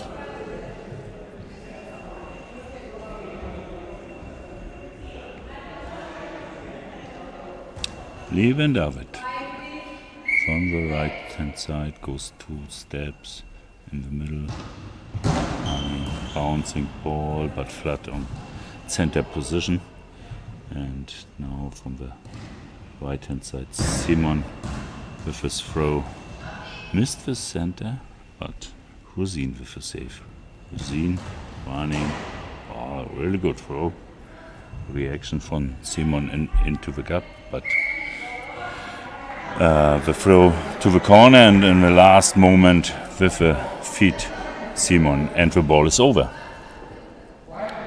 We have Ben David comes to the right hand side, about 1.5 meters from the sideline, goes into the gap, but a very good block there by Hadobas, and Hadobas fires to the center but blocked by Ohayon. Now Ruzin goes to the sideline, goes into the gap, and we have a beautiful goal from Ruzin. 7-3 for Hungary, and that's goal number 1 for Ruzin. 3 minutes 41 seconds remaining. Yeah, in this winkel, the gap is wide open, and with 1 feet, Horvath on the ball, but no chance for Horvath, for Hadobas. And now we have a timeout for Israel, and we have 3 minutes 48 seconds to go. Let us know where you're watching from, who you're cheering for. What do you think about the game so far? Me and Mario are here to answer all of your questions. Yeah. And is the audio going? So far it seemed to be going. No one is complaining now.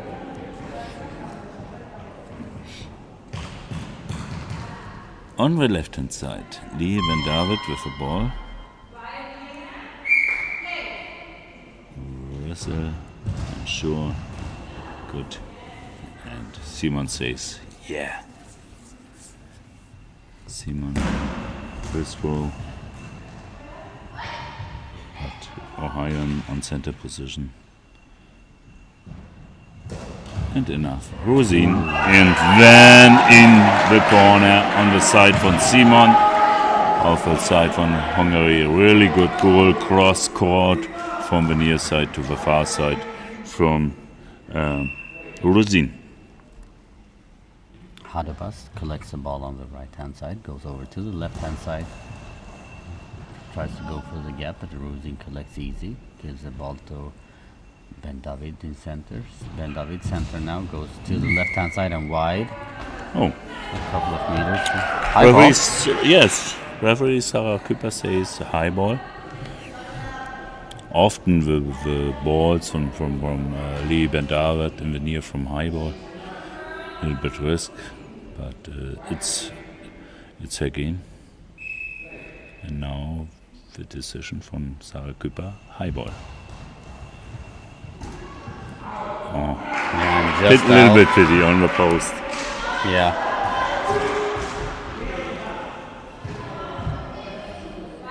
A missed effort there from Hadobas to get a little bit closer to Israel. Now Ben David again with the throw, but this time from the left-hand side goes down the line. And a very good block there by Simon. Yeah. And Ben David should try to go for the gap between the center and the right wing instead of going on the angle afterwards.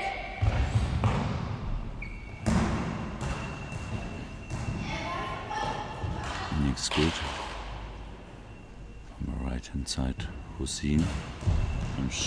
Yes, with the next attempt to the corner from Simon, but a good save with the feet from Simon. Simon from center goes just to the side of the center, but blocked by the arms of Ohio.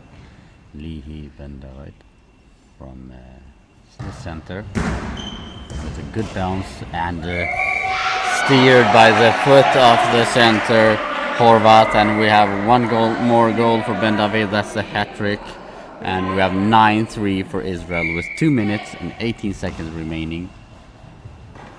And the substitution. And we have Bendavid who goes out after that, and we have Noah Malka who comes in instead of Lihi Bendavid. Free substitution in the first half from the side of Israel. The bench from Hungary have only one player for substitution. Yeah, they have only 4 players, and it's really difficult to play long competitions with only four players. But now we see that Ruzin moves from the right wing to the left wing when Malka comes in, and Ruzin scores immediately for a beautiful goal and a hat trick, and that's 10 goals for Israel, 3 for Hungary, with 2 minutes and 8 seconds remaining. Yeah. The same like yesterday. Malka goes to the right side and Ruzin to the left side. After the substitution from Lee Ben David, but also Malka, a very good offense player, and also Ruzin. And you will see we have 2 minutes and 2 seconds in the first half. Malka, good throw, but too much in the middle. Ruzin goes to the left hand side and goes into the gap, and just blocked by the arms of Horvat. And Simon now tries to go for 4 goals, but blocked by the upper body of Ruzin. Yes, Simon and Hadabas change the sides. Malka with the throw in the corner. In the moment, Simon and Hadabas change the side, and Simon searched a little bit her position, and the corner was open, and Malka says thank you in the corner on the left side from Hungary. High ball. High ball from Hadabas. 1 minute, 27 seconds remaining, 11 goals for Israel, 3 for Hungary, and we have a high ball against Hadavas. Ruzin with the throw.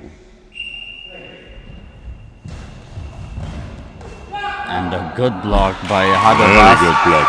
She used everything, her face, her arm, her shoulder, but I think she smiles. I think she's pleased with the save, even though she used part of her face to save it. 1 minute, 27 seconds remaining. I hope she... The substitution in Hungary. And we have Hadabas who goes out, and we have Monika Lukashi who comes in instead of her.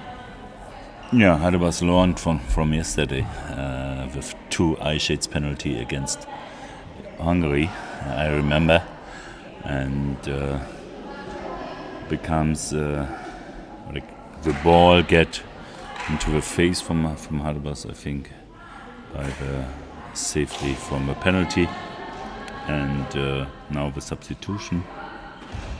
Lukashi on the field, first on the left hand side.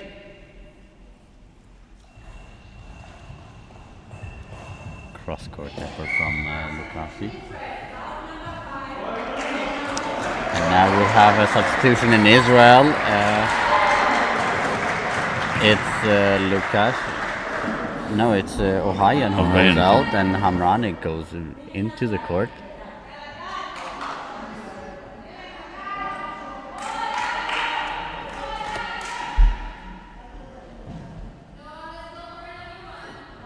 And 1/2. Is that substitution number 4? Yes. Hamrani out, Ben David out, Yes. Mizrahi out, Ozil. and now Ohayan again. That's number 4, and that's illegal. Yes. Yes, that is too many substitutions for Israel. Yes, I know. Well, We are only the commentators. we're not the table secretary referees. But we have a high ball for Malka with 1 minute and 4. I just need to be sure. Yeah, it was Hamrani first. Yes. Mizrahi. Ohayan, Hamrani, Ozil, Mizrahi, Malka, then David, and then Ohayan, Hamrani. Yeah, that's number 4. Yeah. I was starting to count those. I said, hey.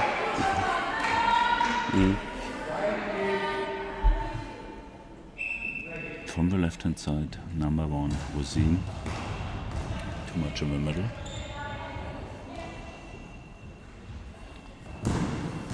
Simon with a good effort on the right hand side, but a block by Ruzin. Ruzin goes in to the middle, throws cross court and blocked by the legs of Horvath, and ball over. I don't know Annie Denker why, but they did make 4 substitutions in 1/2. Malka with the throw. Too much in the middle. From the left-hand side goes, from the right-hand side goes to the middle. Simon. No, Hamrani with a save. Hamrani with a throw. Oh, really good throw. Yeah, that was a good throw there. We have Hamrani, who collects the ball from center, gives the ball to Ruzin, and we have an equipment check on Simon with 16.8 seconds remaining.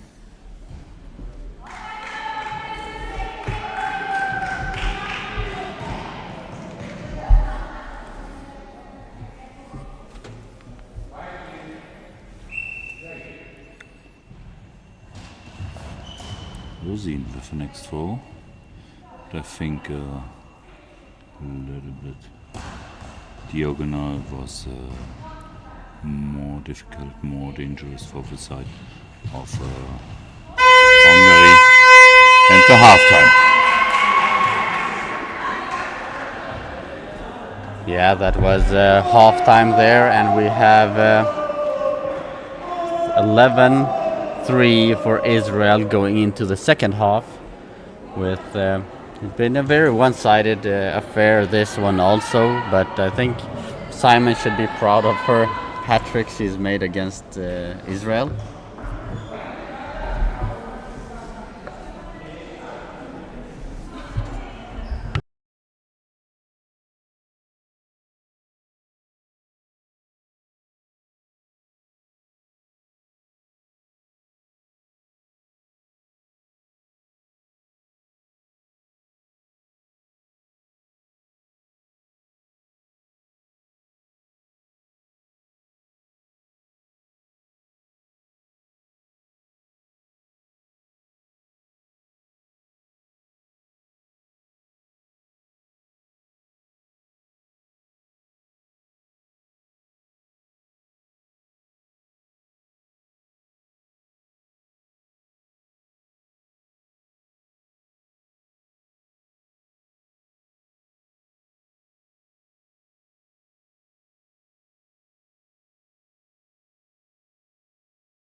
Back now with 90 seconds before the second half, and we have had some clarity. I've been away from Goalball for too long, so you are allowed to have 4 substitutions in the first half, but you are only allowed to have 3 substitutions in the second half, and that's why.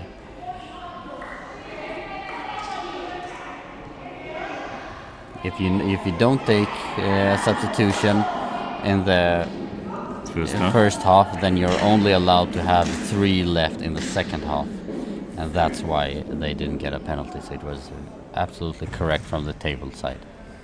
Compliment.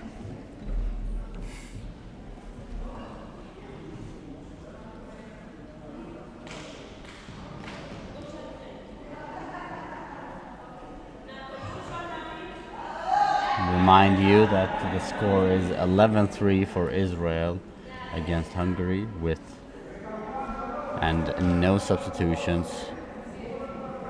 in each team.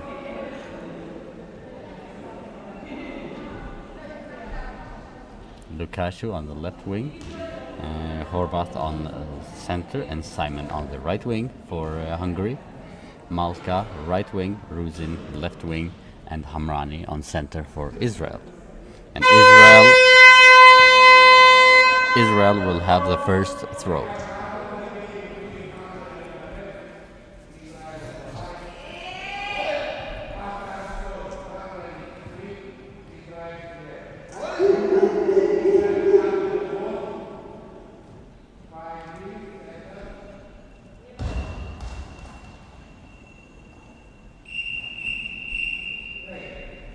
Ruzin, first throw from center, goes outwards, and a very good block by Simon.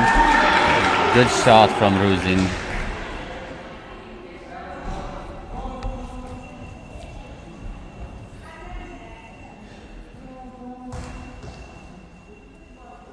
Simon goes to the middle with a throw. It's a set from America. Ball aus.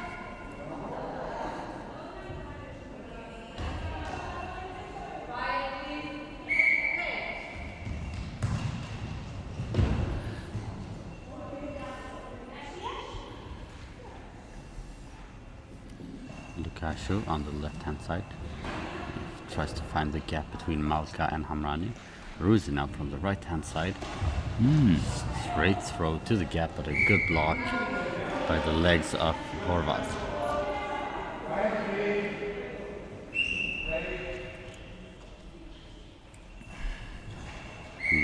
Lukashi out. Malka on the right hand side. Blocked. Simon from the right hand side. And safe for Malka. Rosine comes to the middle with the ball, goes to her post. And now the next throw into the gap. Lukashi on the left hand side. Fires cross court, blocked by the center Hamrani, who hands the ball over. No, she takes it herself from center. It's a very good effort, but blocked by the hands of Horvath. Tries to go quickly back and blocked by Ruzin. Rosine goes 2 steps in the middle, then will throw into the gap. And Simon with a save. Simon to the side from Malka. Malka with a throw. Very close there from Malka. Good effort from the right hand side. And Lukashi from the left hand side now. Goes straight to the center. Hamrani takes the ball, gives it to Ruzin on the left hand side. Who goes for the gap, and we have a beautiful goal from Ruzin. Scores her 4th goal of the game, and we have 12-3 for Israel with 9:52 remaining on the clock. Simon with the next attempt. Beside from Malka. Malka with a throw. Center from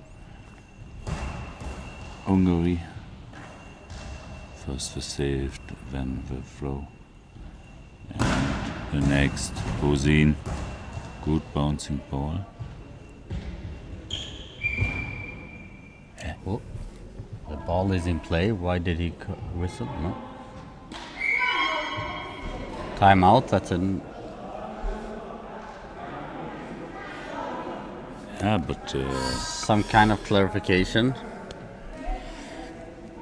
Because the ball wasn't out, but the referee whistled. yeah, Didn't say also anything. Yes. And the time out is also not possible. The ball was not under control. No, it wasn't under control. So it's we'll see what the referee. It was a small mistake from the referee there, but we'll see what they have decided to do with that.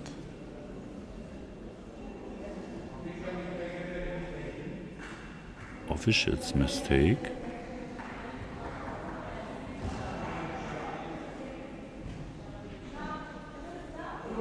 It's been clarified as an official's mistake. He called it out, but it wasn't, and then the team started calling for a timeout with no control. But nevertheless, it's been called an out.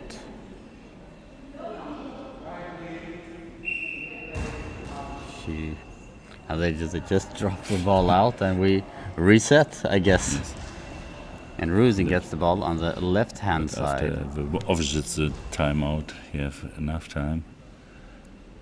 And Rosin from the middle. And a beautiful shot from Rosin from center.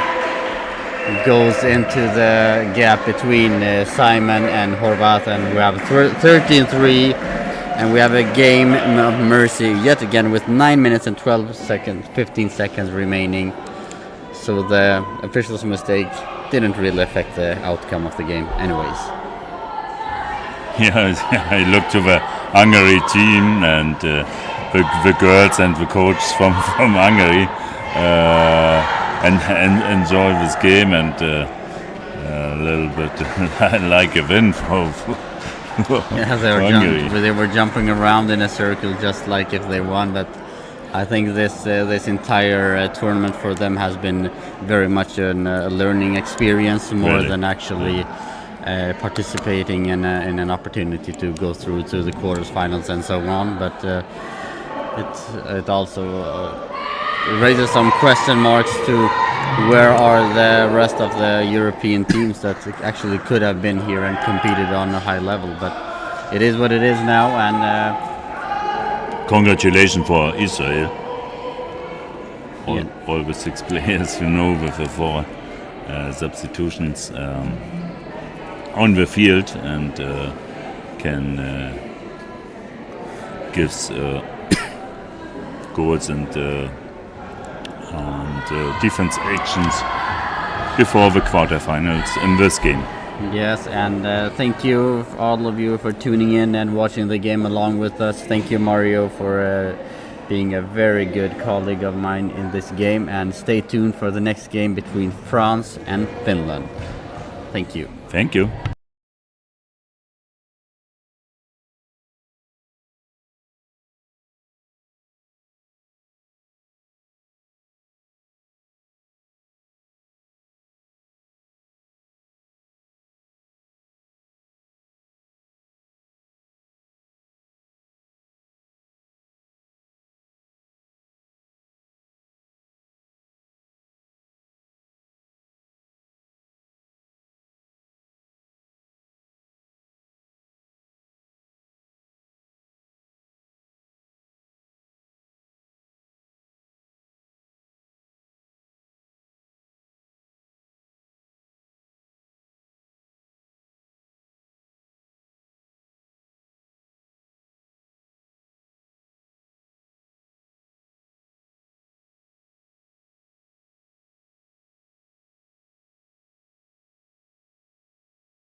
Well, welcome back to live coverage here in Podgorica in Montenegro for the IBSA Goalball European Championships 2023. It's the final group stage match of these championships, and this one is coming from the women's side of the competition from Group D, and positions yet to be confirmed in Group D.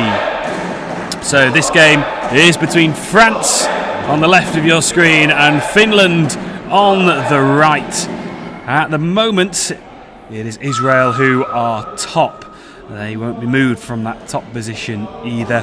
Greece are currently in second on 7 points. France in third on 4 points. Finland are fourth with 3 points. So a win for France, because of their better goal difference over Greece, would put them in second spot.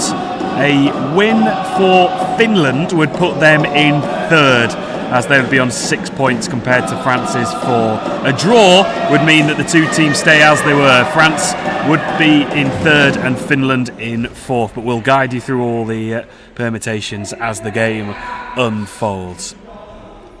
Well, my name is Bradley Hope, and for the final time today, I'm delighted to say I'm joined by Mario Turloff for this one. Mario, final group game of this championship. Where have this championships gone? Where's the group stage gone? And this is a game where obviously both teams have qualified, but of course they want to finish strongly, and potentially, of course, for France, the second spot is up for grabs. Yeah, really. Thank you, Brad, and I'm really honored to work to work with you, and really enjoy the crowd in the venue.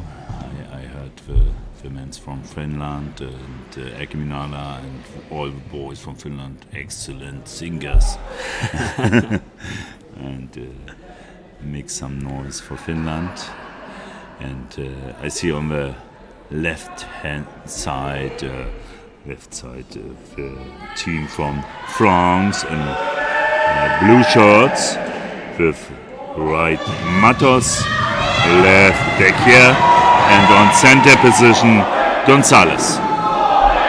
Yeah, and for Finland we have got Ilda Kupila, Raisa Kusela and Krista Lappinen in the side, and we're just waiting for that final confirmation of where they'll all be playing. At the moment, Krista Lappinen's in the centre, but it'll be interesting. I think she might move out to the wing, but we'll wait to find out when the team splits.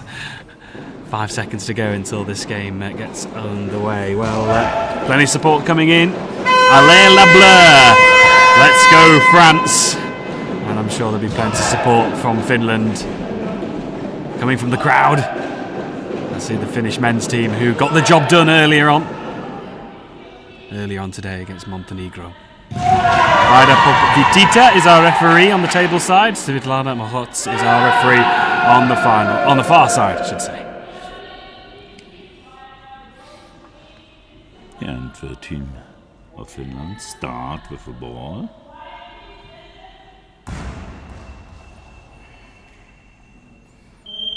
Number 2, pick it up.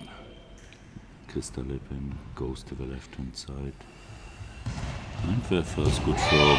It's too much in the middle. Yeah, it is. And here is Gwendoline Matos on the right side, thrown down this near side. That one, it goes out straight away. So interesting, they've gone with Berkey on the left, Gonzalez in the middle, and with Matos on the right. So Berkey in from the start ahead of Lois Ronde-Pierre. Berkey, I personally think, has been very impressive over the course of the championships every time she's played. And here is her first throw, going from the centre, down the middle. And that one is blocked. 0-0. Krista Lippin from the left side. Next throw, Matos with a defense, and look to the right side from Finland. Kusela with an interesting defense position. And Kusela comes to the left hand side. Yeah, she certainly does. Lisa Kusela. She was put under so much pressure yesterday by Stamati for Greece in what was such a tactical game. Completely different to the game that we saw earlier on in the day, for example, between Turkey and Israel. It was a very much a slow-moving chess game. It was very different, but Greece got the job done, and all credit to them. As this throw comes in from Krista Lappinen, and Gonzalez saves, and Berkier, who's been very impressive throughout these championships so far, and throws down that left side, saved by Lisa Kusela, who comes from that defensive position where she comes from a standing start into the block, where she gets down low. Yeah, Matos from the middle. Throw too much in the middle for Kopina. And now from the left hand side to the right hand side, Kristalepin. The next good throw. Saved by Gonzalez. With the ball for Matos. Matos too much in the middle. And the first throw. Oh, really good, Kopila. Meneer from the corner from Matos, but Matos with a save with the ball for Berkier. Berkier to the side from Kristalepin.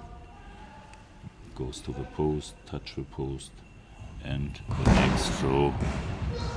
Ooh, interesting. You see the first reaction from Gonzalez after the touch from the ball with the floor, and the ball goes cross-court. So here is Finland's number 4, Reisa Kupila. That one is the Kusela, I should say, on the right side.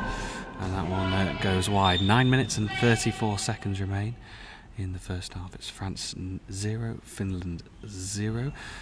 Jamili Berkier with the throw down the left side. That one's blocked again by Kusela.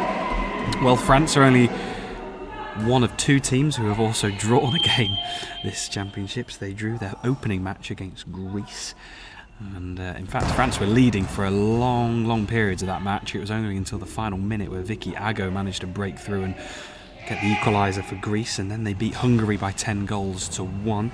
And then they lost yesterday to Israel by 7 goals to 3. Lihi Ben David, of course, who else for Israel scoring a couple of goals against France yesterday. So they've won 1, drawn 1 and lost 1, France, and they have the opportunity to go into second spot with a win this afternoon in the final game of the group stages, as that throw is blocked by Gonzalez to the left and pushed out. 8 minutes and 41 seconds remain in the first half. Berkier from the left hand side with the attempt cross court, but too much in the middle. And now Kusela with the next attempt over the feet from Gonzalez, but Berkier with the defense. And from the right hand side, Matos with the next attempt. I think too much balls in the moment in the center position. Also this a little bit better into the gap, and good counter from Gonzalez, and good defense from Kristalepin. Yes. Kusela now with that throw and gets it through the right pocket with a perfect throw. Lovely bounce, nice timing, and Finland grabbed the first goal of our final group match. France 0, Finland 1. Exactly 8 minutes to go in the first half. Matos on the right hand side, also with an attempt into the gap, but Kristalepin, and the next goal. Yeah, a bit unfortunate from Gonzalez after that first save from Gwendoline Matos, as it just looped up into the air, hit the back of Gonzalez and into the back of the net. France 0, Finland 2. Those 2 goals in quick succession has put Finland in a good position here in the early stages, and they at the moment will go 3rd in the group. And just for context, the team that will finish in third spot in the group will take on Ukraine. And the team that finishes bottom of Group D will take on Turkey in the quarter-finals. So still a lot to play for here. Pick here. Now from the middle. Yeah, and the confusion of the defense, Matos with the ball to the back from Gonzalez, the timeout from France. Now back here from the left-hand side.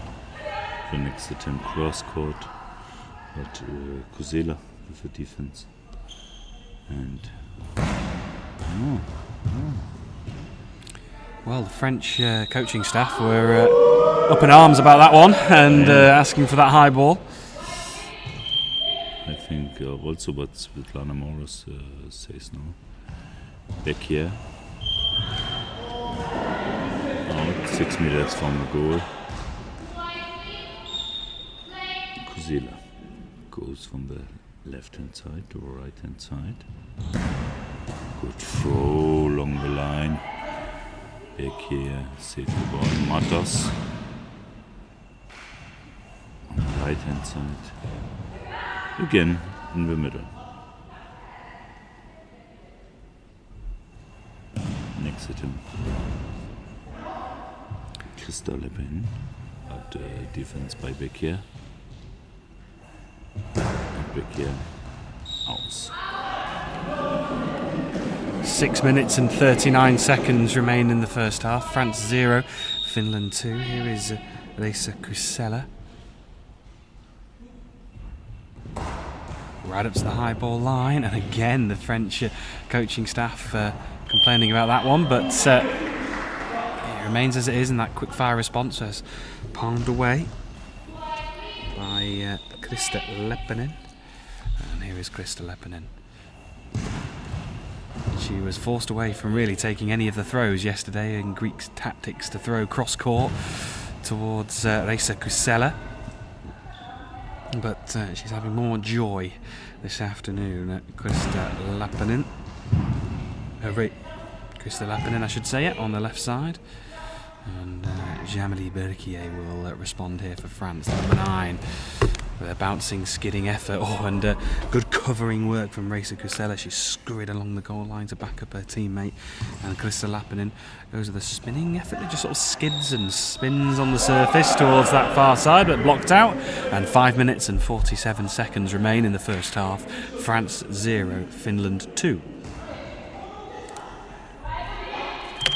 Yeah, Matos from the left hand side come to the right hand side with the ball. Bouncing pattern, but flat on 3 meters before the goal. And the next goal.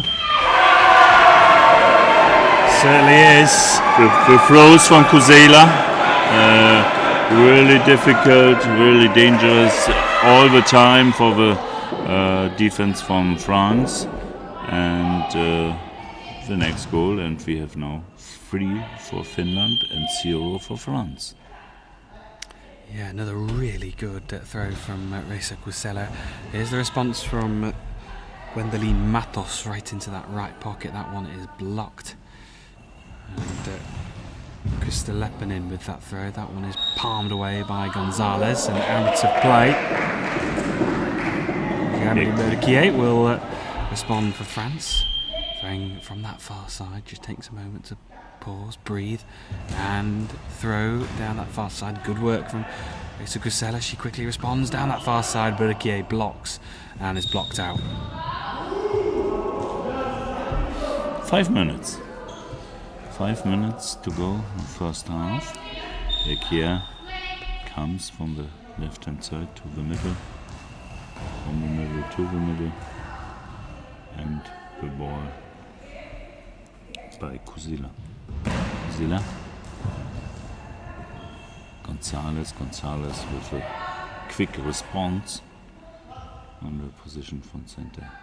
Finland, Reisa Leppänen, Krista Leppänen, sorry, with the attempt on the corner from Matos. the side of France. Matos goes with the ball to the middle, to the center position, and with a bouncing it down. Kristalepin on the left hand side. Now in the middle of the goal from France. Back out, back here from the left hand side. Out.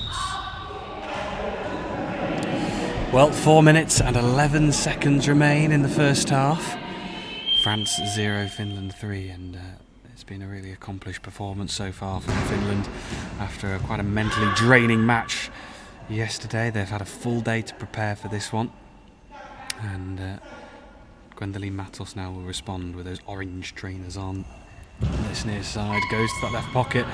Oh, and it's a 10-second time penalty against France, so opportunity here for Finland to add a fourth, and it's going to be Matos to defend this one, and Krista Lappinen, who was starved of so many throws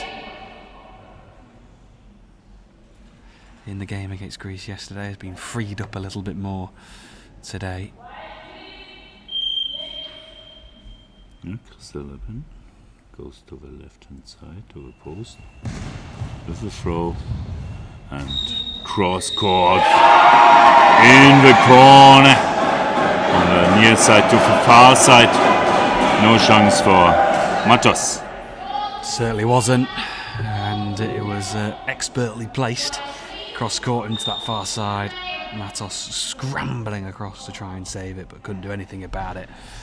And Berkier, she's been cleared the path for her throw towards that far side, and Lisa Kusela goes right back into that left pocket, and there's going to be a substitution here for France, and it is going to be Gwendoline Matos who comes off, and Adelia Ajami will come on for France with 3 minutes and 36 seconds remaining in the first half. France 0, Finland 4.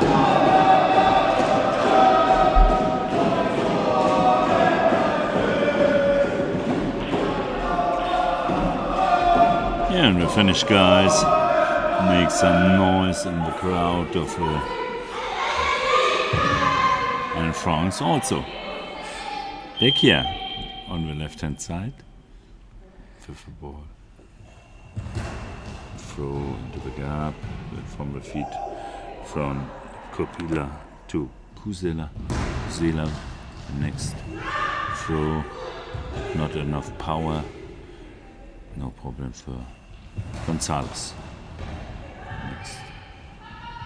Next throw.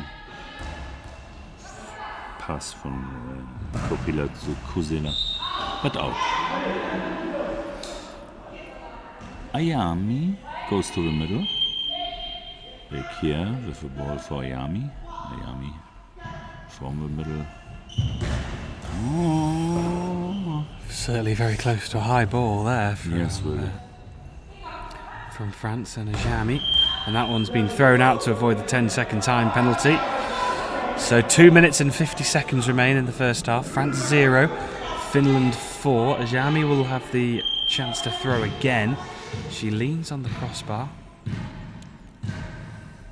Ajami now. Oh, noise! Yeah. Clear noise penalty. And it was against Berkier, and well, when you're up against it, you can't be conceding penalties like that. It is France 0, Finland 4, and I think she just lost herself for a little moment there, Berkier, and Finland with a chance. From the right hand side, across the line. Yeah, I a little bit laugh, and I saw Gonzalez have lovely words for back here for the noise before the penalty. The next one, much in the middle. Timeout call by Finland. Well, they'll be really satisfied with their first half's work. so far, with 2 minutes and 33 seconds left on the clock. It's been a game where they could express themselves a little bit more across the team compared to yesterday's game. And at the moment, Finland are on their way to securing third spot in the group. They'd be a point behind Greece, finishing on third in the group, but they'd actually have a better goal difference than Greece, but just obviously 1 point behind in total. But 2 minutes and 33 seconds remain. It's France 0, Finland 4. Yeah. Kusela. Krista Leppin. But save from Ayami. Blocked out Ayami. Ayami with the ball. The right hand side, sorry. And now cross court. And every time interesting to see Kusela with a diving to the ball. All the balls, and what I say, it's a good throw into the gap from Kusela. Every time dangerous for the team of France. Congratulations Kusela with the next goal. 5 for Finland, 0 for France. And we have 2 minutes, 9 seconds, and the next substitution. Ron Despierre comes on the field and back here from the field.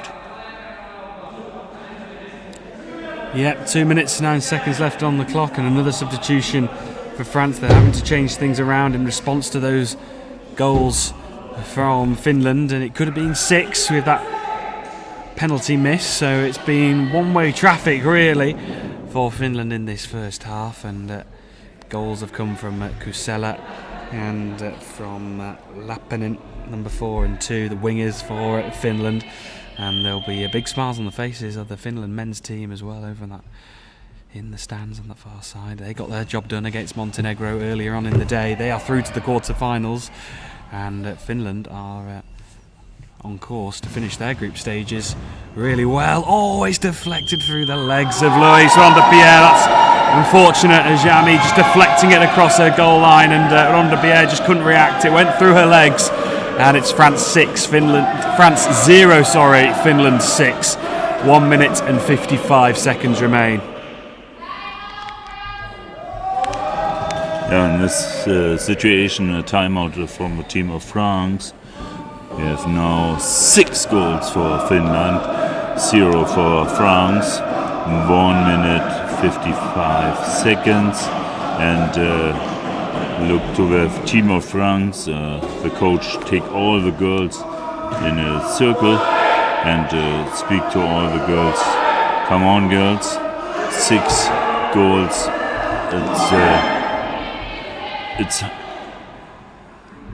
It's high, but it's not high enough in Goalball. Everything is possible, and also with a goal in front for France in the first half. France can be back in the game.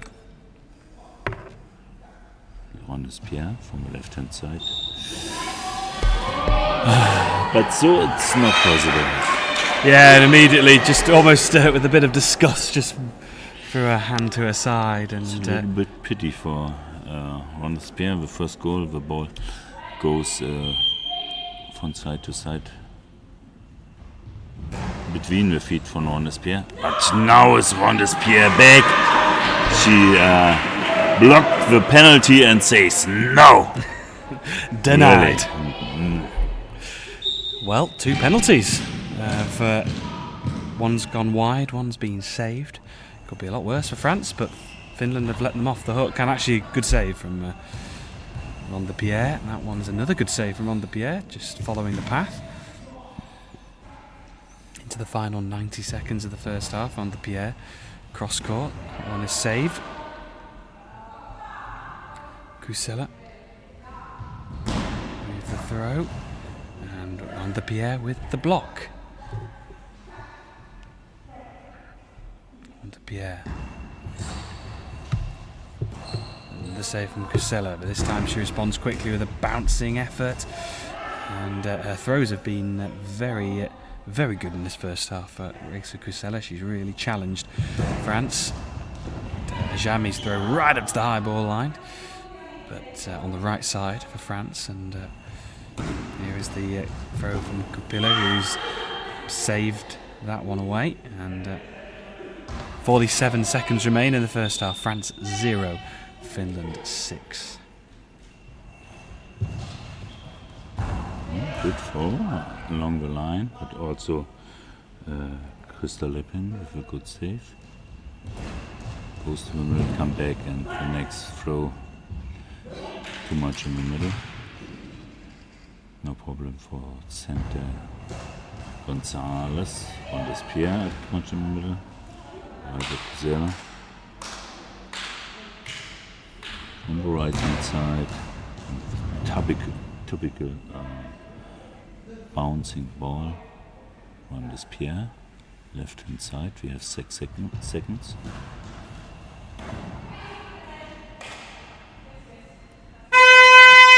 And the first half is over. It certainly is, and it's been a tremendous first half performance from Finland. They lead by 6 goals to 0. And they are on course, as it currently stands, to finish 3rd in the group. It's going to take a big turnaround from France, the team who will be playing at the Paralympics next year as hosts. Have come unstuck here against Finland. Well, just a reminder, this is the final group game of these championships. And also just a bit of news from a tournament that is just taking place in Africa, the 2023 IBSA Goalball African Championships. For any of you who are interested, that's been taking place in Cairo. Well, the big news coming out of that one is Egypt defeated Algeria today for the 2nd time in the tournament. They played twice in the round robin, which potentially means we might have a new African champion as Algeria. Well, they've been champions in Africa pretty much from the very start of the dawn of time, it feels like. So we might have a first new African side playing in the Paralympic Games in goalball. So big news coming out of Cairo. And we'll try and keep you up to date with everything that goes on there in the Africa Championships. But as we turn our attention back to the European side, of course, tickets for the Paralympics up for grabs. Both of these sides will be advancing through to the quarterfinals.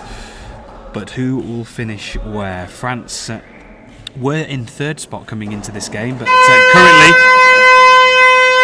occupying 4th as Finland have overtaken them. And it's going to take a big second half here from France to turn this one around. And it looks like a half-time substitution here for France with Melda Alan, who's going to come on to replace Gonzalez. As for Finland, I think they're unchanged from what I can gather. Looking out onto the court.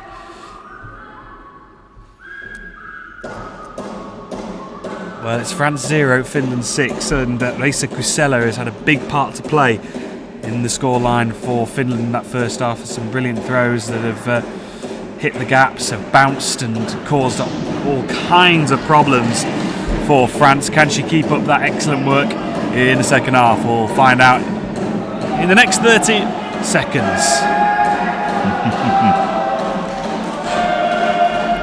Great support coming from the Finnish men's team in the crowd. Of course, they will be delighted after their victory over Montenegro earlier on in the day. In fact, it was our first match of the day here on day 5 of the 2023 IBSA Goalball European Championships.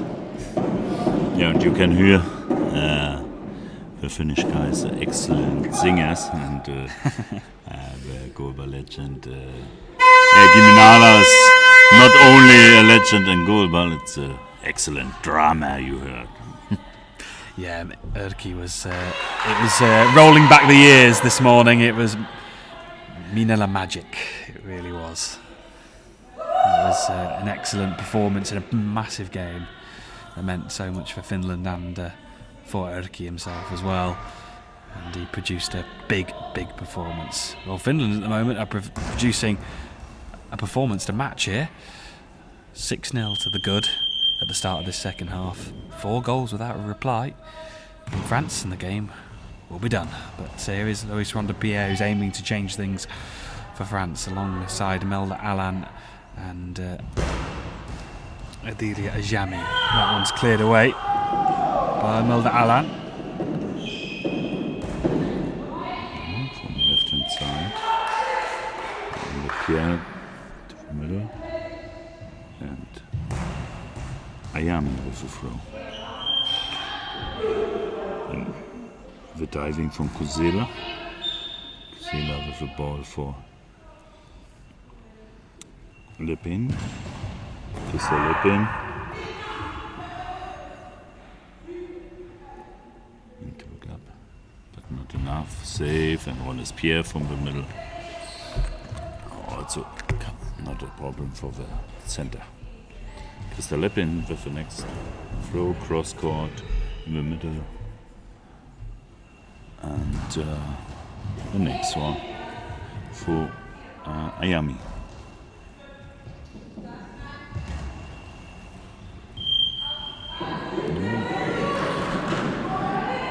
Every time now Kaupila with counter from the center position. One is Pierre from the left hand side. Next save from Kaupila. Kusela Lepin.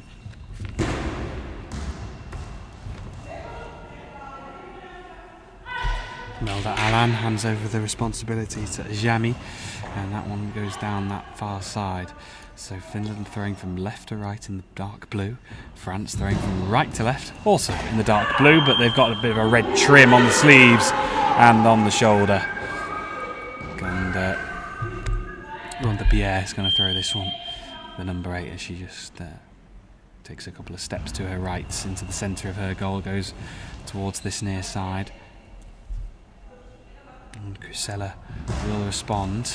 Goes down the middle. That's beaten away by Melda Alan. And there's going to be a substitution for France. So Luis Ronde-Pierre is going to come off and be replaced by Jean-Marie Berquier. 10 minutes and 7 seconds left in the second half. France 0, Finland 6.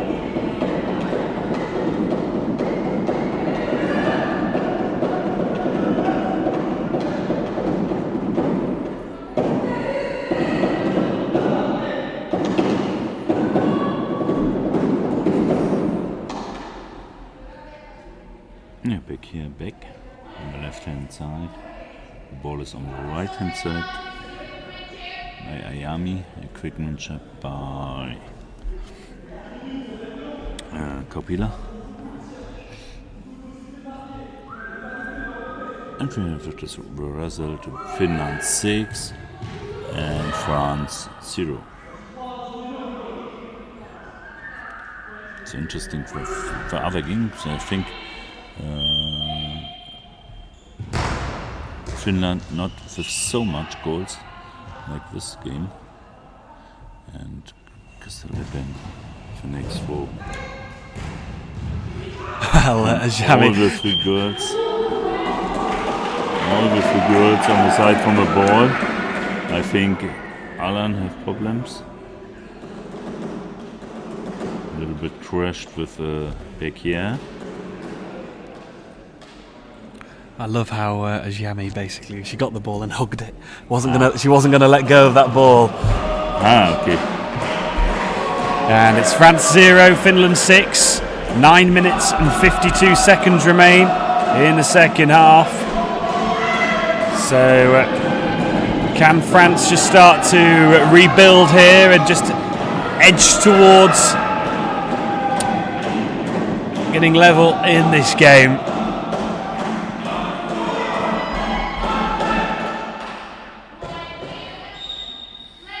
Berquier from the middle, good throw, but also good defense by Kaupila with both feet on the ball, and from the right hand side Kusela. Bouncing ball into the gap between Alan and Berquier.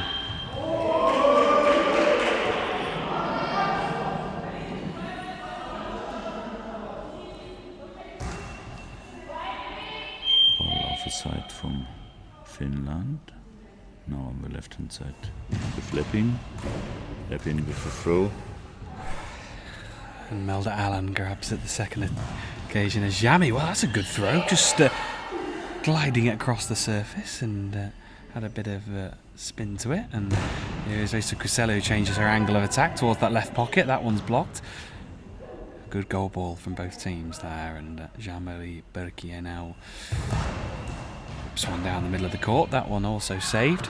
9 minutes remain in the second half. France 0, Finland 6. Oh, and that one pops into the air again, and Jami, well, she's not letting go of that one. And she throws cross court. Oh, there was space opening up on this near side of the Finland goal, but good work by Ilda Kupila. On the right hand side, number 4. Leppin. Alan from the middle. And Kupila with a throw for Leppin. Really good throw, but also good save by Berquier. Stopped by the feet from Kupila. Kusela. Corner from Ayami. Ayami now with the ball. Over the feet from Kupila, and the second time Kupila with a save. Alan with the ball meets Berquier in the middle. Berquier in the near from the high ball. From the right hand side, Kusela.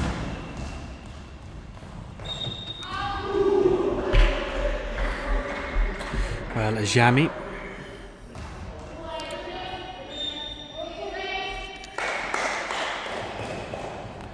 Seven minutes and 25 seconds remaining, and that's a bouncing ball that just dies in the court and just rolls towards the goal.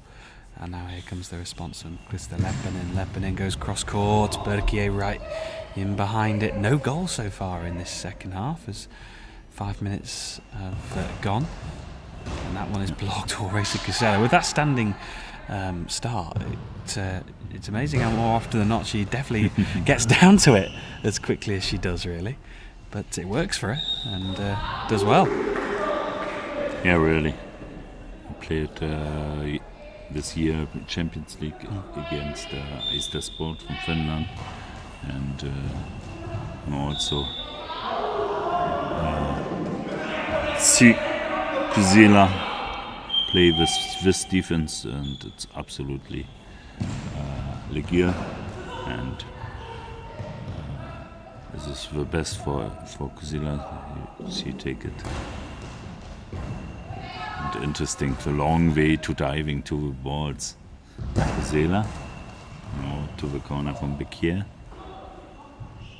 Ball is free and out. Comes back to Finland.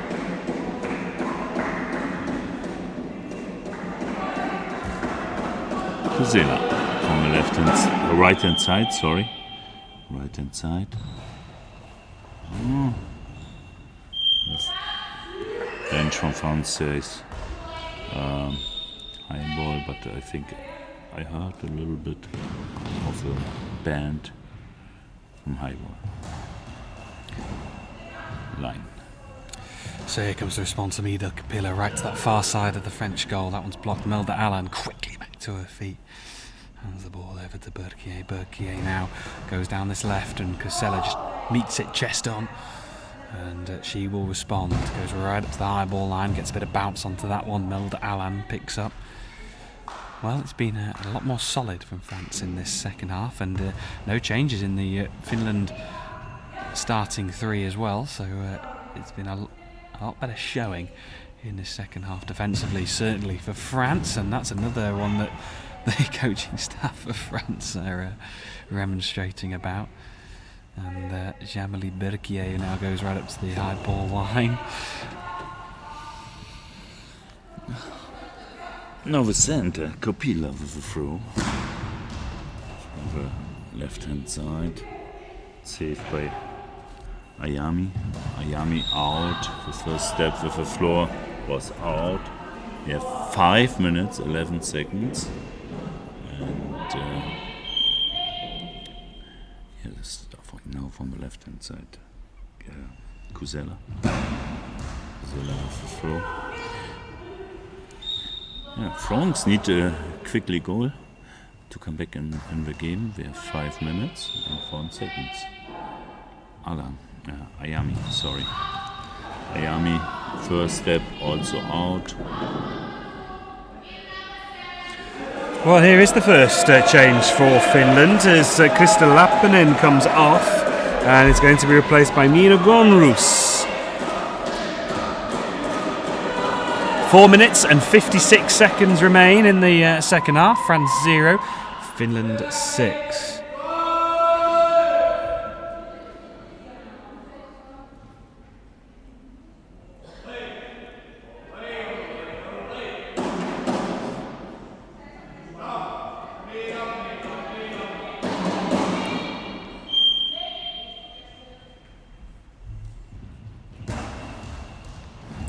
Oh, just couldn't squeeze through as the ball trickles along the ground.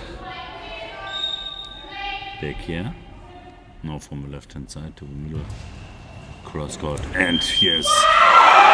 The first goal from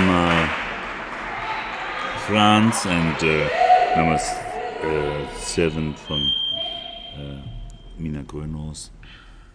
On his position in the Podgorica between Gonrus and Coppola. We will see back here with the next goal. Or no. Gonrus says no. Gonrus with the next goal. Too much in the middle. Ayami.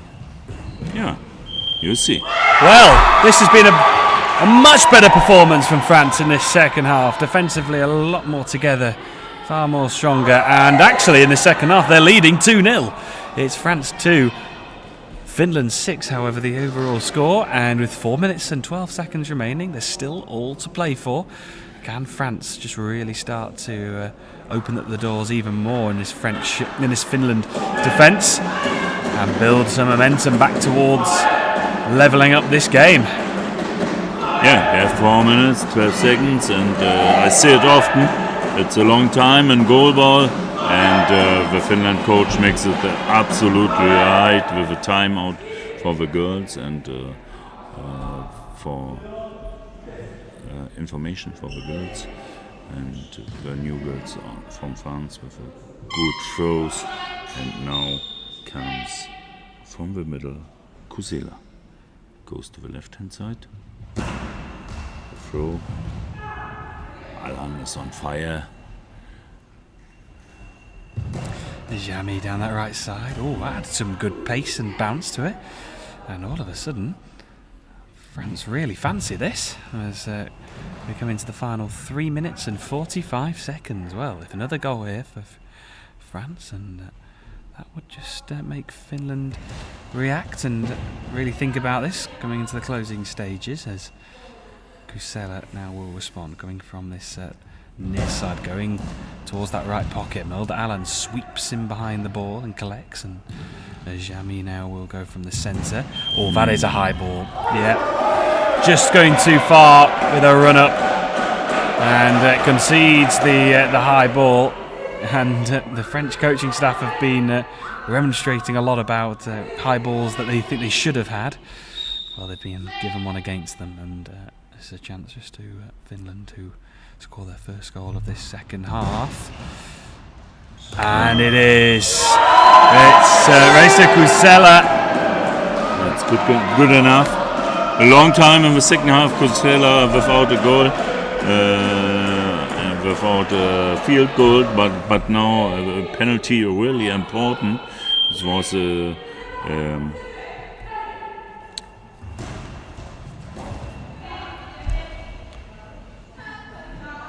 the time, 2 times. from France, and more offense, more and more chances. But now with a penalty from Kusela, is the time. This is a difficult situation for France. We have 3 minutes in the second half. Well, just mixing up the pace a little bit, Reiso Kusela, just asking different kind of questions.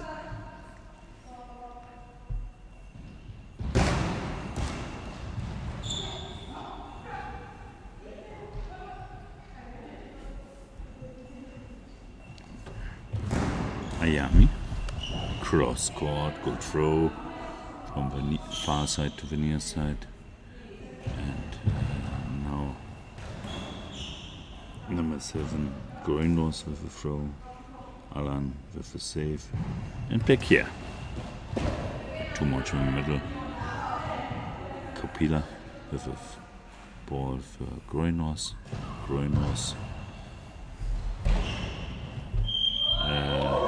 Cross court, and the ball over after the save.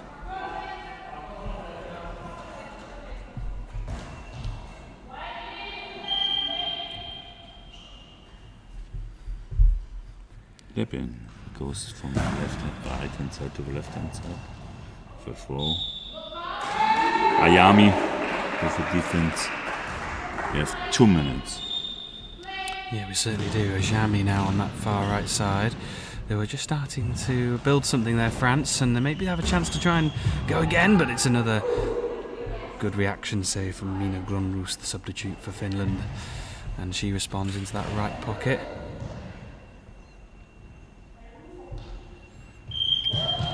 Yeah, in this situation, the coach from France wants a noise penalty in the throw. Kusela now going for that right Kusela. pocket. Melder Alan right in behind it. Bekia from the left hand side. Good throw. Kopila with a save.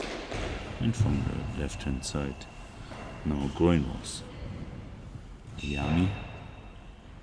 Right hand side, bouncing ball. And the save from Kopila. Left hand side. Kusela. Back here with the save, and we have not more like a minute in this game. Back here.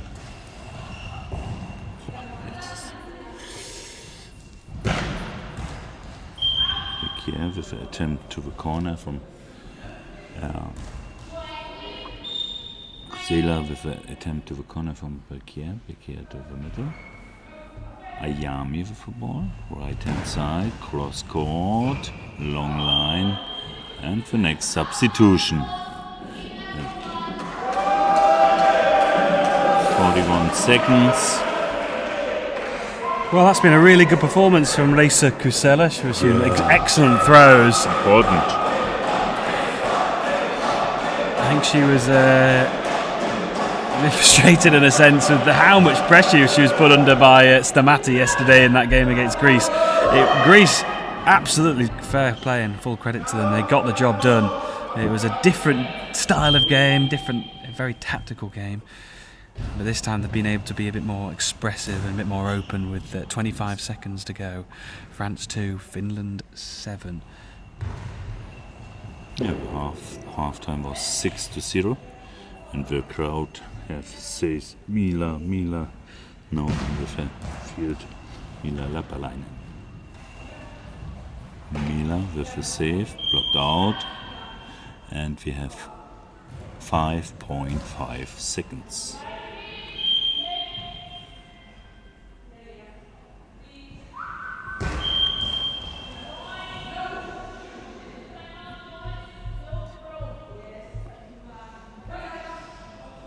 No throw.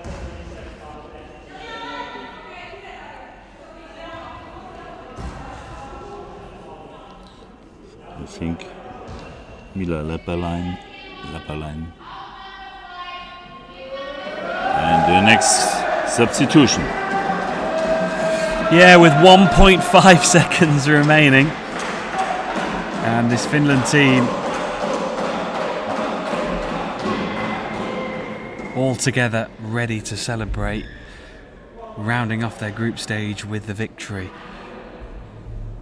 They started it with a win over Hungary. They've had some tough games in between, but they are going to finish off the group stages with a victory and also wrap up the group stages in general as well. Our final 1.5 seconds of the group matches here at the IBSA Goalball European Championships. They're going to finish it arm in arm. And there it is, full time, and it is victory for Finland by 7 goals to 2. A cracking result for Finland against the team that will be competing at the Paralympics next year. Well, the work was done really in the first half. France actually, in essence, they did win the second half by 2 goals to 1, but it was all the damage was done really in that first opening 12 minutes. But a positive result for Finland, Mario, to round off the group stages. Yeah, really important. I saw the girls yesterday after the loss. After the loss, the hotel was it's normally not so happy, but now every 6 players on the bench and also on the field celebrate the win, the victory against France. Congratulations, Finland, and also all the best for France in the next round. Yeah, absolutely. So that concludes the group stages, and Group D is as follows. Israel are top, Greece are second, Finland are third, France are fourth, Hungary are last, which means our opening game tomorrow, I believe, will be Great Britain taking on Finland, seeing as they have finished third. But we will get all those confirmed fixtures for you tomorrow morning, and we'll bring you the lowdown and the schedule first thing tomorrow morning before a ball is thrown. But there we go, folks. That has rounded up the group stages. After 5 days of action, we have now got our quarter finalists. And in the women's side, we have Turkey, Ukraine, Great Britain, Germany, Israel, Greece, France and Finland. And in the men's, we have Lithuania, Germany, Greece and Great Britain, Ukraine, Turkey, Israel and Finland. Well, we now move on to the quarterfinals now, Mario, and it's a whole new competition. You lose, you're out, and we go into the placement matches. It's win or bust. Excited? Yeah. Exciting, and I'm so sorry. I'm a little bit happy to see tomorrow 2 German teams, and I hope also you enjoyed the teams of Great Britain. Absolutely, I am thoroughly delighted with Great Britain's work. And also huge congratulations to all the teams who have made it through to the quarterfinals. Really fantastic goalball here in the European Championship.